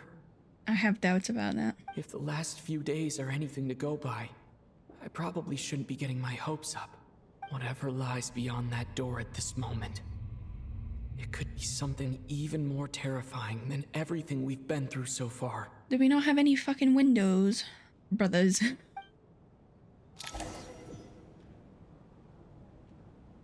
What do we do? We're opening the door. I guess we'll open the door. Tell me it's like Mitya. There we go. I was right. So.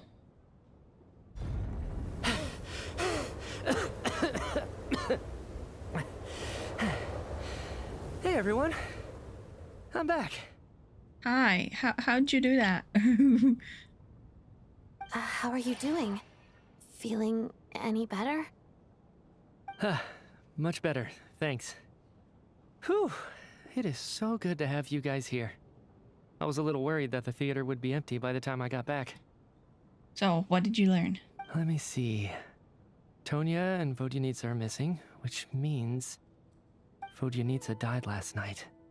And then you discovered that Tonya was the other dead person. Am I right? So he was correct. Not Tonya. Pitashka. First, tell us how you made it back here. Given the conditions outside, no one should be able to return alive.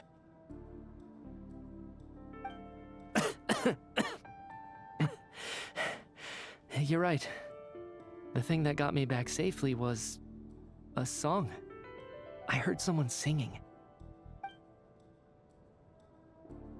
After walking into the snowstorm, my mind grew hazy. I don't know how long I walked through the storm before my mind completely slipped away. Mm-hmm.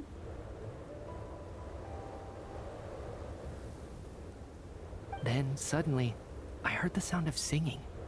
The voice instantly brought me back to my senses, and I regained consciousness. So I followed the voice, searching for the source of the singing. I searched and searched, until finally, just a few moments ago, there was the entrance to the theater, right in front of me. Interesting. The singing. I've actually never performed this song in the theater before, because it has more of a ceremonial purpose for our people. It's not meant for the stage. It means something like, "May those we have lost watch over us, and follow this song back home in the night, so that we might be reunited once more." Yeah. That must have been Vodyanitsa's Requiem. Who knew it actually worked? That song is meant to guide the souls of the dead. Mitya, that must mean that you... Huh. No kidding. Huh, seemed like I guessed right then. This is what I've been so desperate to tell you about. When I first stepped out of the theater, I was still quite lucid. My memory of it is still pretty intact. I remember the outside world being completely different than what I'd expected. It was like this was a world where only the snowstorm existed. There wasn't a trace of any humans or buildings ever having been there. Oh. I don't know how else to describe it, except to say that it just didn't seem like the real world. And as for the Requiem, if I was guided here by Vodyanitsa's song, it can only mean that I must already be dead. And this is my soul, not my body. But I didn't experience a clear moment of death while I was out there. Nor do I feel any different now than before I walked into the snowstorm. You don't seem any different to me either. In fact, this is something I've been wondering about for a while now. If souls aren't physical, shouldn't they lack tangible form? Isn't that what we were saying with the black body? That the black body is like the memories of a soul or something like that? Both Shram and Patoshka were clearly deceased, and yet their souls didn't look or feel like ghosts at all. They were visible, tangible, no different than you or me. This raises a truly terrible thought. Is that really what Mitya is suggesting? That we are already dead? Or everyone in the theater had been dead all along? We're all inside a dream? Mitya has come back to life once again? No. We can leave this place now. We've been dead all along. Mitya's soul was summoned back by the Requiem, confirming that he is indeed already dead. And yet, he looks no different from us. Of course, if even the long deceased like Mr. Shram can blend in with us undetected, then maybe we've all been dead from the very start. And all of us are now souls wandering the theater. But then how does that work? So many questions.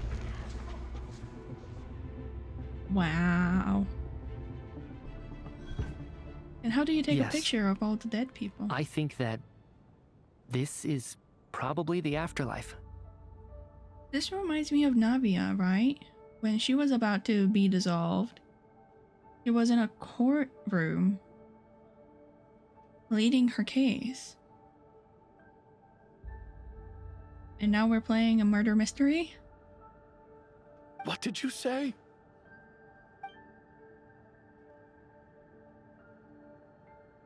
Huh? You heard me.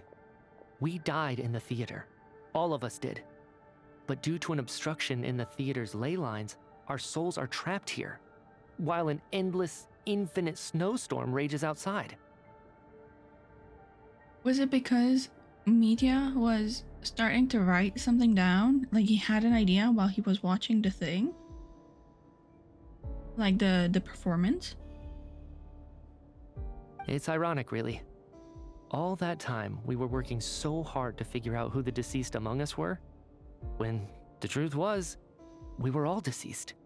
The only difference being some of us died more recently than others. Oh. Do you remember that note, "Death is near"?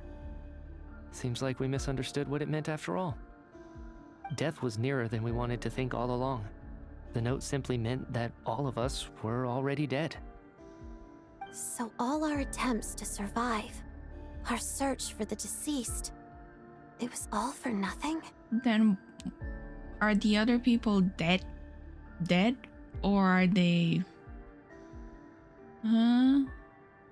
Hard to say. At the very least, we hope 2 lost souls find clarity and go to where they belong. Yeah. The presence of those 2 is probably what caused our souls to be drawn in by the ley lines. In which case, the deaths we've awoken to over the past few days were just souls returning to the ley lines for good. If what you're saying is true, doesn't that make us the lost souls now? Yeah. Huh, no wonder. This afternoon, when I was moving Vodyanitsa's body, I noticed that the other bodies in the room hadn't decayed one bit after all these days. I did mention that. I was like, is decomposition in stasis? Because it couldn't be. Preservation. Cryo is preservation. They're preserving something. That's further proof that those aren't physical bodies at all, but merely our shells here in the afterlife. Would that mean that everybody who enters Snezhnaya is already dead? Or like they're dying? Or they died upon entering and maybe Paimon is still alive, but it's taking her a little bit longer to figure it out or to die. No, I don't like that. Am I really dead? This doesn't feel real to me at all. No, that's impossible. This cannot be how it all ends. Defy fate, buddy. That's what you're here to do. I still find it hard to believe that all of us are dead. How exactly did we die in the real world? None of us have any memories of dying, right? No. Not even knowing how we died is preposterous. Good grief. Surely there has to be some reason. Exactly. It's hard to rest in peace when you don't even know how you died.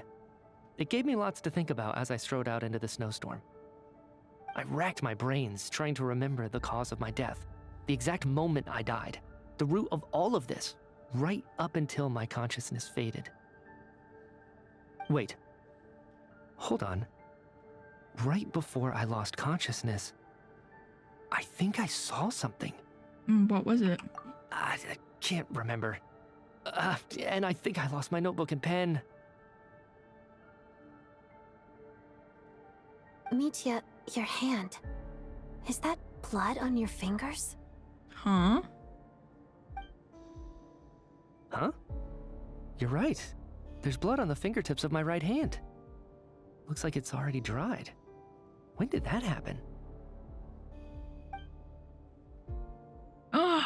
What the? Wait. I guess this was what I saw. I must have desperately drawn it in my own blood right before losing consciousness. What's wrong? Do you recognize the symbol? Yes. It's Ronova, the ruler of death. Huh? Alyosha, do you still remember that Snezhnayan folktale you told me about? I don't. Remind me. It was about the Grim Reaper. When someone's about to die, he appears as an incarnation of someone familiar to guide their soul into the afterlife. And as soon as you recognize his face, your life is over. I heard a similar tale when I was little. You think the Grim Reaper in this story refers to the ruler of death you mentioned? I mean, it has to. That's right. In which case, death is near could also mean that the Grim Reaper is here disguised in a familiar form. Death, the deceased, and the Grim Reaper? So it's a triple entendre. Yes. When I first saw this note, I thought it contradicted the investigation report. But now it seems like that was the whole intention. So the Grim Reaper deliberately misled us. Then we started suspecting each other and searched for the deceased while they hid in plain sight. Yup. By that logic, the one person most likely to be the Grim Reaper incarnate is... Wait. Is it me? It's not him. Identifying the Grim Reaper is a major decision. I think it might be me. Identifying the Grim Reaper is a major decision to make. Wait, what? No doubt about it. It's Alyosha. Looking back at how everyone has acted over the past few days, Alyosha is most likely the Grim Reaper lurking among us. Oh, I was not expecting that one. I thought he was clear. How? How? Is it because he is... Is it you, Alyosha? You were the first to discover the investigation report, and you had plenty of time to slip the note inside to mislead us. So? Surely you can't suspect me based on that alone. And you also went outside and came back in. What if someone else found the investigation report first, slipped the note inside, and then put it back without telling anyone? There's no denying it. The note could easily have been slipped in much earlier than it was discovered. That's not all. I've also noticed that although on the surface, Valeri, Mitya, and sometimes I were the ones taking charge of the situation.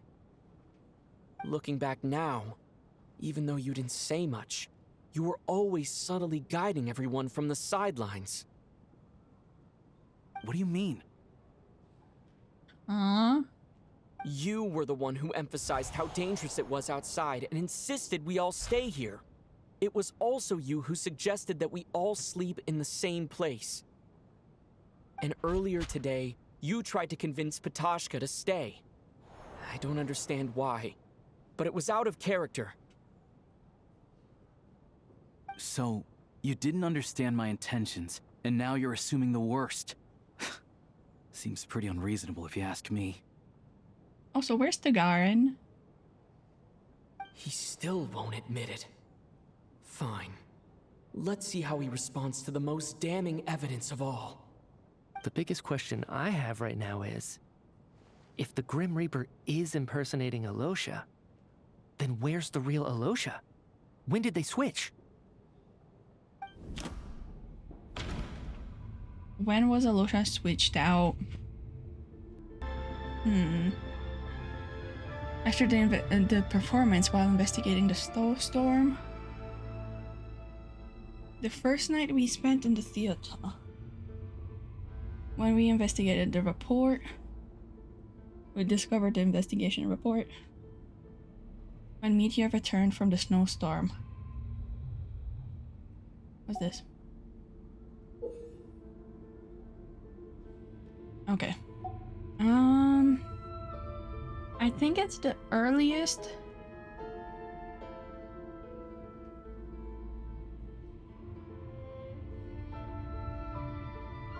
But I'm gonna try the other options. I think it's the earliest option. But no.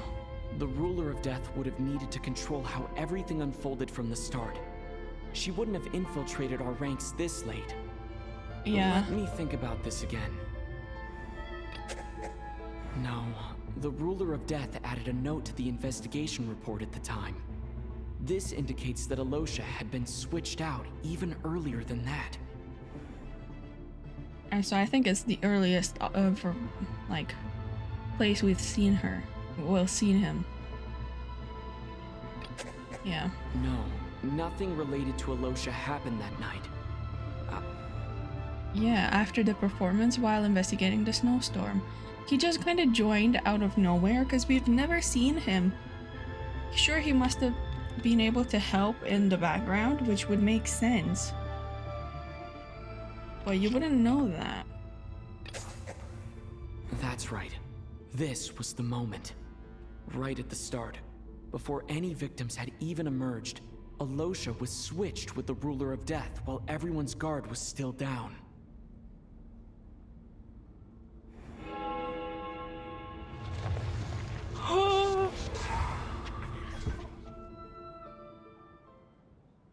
Oh no. When all this began, right after the performance ended and the snowstorm began to pick up, no one suspected anything unusual.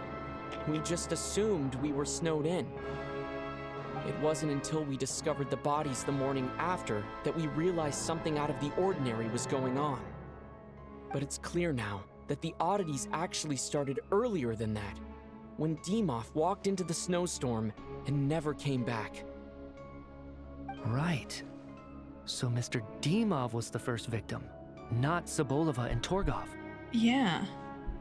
Because he just left and we've never seen him since. And if we pinpoint that moment as the beginning of this incident, then one thing becomes clear.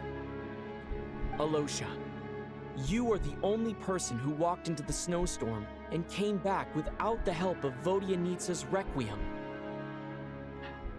That's true. More precisely, Alyosha never came back at all. The one who came back was the Grim Reaper. Oh, look at that shadow. Not bad. Well, since you've backed me into a corner, I suppose there's no point in keeping up the act anymore. Holy shit. Wow.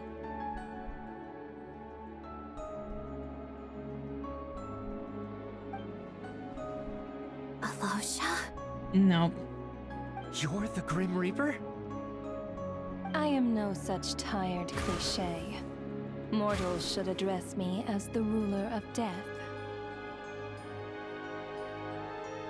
Oh, God. Before being wiped out for good, you identified the two deceased, and even sensed my presence.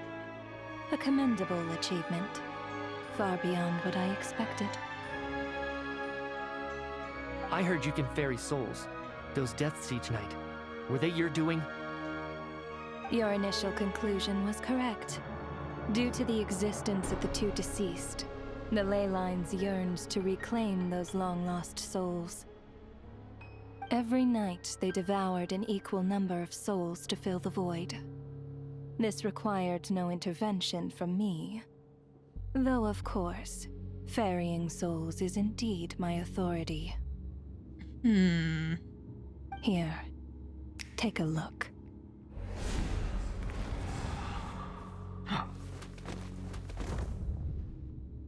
Odette? What are you doing? Why did she keep us two? Well, that takes care of today's two. Don't get so worked up. You are already dead, and your souls must return to the ley lines. Is the Tsaritsa trying to keep the souls in Snezhnaya? That's why she's interfering? I know we're already dead.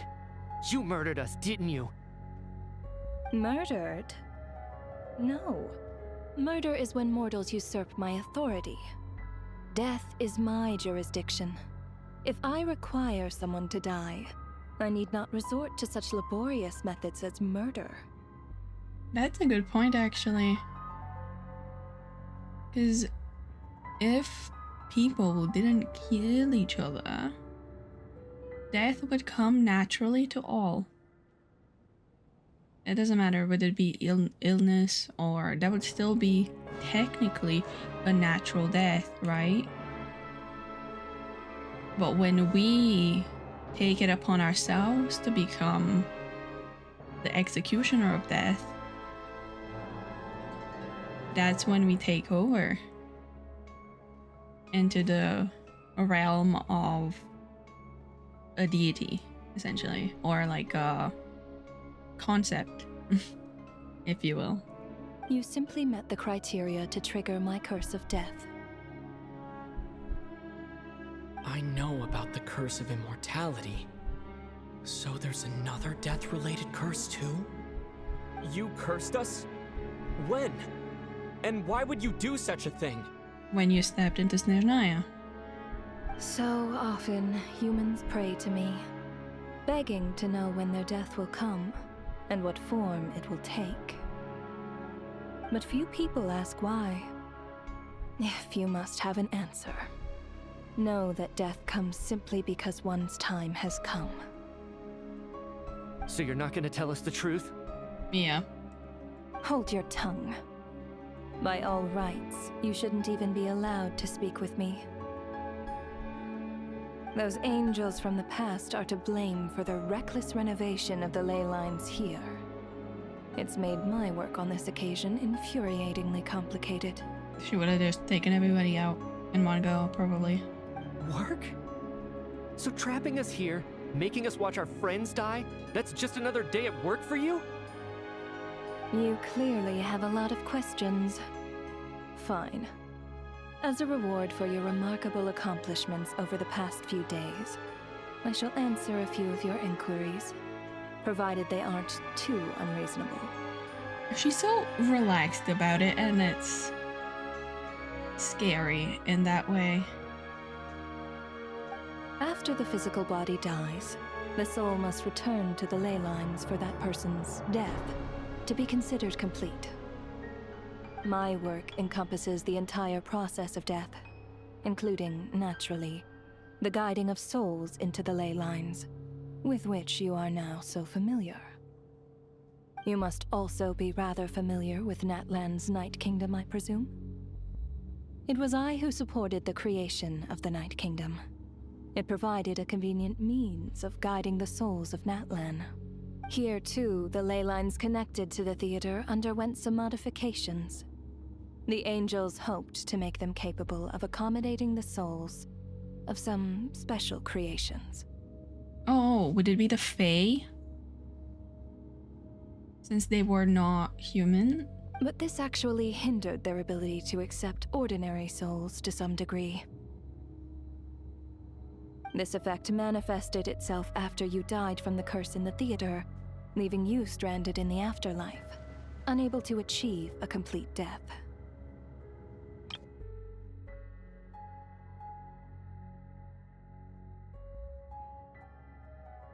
Oh, so did the angels modify the ley lines here to be able to accept like Fae souls?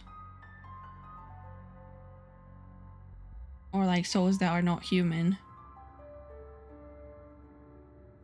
And then there was a curse put on the theater.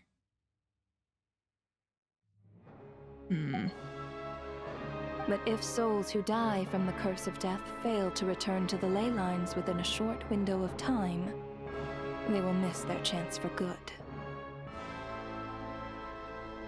Then, they will remain forever suspended between life and death, no longer subject to the authorities of either. So if you don't resolve this matter soon, and see all our souls return to the ley lines before long, we'll escape your control. Oh. Mitya's sharp. This must be what Ronova was worried might happen, and the reason she got involved to begin with. I see. I guess Ptoshka and Shram didn't pose a threat in any way, but we did. Like, if we became ungovernable by her, so she could not kill us, especially the Traveler, we would be a threat beyond their measure. But if you have the authority to guide souls, why didn't you just show yourself and get it over with? Why hide among us in the form of Alyosha? You seek to understand the mind of a god. Very well. I'll tell you. You're very talkative. Strange. Also, I think I like this, Alyosha. It's quite cool. This is a theater, and I decided I wanted to watch a show about death. That's why I encouraged you to take the events to the stage. I found myself getting quite immersed. I suppose the entertainment you provided makes up for all the trouble you've caused me by being so defiant in the face of death. There. Are you happy with my answer? No. You're just mean. Paimon coming in. Okay, shush. Paimon. You're just toying with them. You know, it's like a kid with puppets.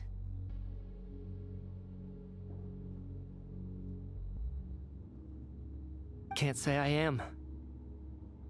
Really? But it fits the stereotypes you humans have about gods. Oh, so it wasn't real. It wasn't her actual intention. Just moments ago, you were complaining about how infuriatingly complicated your work here has been. Work is work, I get it. There are times when it's a huge pain, but you just have to get it done, right? That's a rather unique perspective for a human. You are in fact correct. There is a pain point in this case. Due to the obstruction in the theater's ley lines, there is a hard limit on the number of souls they can receive each day, making it impossible for me to ferry all your souls at once. Oh, that's why it had to be 2. Or 1. But revealing my identity too soon would inevitably have led to futile resistance. And there was a risk that any souls who chose to run would disappear. Then there was the issue of the 2 lost souls you called the deceased. The way you resolved that quandary was all part of my design. That's what I don't understand. If all of us were souls of the dead, what made their presence among us special? For centuries, they have refused to return to the ley lines, exploiting the issues created by the angel civilization to resist being drawn in. Centuries of obsession accumulated during this process. You may think of this obsession as the resentment of the dead, and in this quantity, it was a bomb that could have detonated at any moment.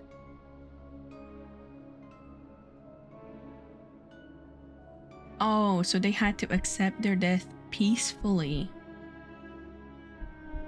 Otherwise, they would have just... It reached the point where I could not afford to leave it unchecked. But the only way to fix it was to help them acknowledge their own deaths, make peace with their regrets, and willingly walk into the snowstorm. Only then, with my guidance, could they finally return to the ley lines. Otherwise, you would not like to know what the consequences would have been. I vaguely remember seeing Batashka, but in the most terrifying form. Was that in a dream? Is that what would have become of her if she hadn't returned to the ley lines? The night prayer. I see your dreams brought you many revelations. So you see, death in fact grants wisdom to mortals. Souls connect to all things in the world and see the chain of cause and effect between them. It's nothing unusual. Anyway, giving psychological counseling to lost souls is not my strong suit. Ronova is not a therapist. Do not trust what she says. Do not take her advice. That is more of an angel's role. It was something I could not resolve directly using my authority, so I decided it was easier to leave the bomb defusal to you. Meanwhile, of course, their presence caused the souls of other members of your party to return to the ley lines each night. From where I stand, that was killing 2 birds with 1 stone. As both issues slowly resolved one another without me having to lift a finger, all I had to do was stay close by and keep the situation under control. Then use my authority to wrap things up at the end. What I don't understand is how we all died. Like, sure, curse of death. I don't know what that means. Because there's been many people in the theater, and that wouldn't make sense. And, of course, while I was at it, I thoroughly enjoyed watching this drama, dealing with death from a mortal perspective, play out on the stage. Sounds like you had it all figured out, Grim Reaper. I just did the math. You said there's a hard limit to the number of souls the ley lines here can receive each day. It's 2, isn't it? Yeah, that's why it doesn't matter if there was 3 deceased, even though there was all of them. That much is obvious, even to a fool. It's time to review this whole affair. If the ley lines can only take in 2 people per day, I need to go over the deaths from these past few days again.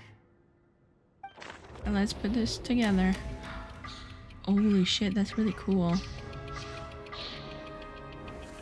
Select each the day deceased. Looking back now, none of us had the faintest idea at the time. From the moment that staff member named Dimov walked into the snowstorm, the incident had already begun. Yeah. Day 1.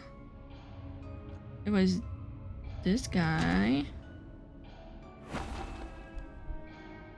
No.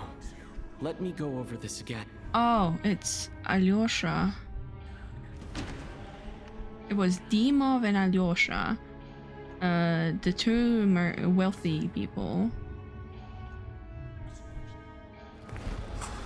Replaced by Ronova after walking into the storm. Alyosha was the second to walk into the snowstorm after Dimov to investigate.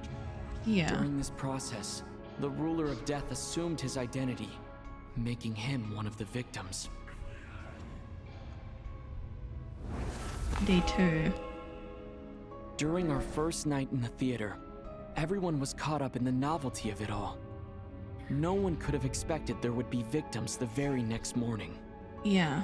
Despite all the confusion, and with the help of hindsight, we finally began to realize that something was amiss with the snowstorm.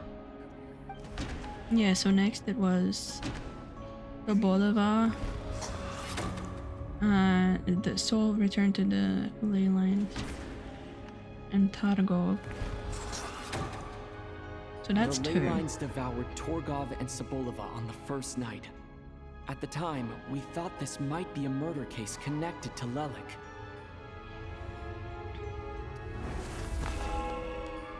Oh. Odette and I spoke a lot that night. 3 people were on watch, but in the morning, we discovered that someone had fallen victim all the same.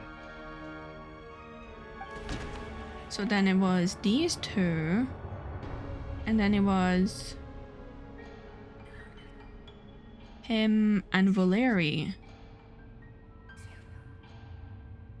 Then it was Tonya and Vodyanitsa. Or no. Coolish. And Rampana. The deaths of Coolish and Rampana caused everyone to stop suspecting Lelik. Unexplainable phenomena occurred one after another, leading Mitya to suspect that we were caught up in a supernatural event. So then it was... Later, we discovered that there seemed to be an extra person among us, and subsequently discovered the existence of the deceased. Wait, 7. Because we had 14 people to begin with. We had Dimov and Alyosha. And then 12 other people. It's 7. 7 days.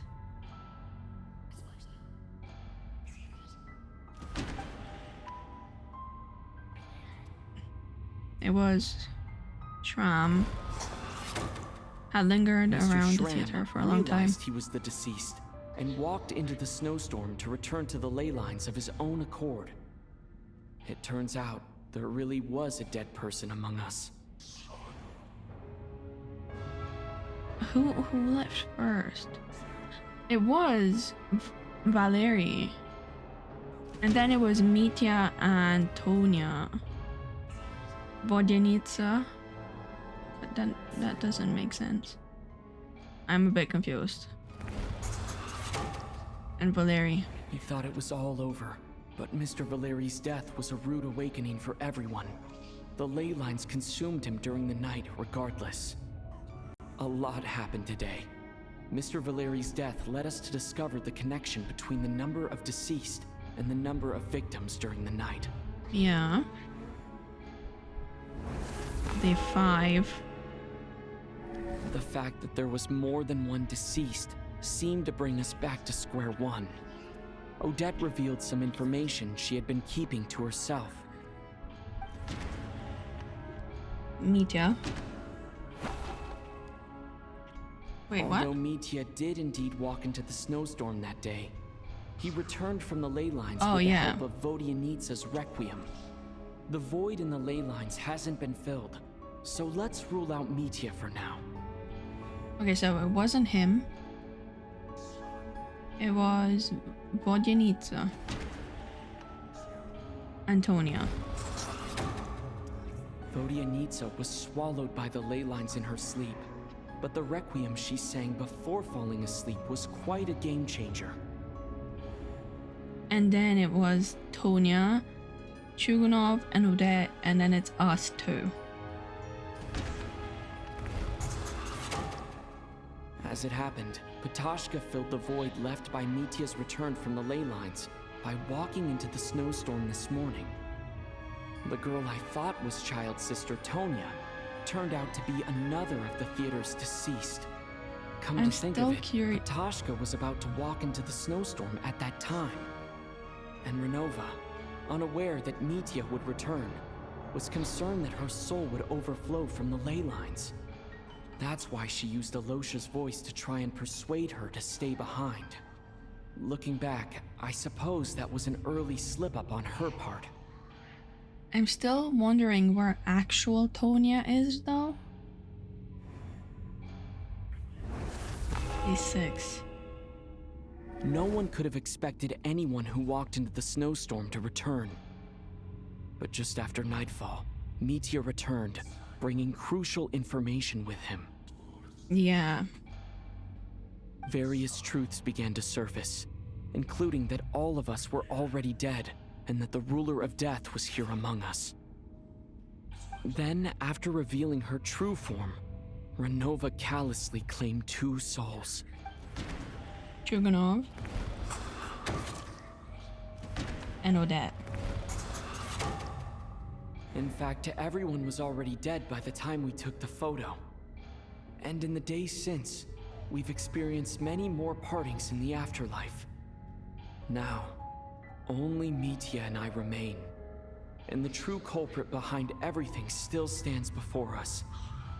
In Mitya's eyes, I see the same anger and frustration that I feel. Here's the thing, though. I guess she didn't really care about us being there before, like in Natlan. But why would she kill us now? Especially because we're a descender, right?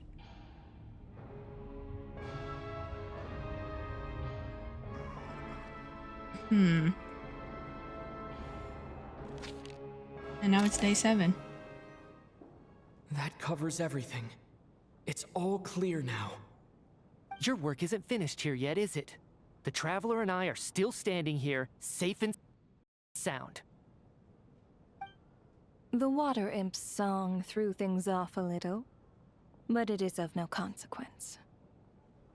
That's why she was the next target, because she sang and led Mitya back. The ley lines have already anchored your soul, and the first ray of light tomorrow morning will take you back. I, meanwhile, need to review my attitude towards the Water Imp race. So the reunion in the night that Vodyanitsa mentioned, I suppose that was never meant to be a permanent reunion. That just leaves you, Traveler. My power only allows me to temporarily separate your soul from your body. The ley lines of Teyvat would not accept you. Yeah. And your soul is firmly anchored to your body by your will. No, we're just built different.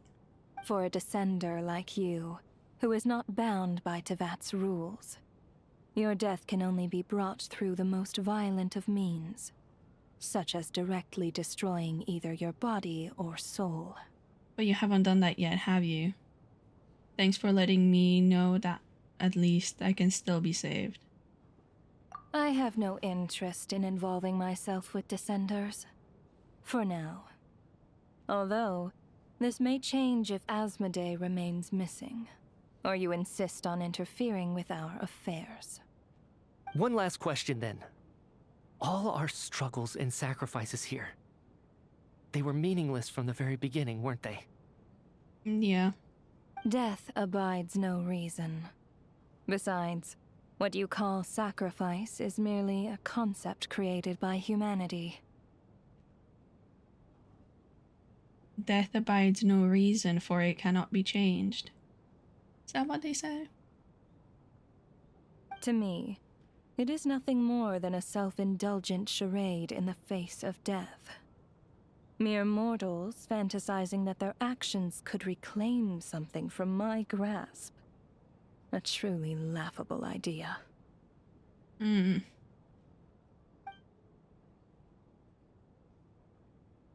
The earmuffs don't help her be imposing.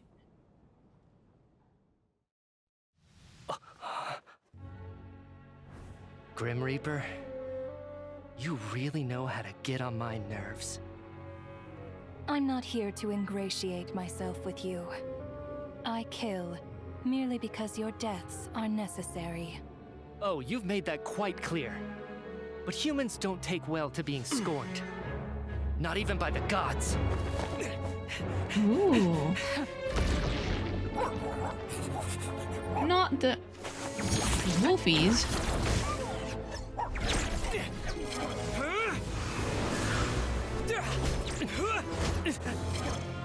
Not the Tugarans. What's he doing?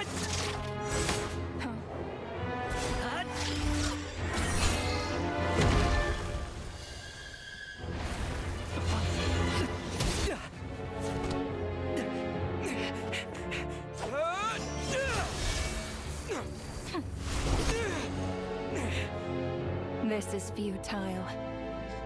You must know that you are powerless against me in my own domain. I suggest that you save your strength. For what? Maybe we can't change it. But if nothing else, we can at least teach you to have some respect for the dead. Audacious.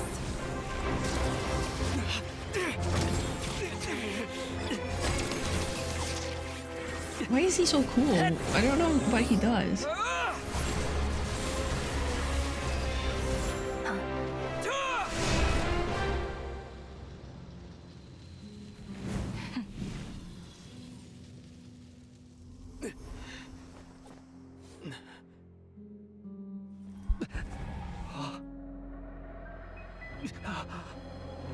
That was on purpose, wasn't it?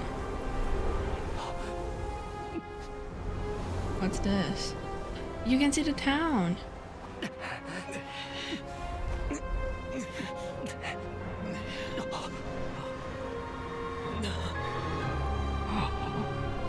Wow.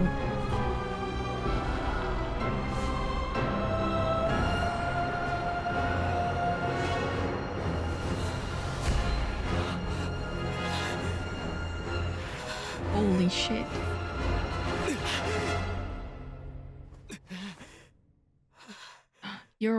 You're awake. Odette.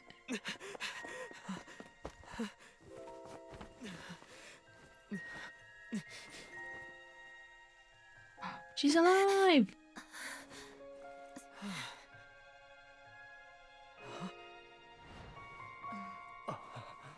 Okay. We're not dead.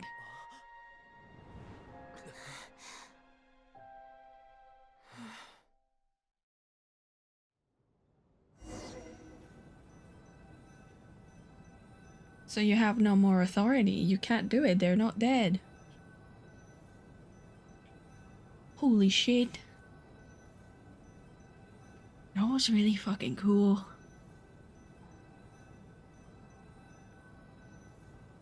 I don't think I could have guessed this is where it was going. Truthfully. Like...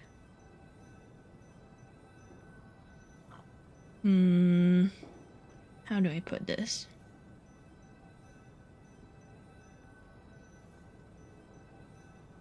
Yeah. Like, we had the trailer, but I couldn't have expected that. I also don't think it's finished at all. But...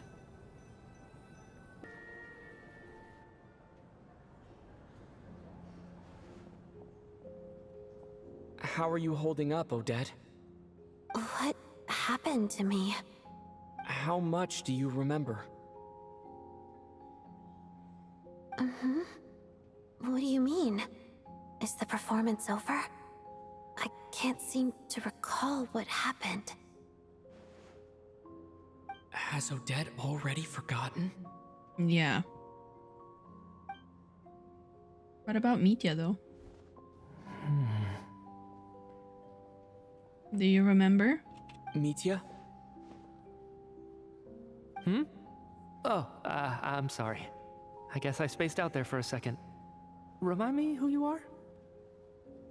Oh. Did that kill the memories? Don't you remember anything?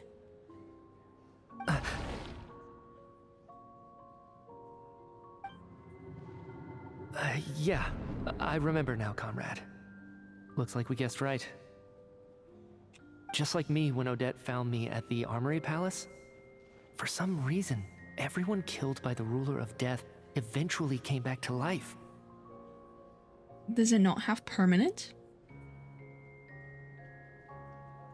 Just with one catch. They forgot what happened while they were dead. Oh, so he did die earlier when Odette found him, but then he was fine. So is this just a perpetual death, come back, death, come back, death, come back? Odette and the others have already forgotten everything.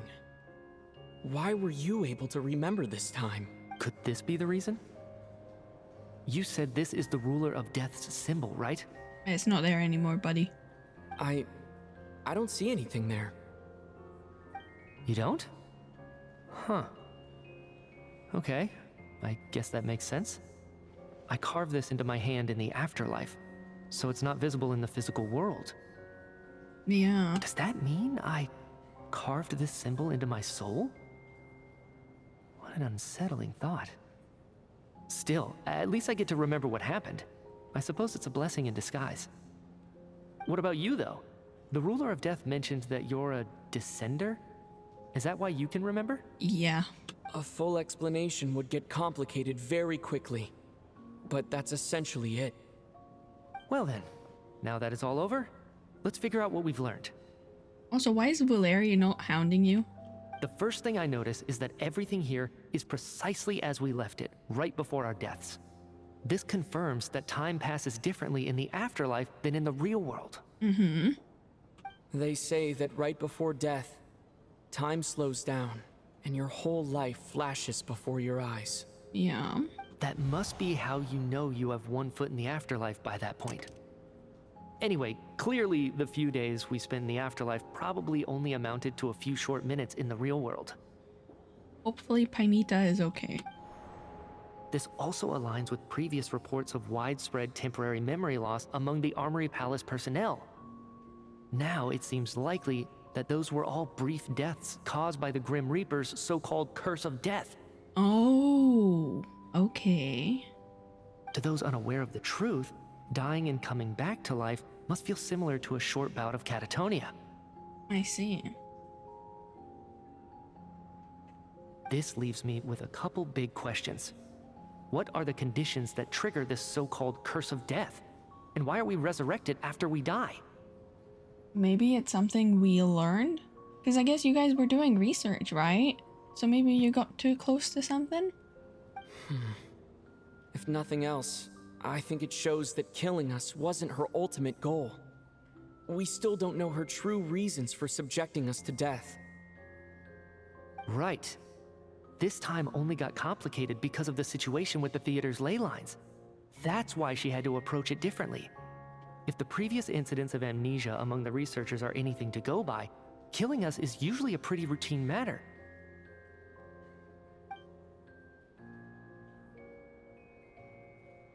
You were gonna have... Come to think of it, wasn't I about to note something down before I died? Yeah. You were Big Brain Galaxy, you figured something out and she didn't want you to remember that, so she killed you. I can't remember what it was, but I think it was something related to my research project. Use your brain. Sorry, Traveler. I'll catch up with you again later. Right now, I have to make a trip back to the Armory Palace. Sir, if I may, no one of your description has ever shown up in my investigations into Mr. Mitia's friends. Yeah, about that, Yet, you two seem very familiar with each other. Could you perhaps tell me where he was in such a rush to get to? And, by the way, have we ever crossed paths? Forgive the presumptuousness, but I feel a vague and indescribable sense of familiarity about you. So that remains the feeling of, I've met you before, but I don't know where, remains. I can explain everything. Could you help me gather everyone in the theater in one place? Everyone gathers on stage once again, but this time you do so in real life, in the real world, without everything outside being devoured by a snowstorm. Due to the unique properties of the theater's lifetimes, it seems no one has completely forgotten their experience in the life. As you recount the tale of what happened, people slowly begin to remember. As if accessing memories of a distant dream, everyone is lost in thought. Everyone confirms their own fate with each other until finally today's show is draws to a close. Where is Tonya? No, like seriously, where is she?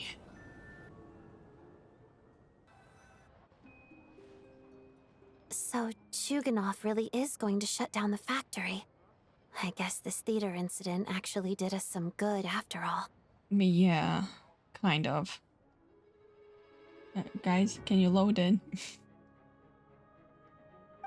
So, you said I promised to take you to the Armory Palace while we were in the afterlife, yes? I believe you. I think I even have a vague memory of it. I want to go back and check on Paimon first, even though not much time has passed for her. Agreed. Let's check in on her first. The whole reason for our trip to the Armory Palace anyway is to figure out what's going on with her health. Yeah.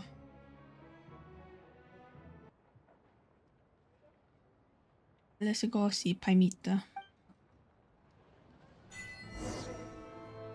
Wait, what was that achievement? I need to see those. Honestly, that was a lot and I'm exhausted.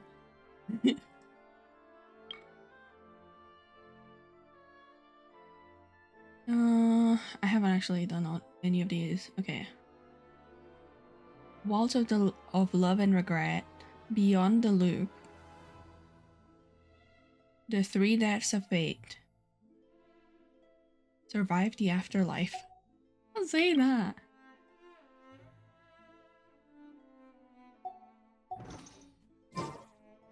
Holy shit. I haven't been out in a while. Yeah, me neither.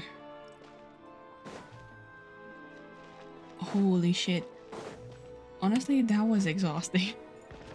That was so high tension that now that I relax and have like a drink of water, I'm like...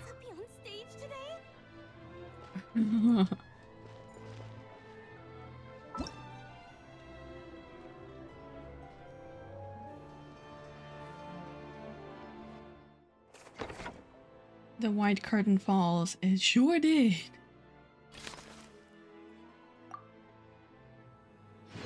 Lilic's confession. Mr. Winter's mysterious silence. Red's nocturne. Mistleton? Wait. Mistleton? I just need a moment to quickly take down. I don't know what this is. But... oh, look. It's an Odette Matryoshka. And the Vodyanitsa Matryoshka. Some notes. Okay, return to your room and check on Paimon. Let's do that.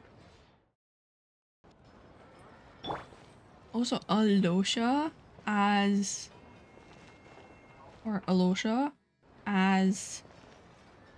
Ronova. Okay, I need the game to relax. Ronova as Alyosha? Wow. That was pretty cool. I'm finally back, even though a long time has passed from my perspective. As far as Paimon's concerned, I probably just went out to watch a very short show. I should keep my emotions in check when I see Paimon again, or it'll seem weird. And it's really funny, actually. Oh my god, I missed you so much. He's crying. Wait. The atmosphere here feels off. What do you mean? Is there danger? Shh. Stay quiet. Let's go inside and take a look.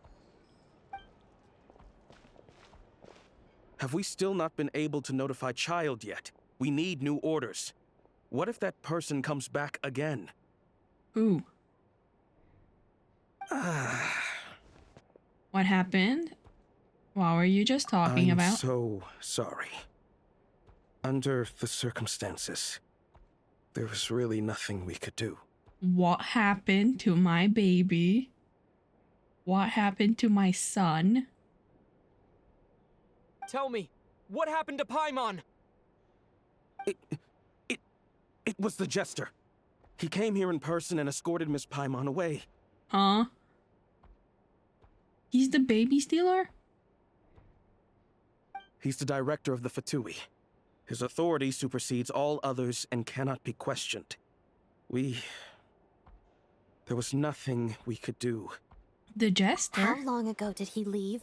And what was Paimon's status? It was about an hour ago. Miss Paimon was fast asleep at the time.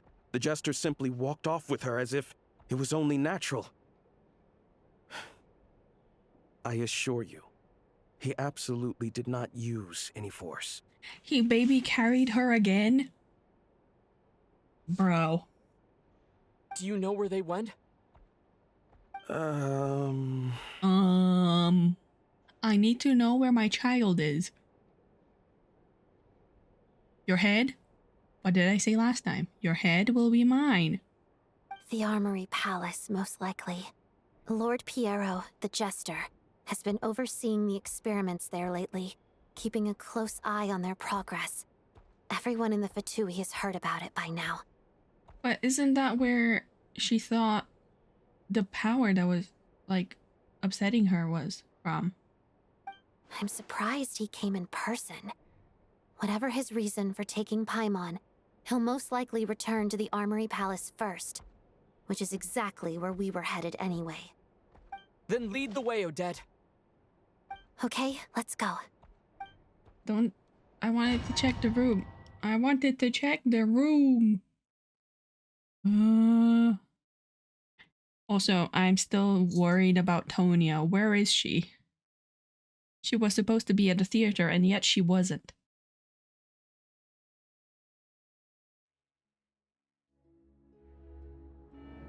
It's just up ahead.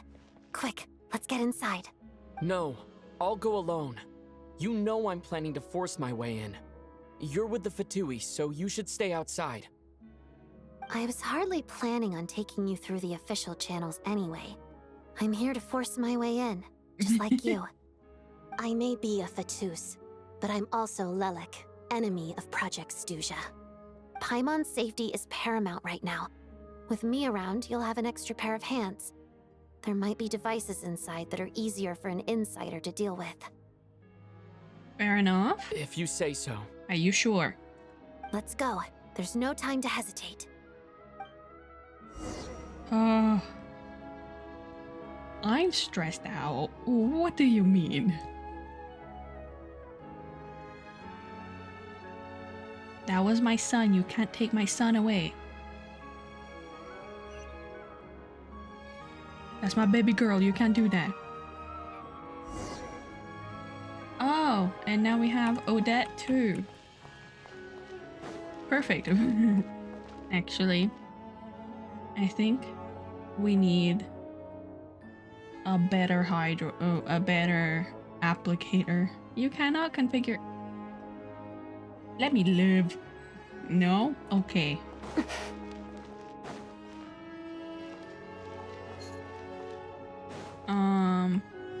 Are we supposed to sneak or are we supposed to fight? Hey, who are you? This part of the Armory Palace is under restricted access. What do you think you're doing? No questions, please. We're short on time. Enter the Armory Palace. Let me in. Let me in.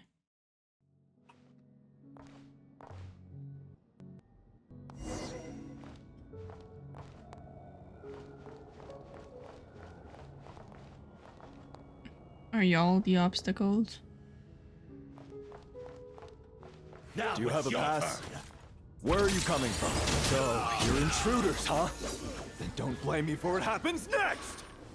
You're dead already, so nothing will happen next. I'm just here to steal your tomatoes and my baby.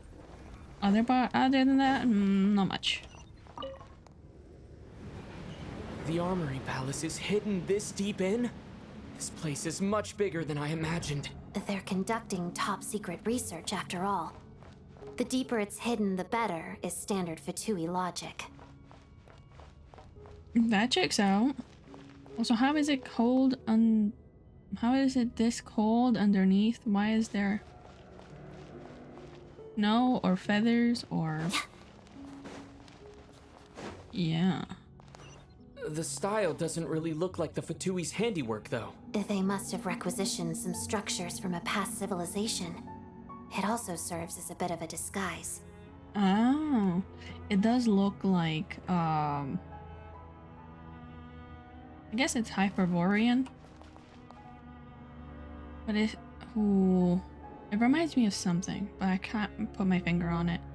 But it's definitely Art Deco.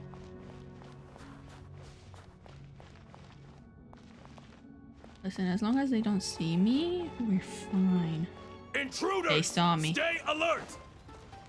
Can I just leave? No. Shadow me.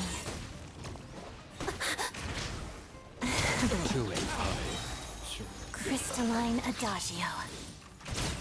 Okay, she can do it by herself. It's okay.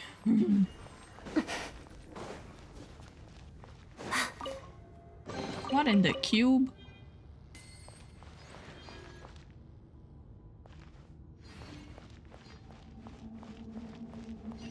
What in the cube is this? Intruders? Don't come any closer!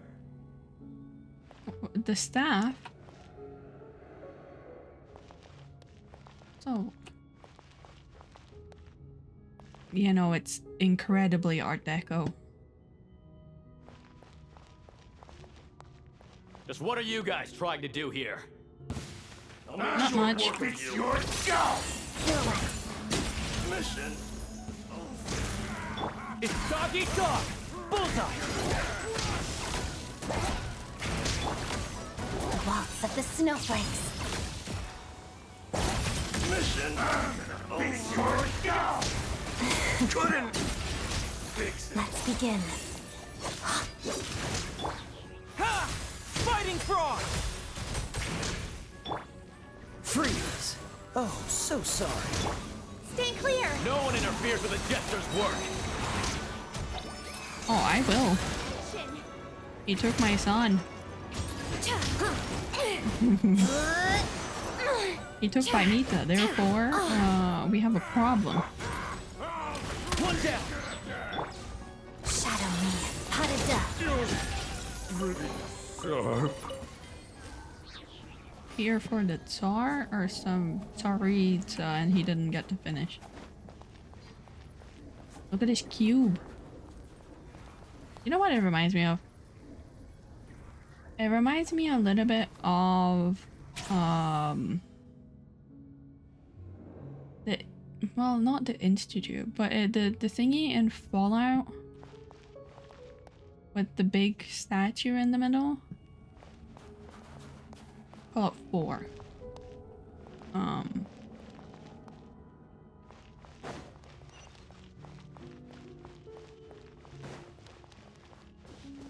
But there's something else.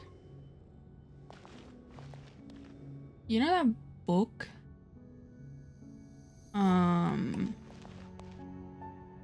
There's a book. The one that's with the robot. I don't remember what it's called. Monolithian? Lithian? That one. That's what it reminds me of. And the movie that I've not seen the movie, but I've seen like screenshots and stuff. That's what the architecture reminds me of.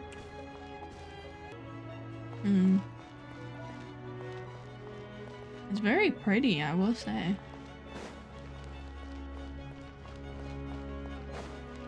Looks like no one's guarding this place. There's something off about that decoration over there. Yeah. Look out! Let's deal with these before we move on.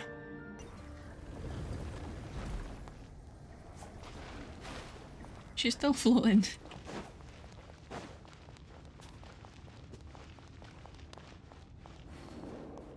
The vegetation's pretty cool too. I see a chest.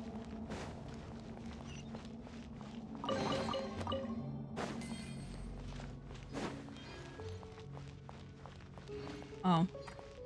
I thought there was a path through there, but...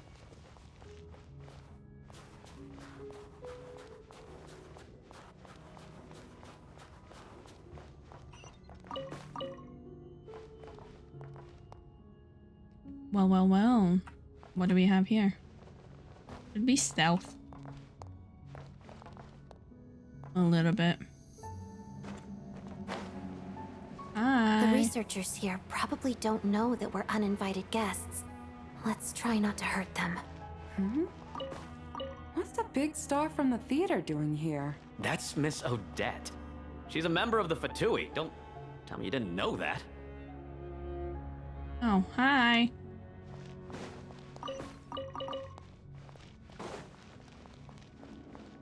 My son. I'm coming for you, Paimita. Don't worry about it. Holy.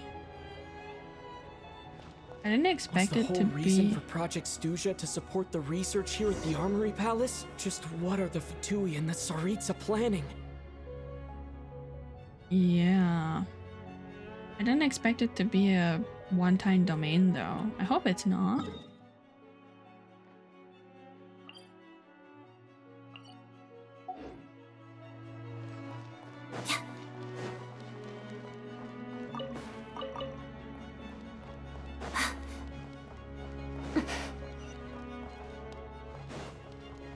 It's various kinds of Fatui that we've seen from all regions, like...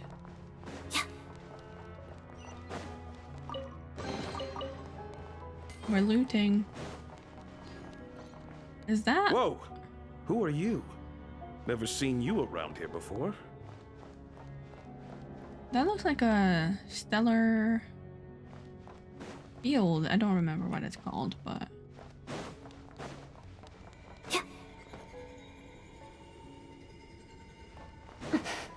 Like the frost field or whatever.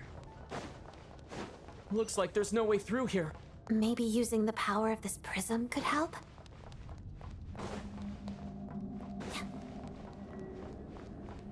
Nah, there's the abyss below us.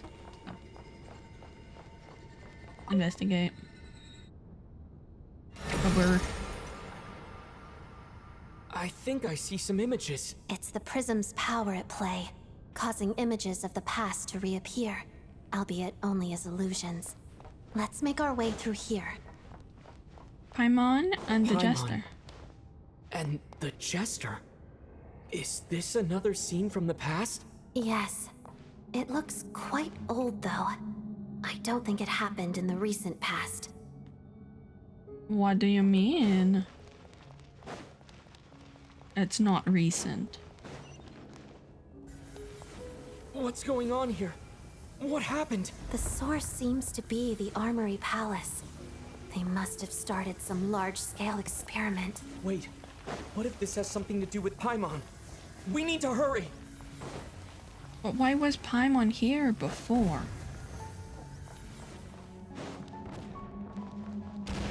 I don't understand. Jester, I need you to answer my questions. This also looks like when Inefa got corrupted a little bit. We're almost there. The Armory Palace is just up ahead. Paimon, please be okay.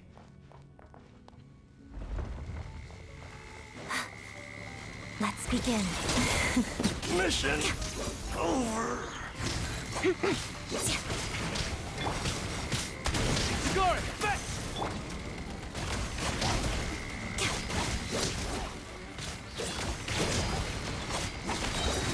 Shadow me, walls of the snowflakes.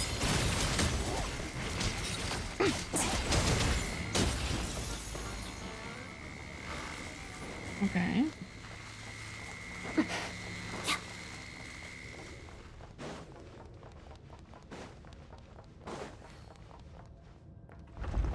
Holy shit.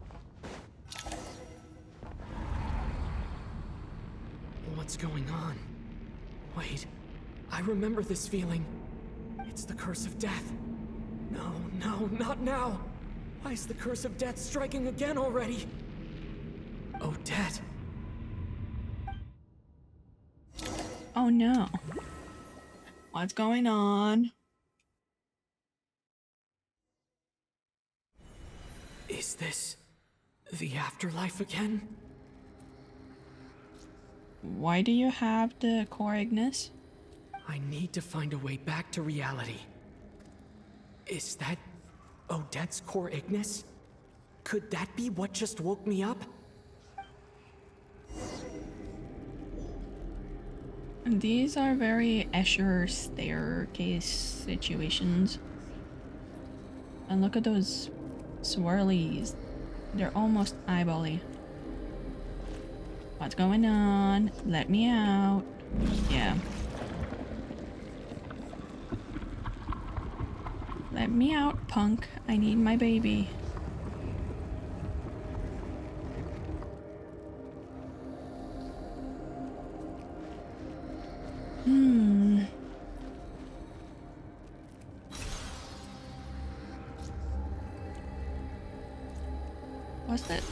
What's it doing?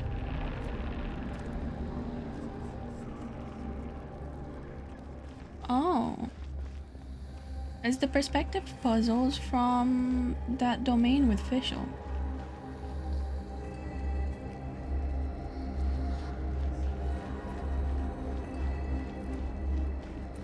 Is this Senora helping us? That would be a little bit funny.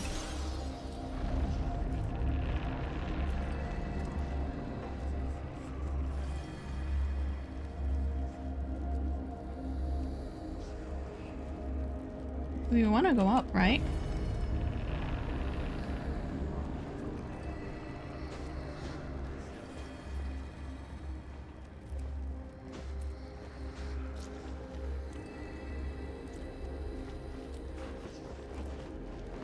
Let me out. It's very pretty though, I will say.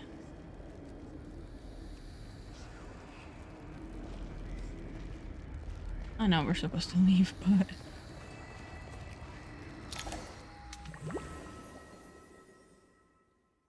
Is Odette okay? Odette? Odette! No signs of life. But past experience says that she should be resurrected before too long. Right? Right? Did Odette intentionally use her core Ignis to guide my soul?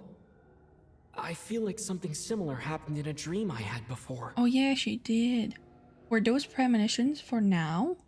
Thank you, Odette. If not for you, my soul wouldn't have found its way back to my body so quickly.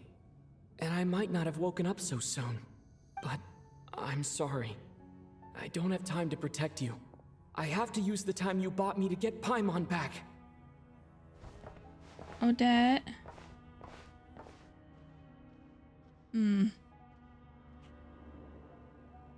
That's fair though. Like she should be okay, especially with the... Oh, and now we're solo, I think. Yeah. Oh, there. Sure enough, everyone here has been affected by the curse of death. Paimon! Paimon! No, wait. Paimon probably didn't escape Ronova's curse either. She won't be able to respond to me right now. I'll have to find her myself. Can I not just jump down?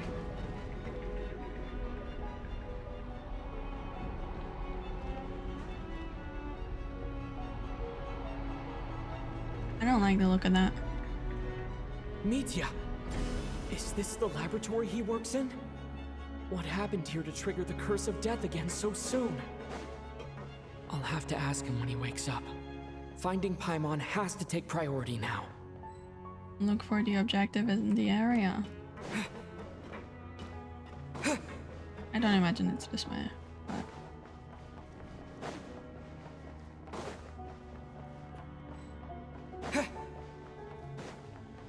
Oh, sorry, good dude.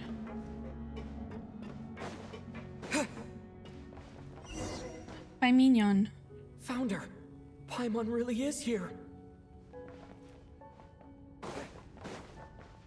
I mean, they gave her pickles and a bed and food.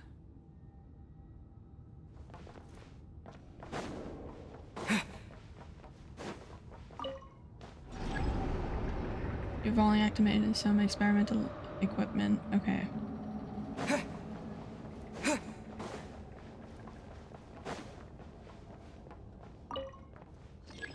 There is no response.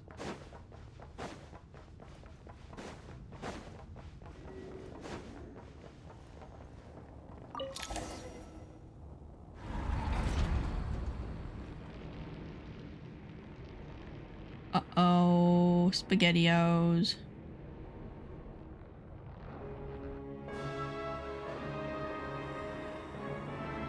Well, hello there, ma'am. You're in the flesh this time. Wow.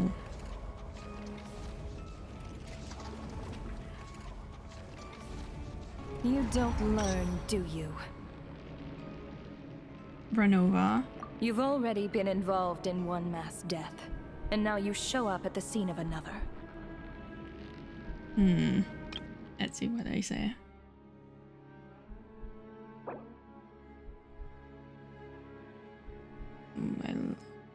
Well, it's right here.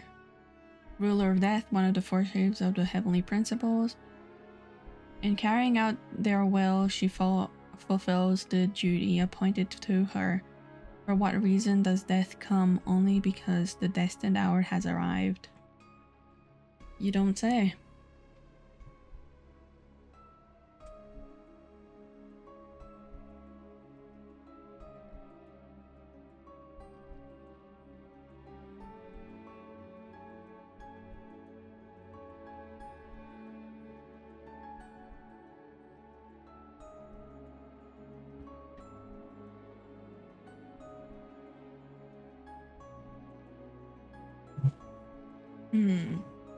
Oh yeah, I guess we can see media. Well, it's fine. We already got that information through the picture. This might have passed for a coincidence the first time, but a second time? Am I to assume you are intentionally interfering in Snezhnaya's affairs? Only for my Paimita?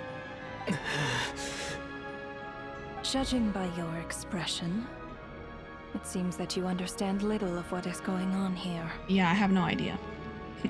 In that case, a word to the wise.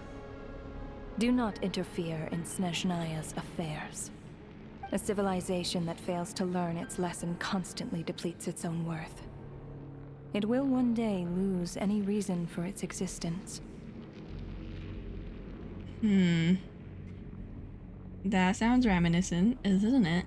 And as a descender, you are perfectly suited to be the lifeline to which a dying civilization might desperately cling. Consider your position carefully. Yeah, I mean... No advice needed. I'll make my own judgments. Suit yourself.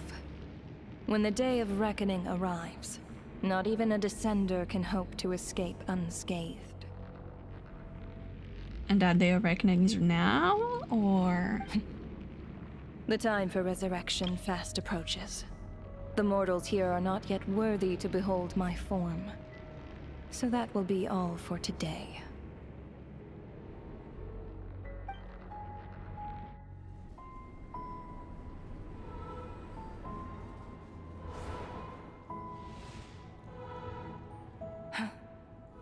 That thing is coming with me. No, she's not.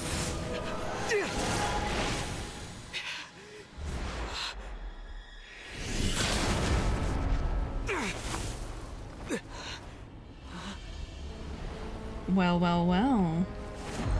Pierro, director of the Fatui. You awoke sooner than I thought. The curse of immortality is stubborn, unable to enter the ley lines, yet not content to remain a spirit. Ruler of death. What do you want? You perplex me. Both you and you. That thing may be a creation of Celestia, but it possesses none of Celestia's power, let alone authority. No, Your that's my son. obsession with it baffles me. No matter, the resurrection will soon begin. It's worthless anyway. I'll reclaim it next time. No, you won't.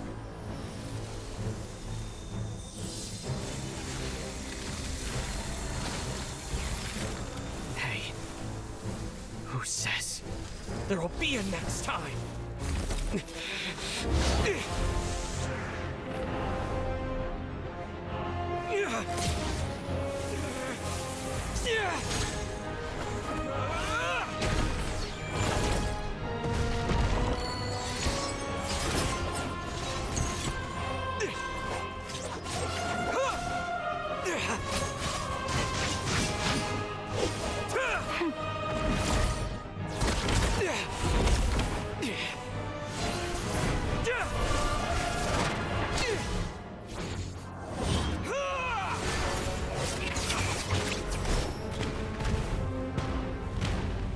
Witness her. She was distracted by Mitya.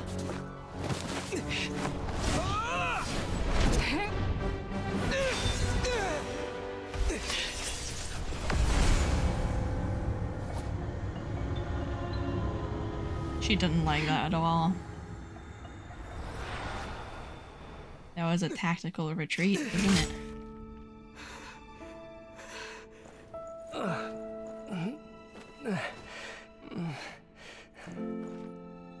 Huh?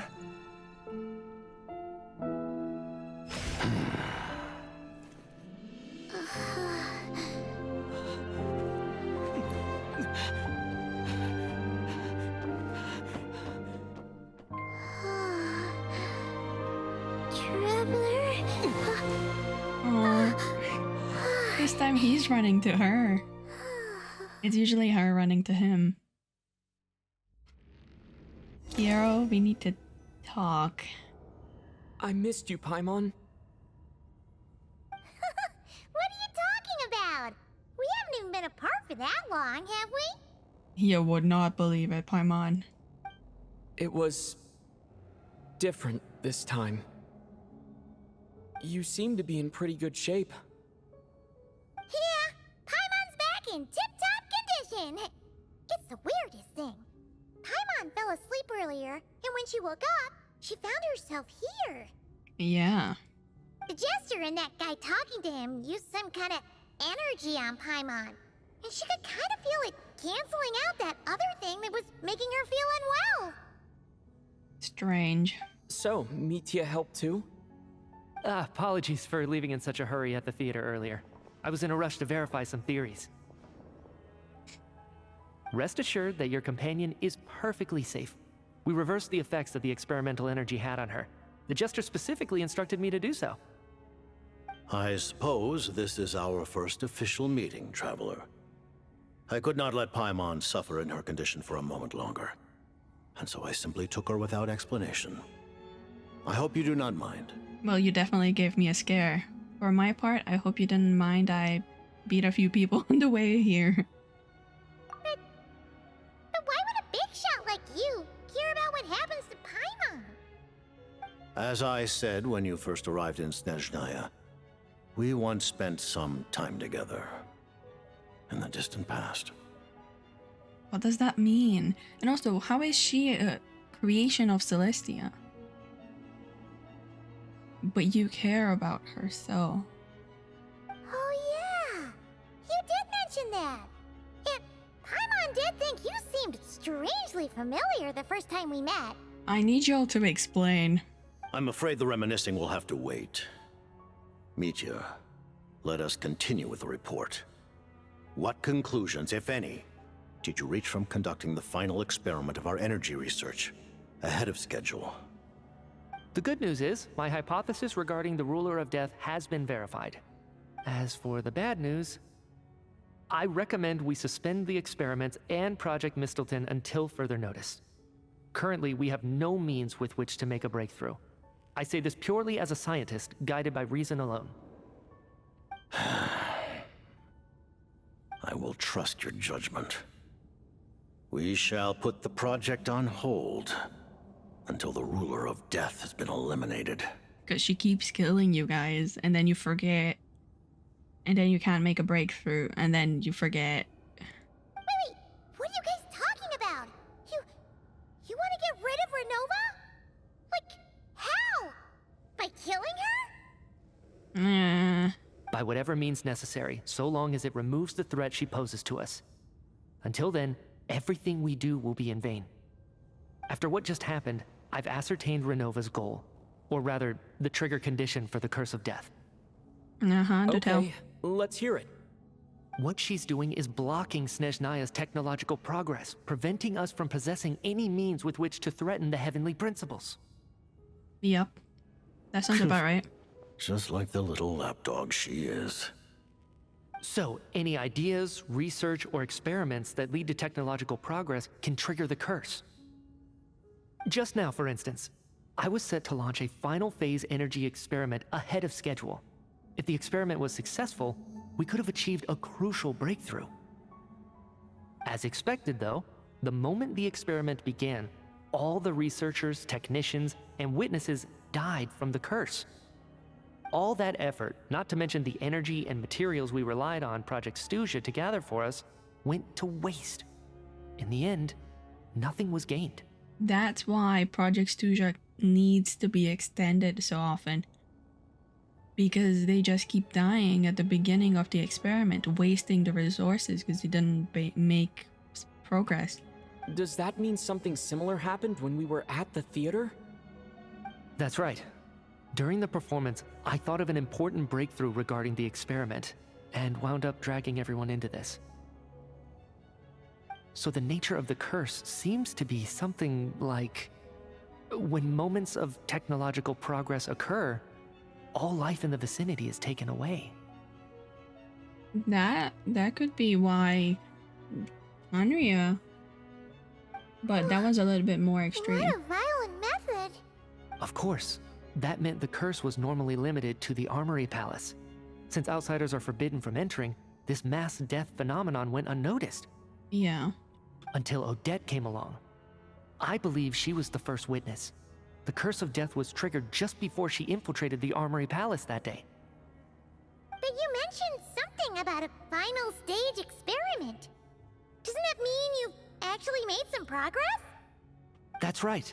Even with the gods locking certain key components out of reach, humanity can still advance technology in incremental steps accumulated over time. But, as I'm sure Ronova anticipated, even incremental progress has its limits. A point where the truth you're seeking must be put to the test in an experiment. You mean the experiment you were just about to do? Yes, we were at a critical juncture, a moment where the quantitative was about to translate into fundamental qualitative change. With this single experiment, we could have brought everything we've worked for to fruition. Yeah.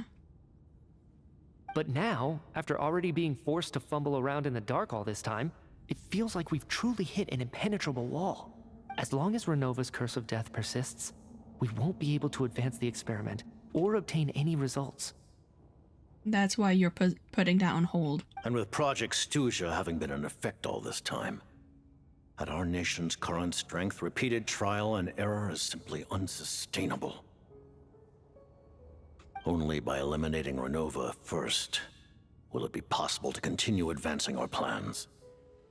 But she's the ruler of death! She can just kill whoever she wants, right? That's gotta be the scariest power ever! Is it even possible to beat her? I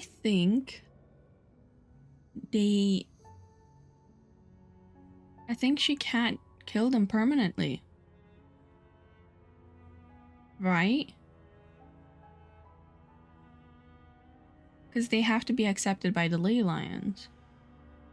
And when that's why they keep coming back.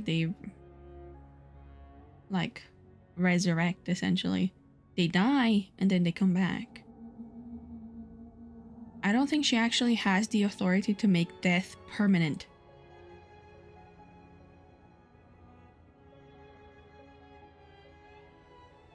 That's kind of why the Khaenri'ahns are under the death of, like, the curse of immortality. That's kind of just a very prolonged, slow death of spirit or willpower, unless you're fueled by rage. You know? We'll see. But one thing's for sure. She definitely can't just do whatever she wants. The best proof of that is me, standing here, very much alive. Yeah. You're saying... Wouldn't it be easier to just kill all of us researchers for good? Why resurrect us over and over again? Why let us advance our technology to this point? Unless she... Well, no, because she gave the Ode of Resurrection, right? Which was canceling death to the warriors in that land. I was gonna say maybe it's because resurrection is part of life's domain, and they would need to be on the same page.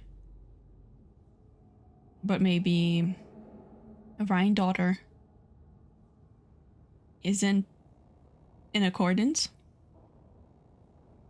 So, you're saying even the ruler of death has limitations we don't know about? Yeah. Exactly. And I think that's where the key to our breakthrough lies. Regardless, the ruler of death has always been an obstacle we must overcome. Indeed, we must face life, death, time, and space. After all, our goal is the heavenly principles. Yeah, you gotta go through them to get to the heavenly principles. The Fatui want to challenge the heavenly principles? You know what? We'll join. For a long time, I've had a vague suspicion the Fatui and the Tsaritsa were targeting the heavenly principles. Yeah. But hearing the Jester admit it is still a shock. No wonder the Tsaritsa's goal has always been kept a secret from the people. He's so pretty. He's so pretty. Look at this man. What kind of road will that lead Snezhnaya down? In that case... Lord Jester, I would like to request some leave. I'd like some time to organize my thoughts and go over the data. Granted.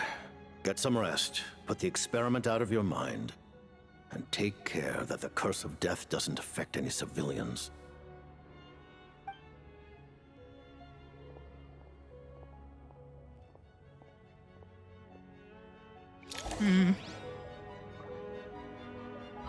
We get to talk to him?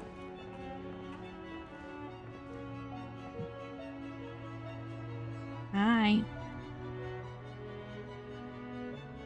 Yeah, we don't look like we're related at all. I mean, maybe. While there is yet time, allow me to offer you my hospitality, honored guest of Snezhnaya. Is there anything you wish to know? Yes. About Project Mistleton, about Tsaritsa of Snezhnaya, relationship with Paimon. Okay, tell me. I remember hearing the term Mistleton from Columbina. Yeah, Paimon wanted to ask about that when the name came up just now. What is it? Paimon's heard of Project Stuja, but not this one. As you know, Project Stuja is a series of measures enacted to consolidate our nation's resources, the greater purpose of which is to serve Project Mistleton. So it's a subsection.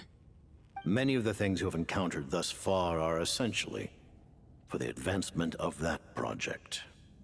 This includes the Kuvaki Experimental Design Bureau in Notdry. Researching Kuvaki was merely a facade. Its core objective was to use local resources and research findings to build Mistleton itself. Oh. Interesting. Is that why you needed a piece of the moon? And that's a weapon built for the final battle against the Heavenly Principles, isn't it? Oh, we are so close to the end game. It's so palpable. Huh? How did you know that? It's so tangible. I was given some intel, and I made some deductions. Wait. You must mean that thing over there. Oh, Paimon's gotta take a closer look at this thing. Especially after you guys sent so many people to Nagrai to work on it. Kuvaki alone will not break through Celestia's defenses, let alone challenge the Heavenly Principles. Yeah.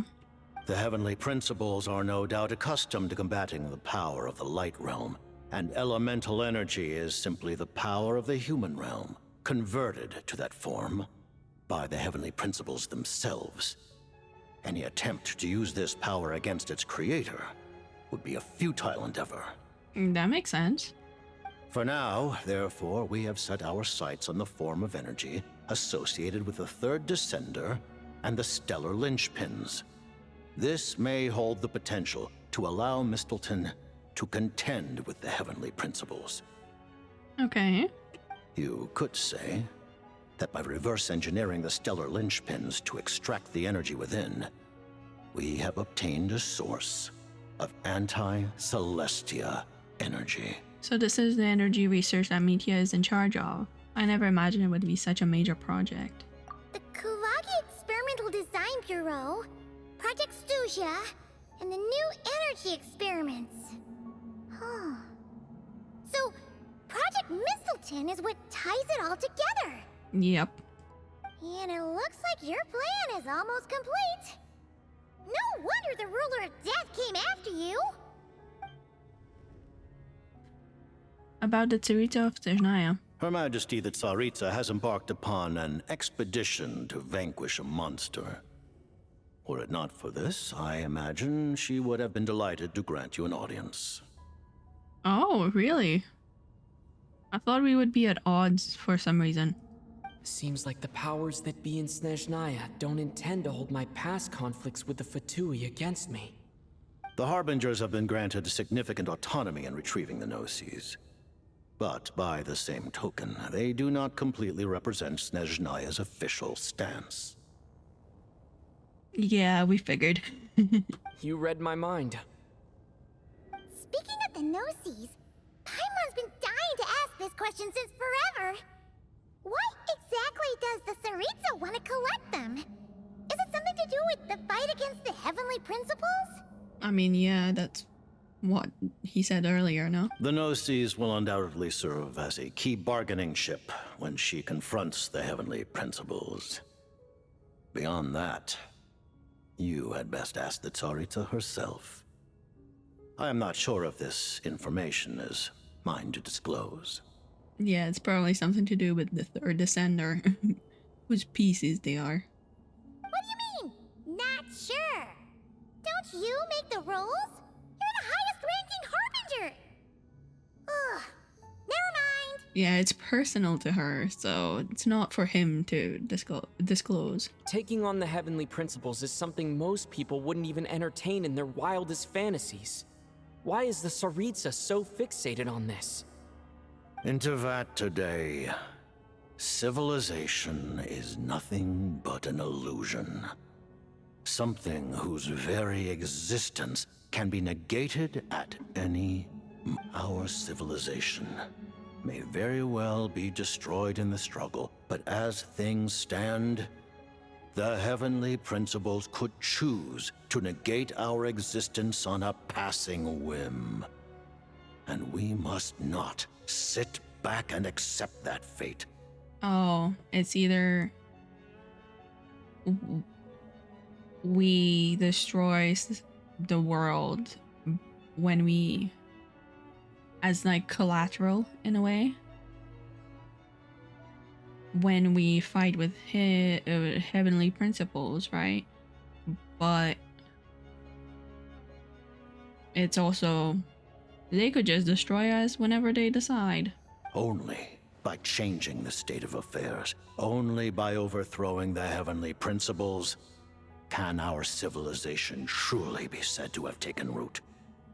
Otherwise, the fate of the people of Conria and Hyperborea is a cycle doomed to repeat itself.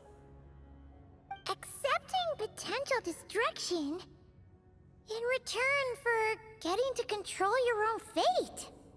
Yeah, pretty much. Furthermore, perhaps this is still somewhat difficult for you to understand. Are you aware that all the rules of this world are made up of curses? Kind of. Huh? All of them?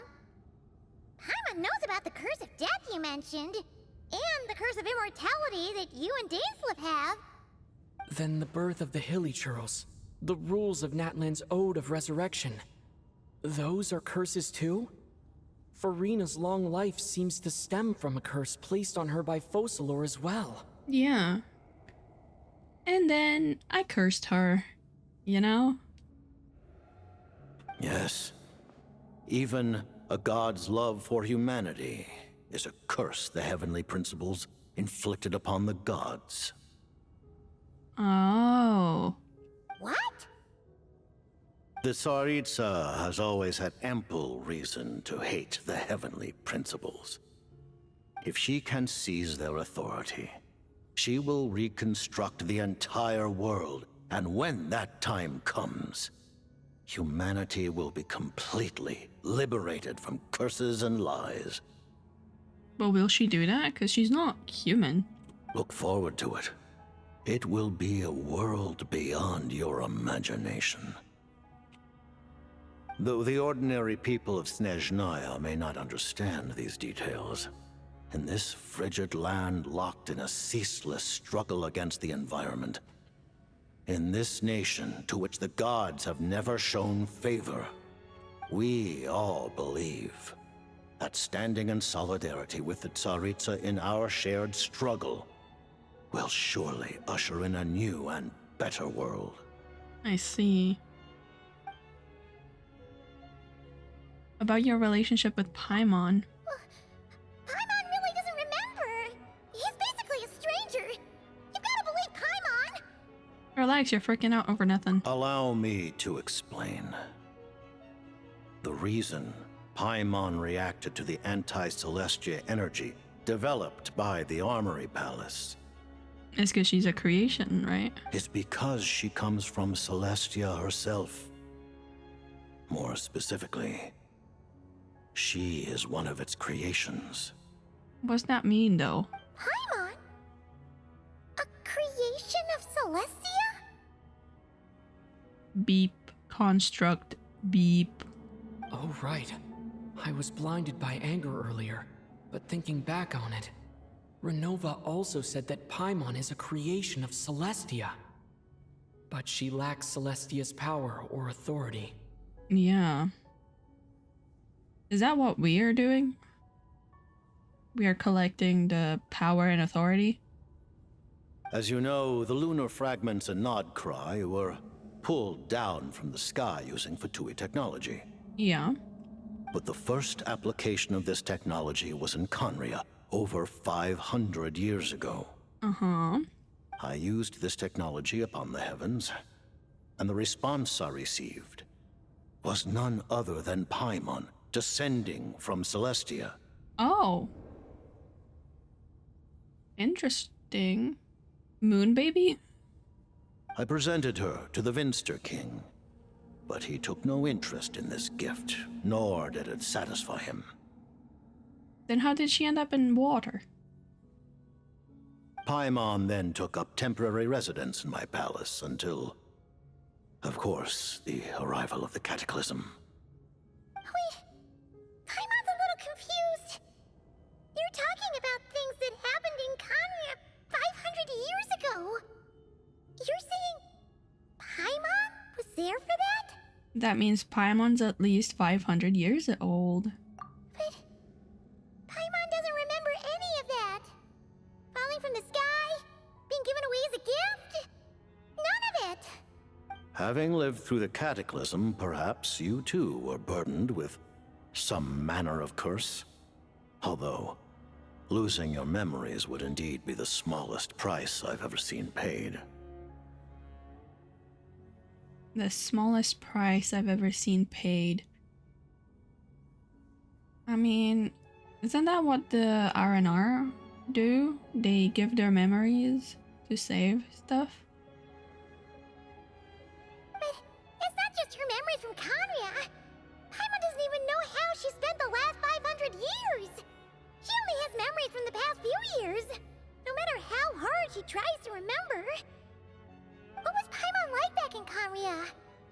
Did she know a whole lot because she came from Celestia? Was she super smart? I don't think so. I think you weren't saying much. Unfortunately, when you arrived in Conria, your consciousness was like that of a newborn infant. None could say what kind of being you once were in Celestia. That's why you carry a tiny blanket. During the time you lived in Conria, your personality was no different from how it is now. No surprises, the Visitor King wasn't exactly taken by your charm. At least it sounds like you were able to fly under the radar.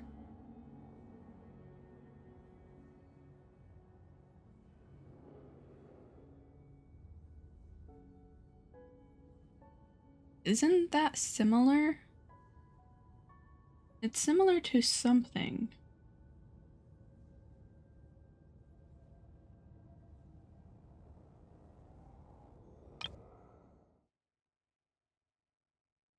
Your consciousness was like that of a newborn infant. Isn't that similar to Lumine? Like, she had no memories, so Conria became her home. And then she started to remember. I don't think that's what I'm thinking. That's similar. Nahida. That's what it is. It's like Nahida, right? She was so small. And her memories were gone. And the sages thought she should be all-knowing, even though she was still growing and learning as she went. So they didn't see her as valuable. Kind of like the way the Visitor King didn't take Paimon. Didn't think Paimon was helpful because she was baby, essentially. Right?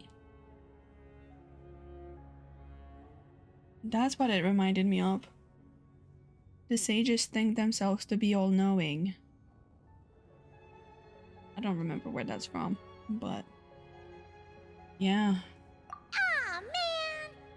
Paimon's plan to get her memories back and become super smart is ruined before it could even start.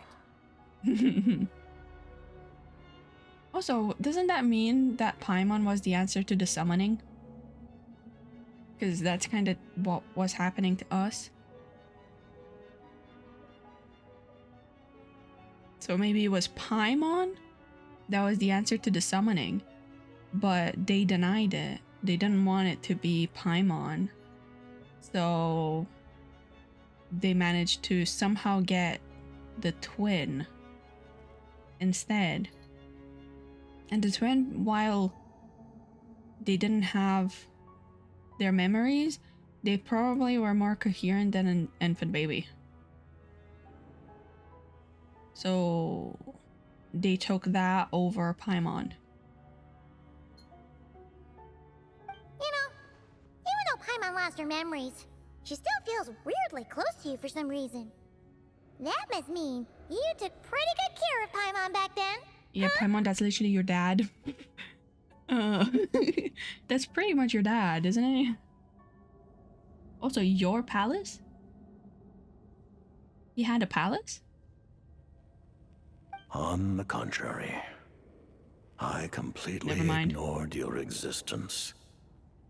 I was entirely focused on my struggle against Trope to Tear the Wise. Wow, so he feels bad. But now, as I see it, it is as if you are the only sane thing that survived that era of insanity. And thus, are worthy of protection. Yeah, it's pretty much compensating for being neglectful. Noted. Man, Paimon's gotta stop projecting friendship on everyone she meets. But, Traveler? Even though you know Paimon's some creation of Celestia now, you still want her, right? You're not going to abandon her?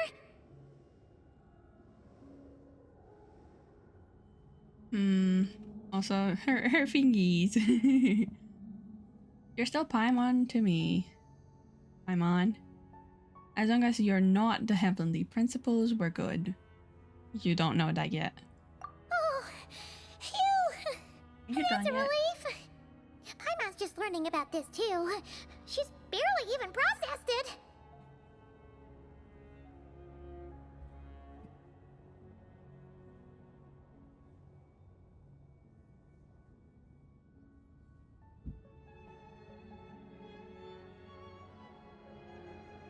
Yeah, you need to process the information, Paimita.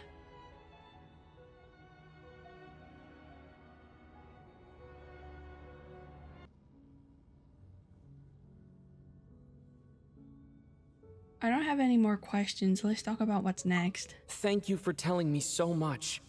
I'm a bit surprised, honestly. I didn't expect you to be quite so transparent with me. That's true. Given the circumstances, the Fatui need not hide anything from our allies. Yeah. We're so allies. I mean, I'm down. Allies? To advance Project Mistleton, we must first resolve our issue with the Ruler of Death. And if I presume correctly, you have no intention of letting her actions go unpunished either, do you? No, we literally made a scratch. That's right.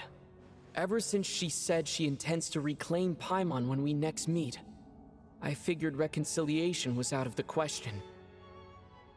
Against an opponent of this caliber, deliberating over our allegiances would waste time we do not have. We must join forces unreservedly with whomever we can, if we are to stand anything like a fighting chance. Yeah. You're going to challenge the Ruler of Death? Just for Paimon? But Paimon's only... No buts. I won't back down when it comes to you, Paimon. Thank you. Thank you. Oh, gee. Now Paimon doesn't even know what to say. Anyway, Paimon's super touched. But I guess maybe she's on, like, she's not fully, like, she was made by the Heavenly Principles, but maybe if we destroy the Heavenly Principles, she doesn't get destroyed too. You know, like the Mother Lode in Baiju's quest. Like, if we destroy Heavenly Principles, Paimon is still fine. I really hope so. The Tsaritsa will return in triumph in short order, and the Fatui shall hold internal discussions regarding the enemy. The time for us to meet again will come very soon. Yeah, are we gonna become Harbinger or just honorary Harbinger? Got it. Thanks for your help with Paimon. I'll be sure to look after her for you. There was just one other thing. Well, it's just a request, really. Paimon really wants to see what this Mistleton thingy you're gonna use against the Heavenly Principles looks like. Paimita, are you tiny surveillance bot? And you seeing Mistleton will give a signal? And I don't want it to be true, but if it is, it's an option. Of course, Paimon knows it's top secret and stuff, but she just had to ask. It's okay if the answer's no. Certainly you may. Oh, he's just forthcoming. Oh, for real? Actually, maybe it's best not to. What if Ronova suddenly pops up again? She might take this chance to... While the technology is not yet fully developed, it has nevertheless reached the stage where Celestia's creations are unable to damage it. In that regard, you may rest assured. Oh. Oh. Wow. No wonder Paimon felt so out of sorts recently, even though it was super far away. Alright then.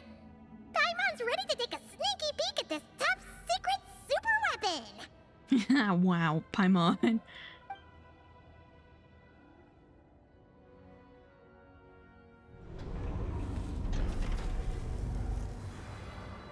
Oh wait, it's the Doritos.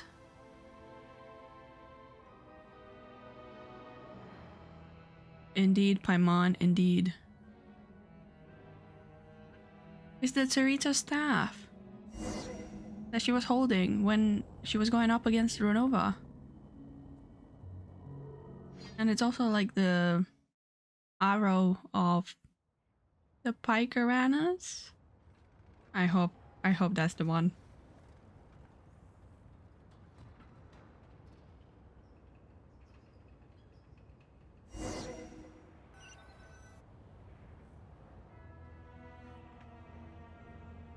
I guess we have a free pass here. Oh, hey there, Odette!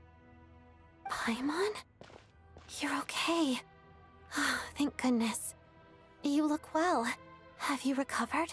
Yeah. Long story short, yep, Paimon's all better. What are you doing here? Were you waiting for us? That's right. When I woke up, I wanted to go in after you, but the guards had woken up as well. It would have been tough to take them on alone, and there was no easy way to sneak past them. That's fair, yeah. So I returned the way I came and waited for you here. Yeah. It was thanks to you that my soul found its way back to my body so quickly. Thank you. Huh. That actually worked? Nice. I just figured I'd try my luck when that ominous feeling struck me. Really, you should be thanking this thing instead.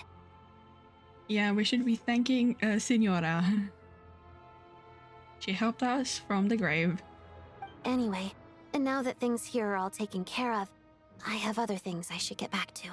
Okay. Is this the end or not yet? I cannot remember. It feels like it's the end.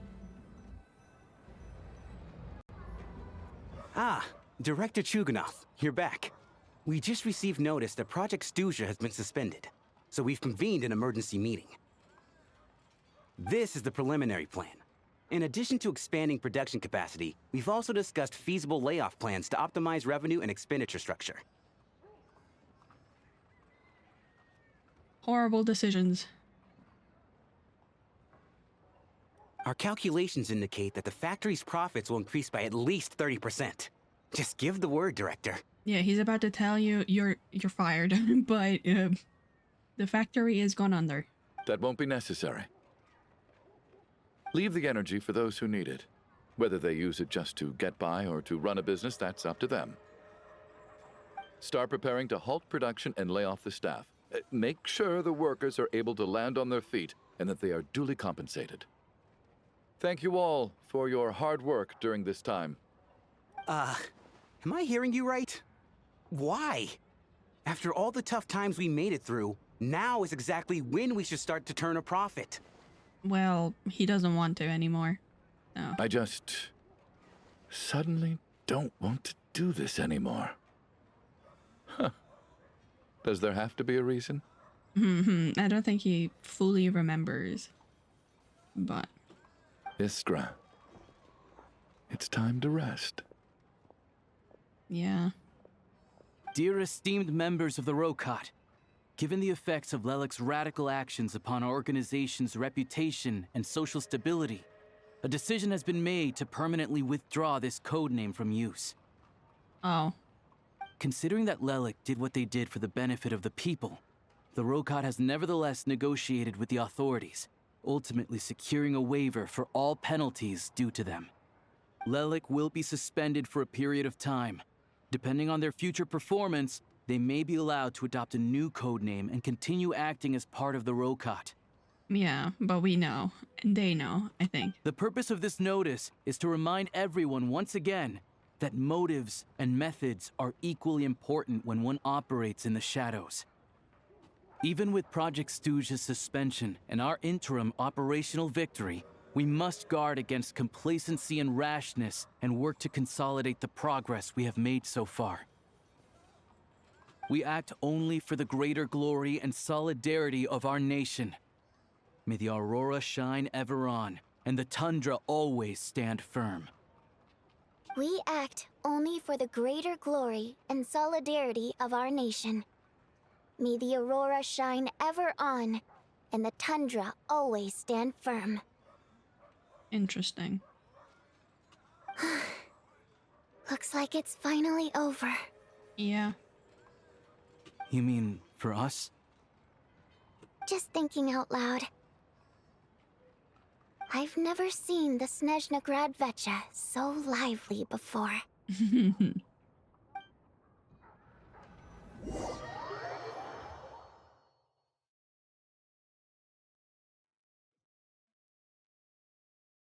I never once thought I'd come here. Oh. But I understand everything now, Rosaline. Let me yoink. I guess this is what she had to do to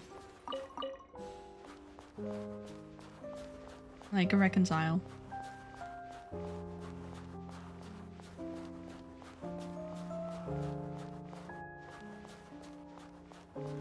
It's a moth.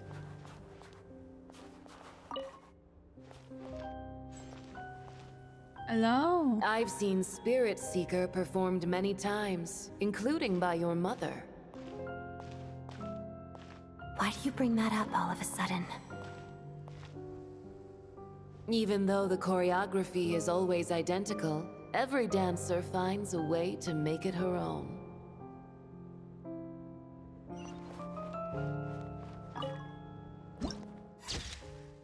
Where Frost and Tom's also so arose.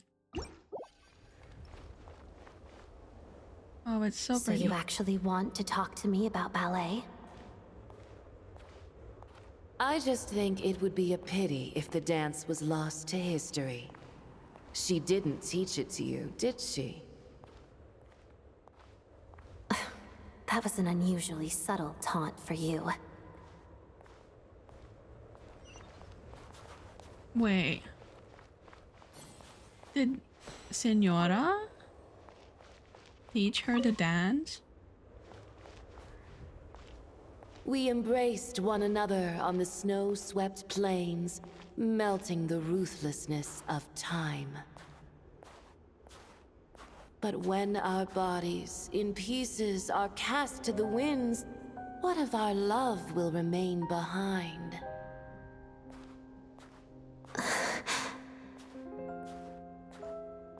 Don't tell me you can't sing. Shush.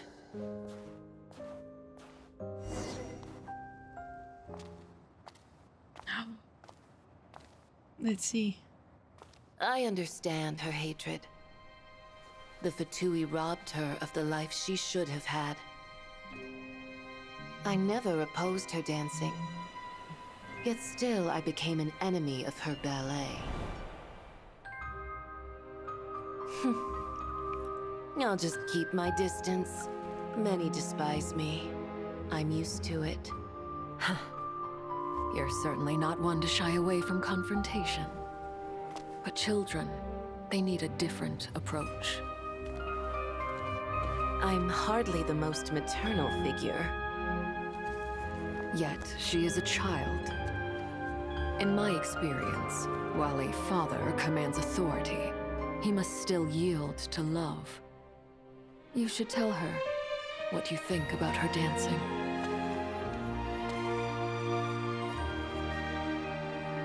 Odette will soon take the stage at the Korylievsky Theater. This could be your chance. Geonosis secured. It went smoothly. I'll be there. Have them send me an invitation. Oh. I don't think she got the chance to go back. Sadly, things didn't work out.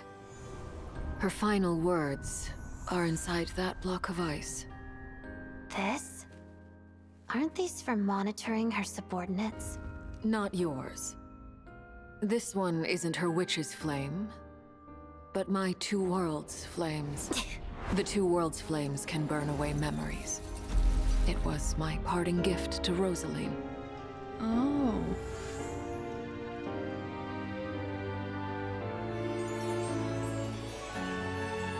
If all goes to plan, she and I will both live to see the Tsaritsa succeed. I believe she'll find peace. But if anything happens to me, she needn't follow in my footsteps. The cryo-energy will fade away in time. Then the two worlds' flames will burn away all memories of the Fatui. She'll be free to dance. She deserves this. I will handle the aftermath. Oh. The choice is yours, child.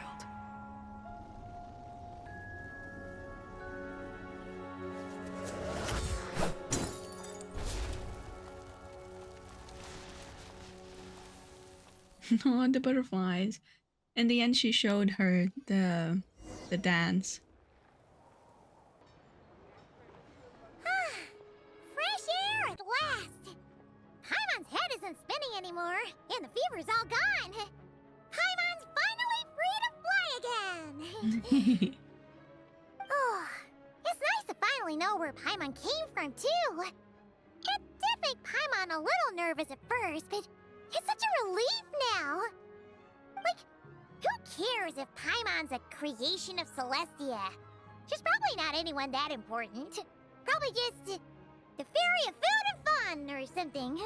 I mean, you did say you were something of protection, no? And like you said, this doesn't have to change anything between us. You're not gonna just... Hey! Hurry up! Why are you walking so slowly? You've spent the last few days lying in bed and stuffing your face. I didn't think you'd be able to fly this fast. Says who? Paimon's as agile as ever. They don't call her White Floaty for nothing. You're embracing it now. Paimon originally wanted to check out the bookstores in Snezhnaya, but she's more in the mood for flying around right now, so let's save that for later. Wait, they've got light novels from Yai Publishing House here too. Huh? And this is Paimon's favorite mystery story from Fontaine! Wow! It got a sequel! You gonna spoil this one too, Paimon? The local Snezhnaya books look pretty interesting too, but also kinda heavy. Not the easiest things to look around. I thought you were in the mood for flying around. Paimon can read while she flies. Hey! Look at these two dolls! Which do you like better? We'll go with Odette.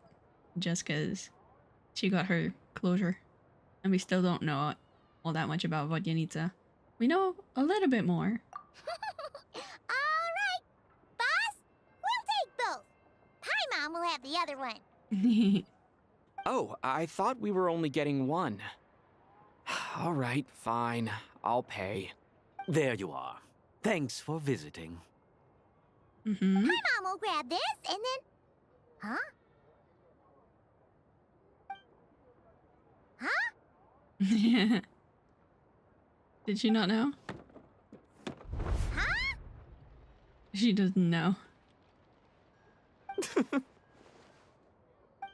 many layers does this thing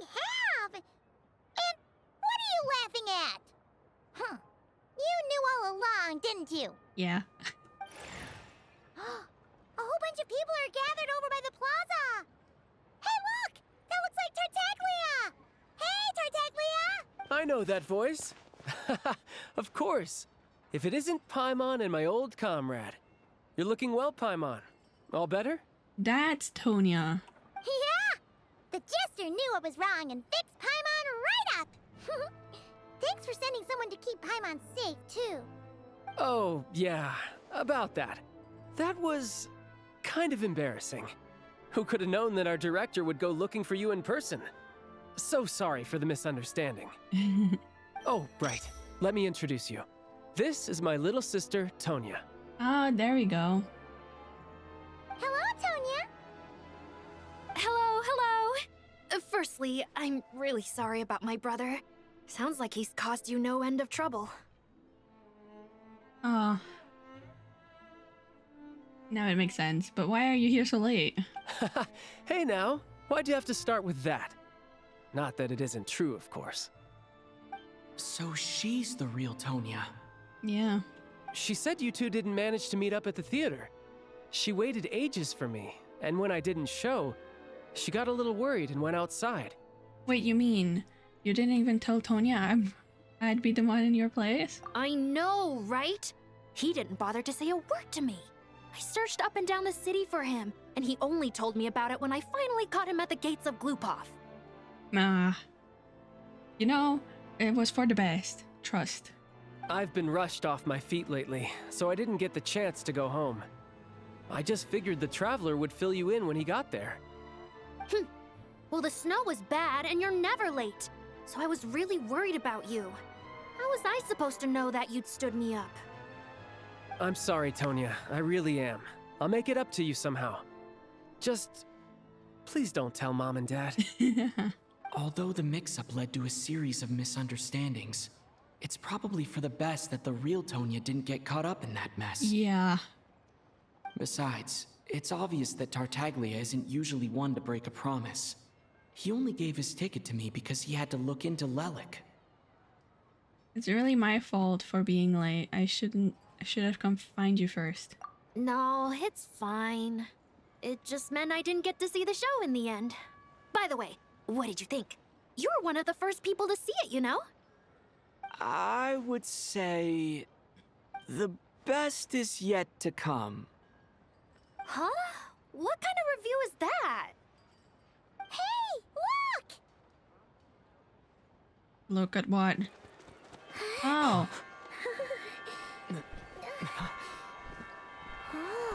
What is this? Oh, the Tsaritsa's back. Holy shit.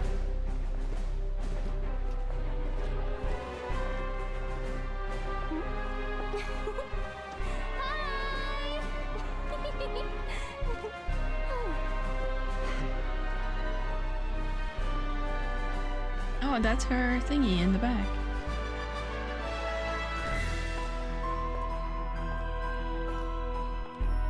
Oh, so the storms are gone. She's back from...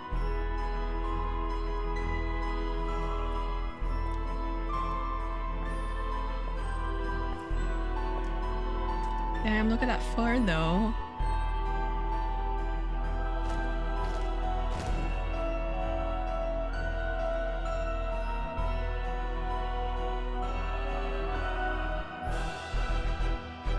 Wow.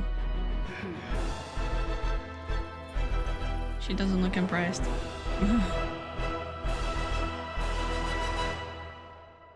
That was a great ending. We got everything tied up in a little bow. Wow. Special selection. Huh? Okay, that's a lot. Oh, that's probably the...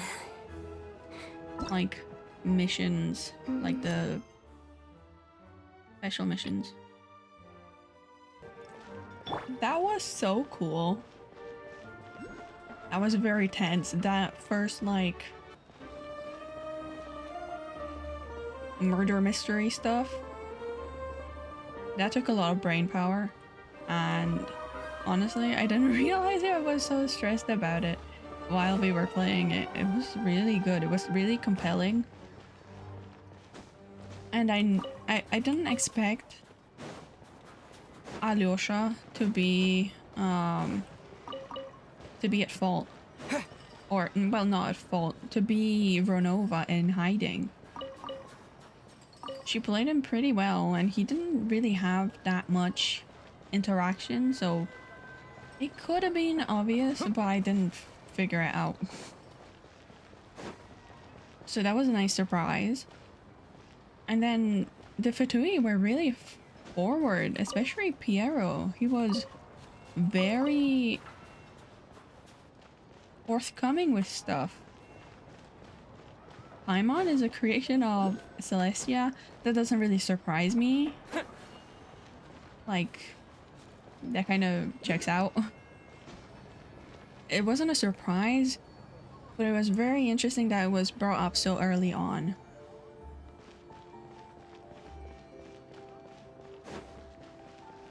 I mean, I said most of my thoughts during the quest, so I don't have much to add, but I really loved it, and I can't wait to go on the explore spree.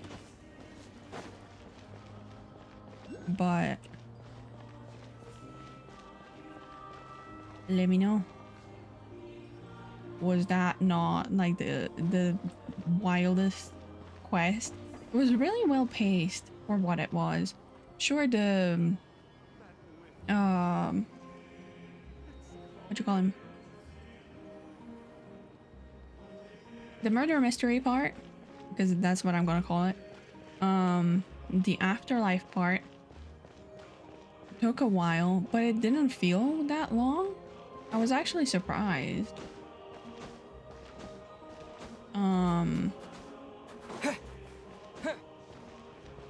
I think it was really well paced.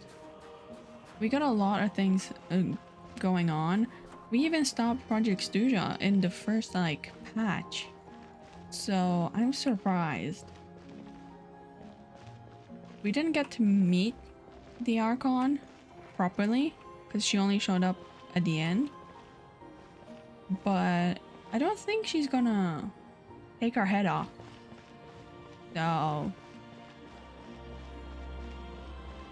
I think it might be more civil than you would imagine. Especially that we are on good terms with Pierro. So, yeah. Let me know your thoughts, your theories on the whole Archon quest. And I'll see you guys next time. Bye!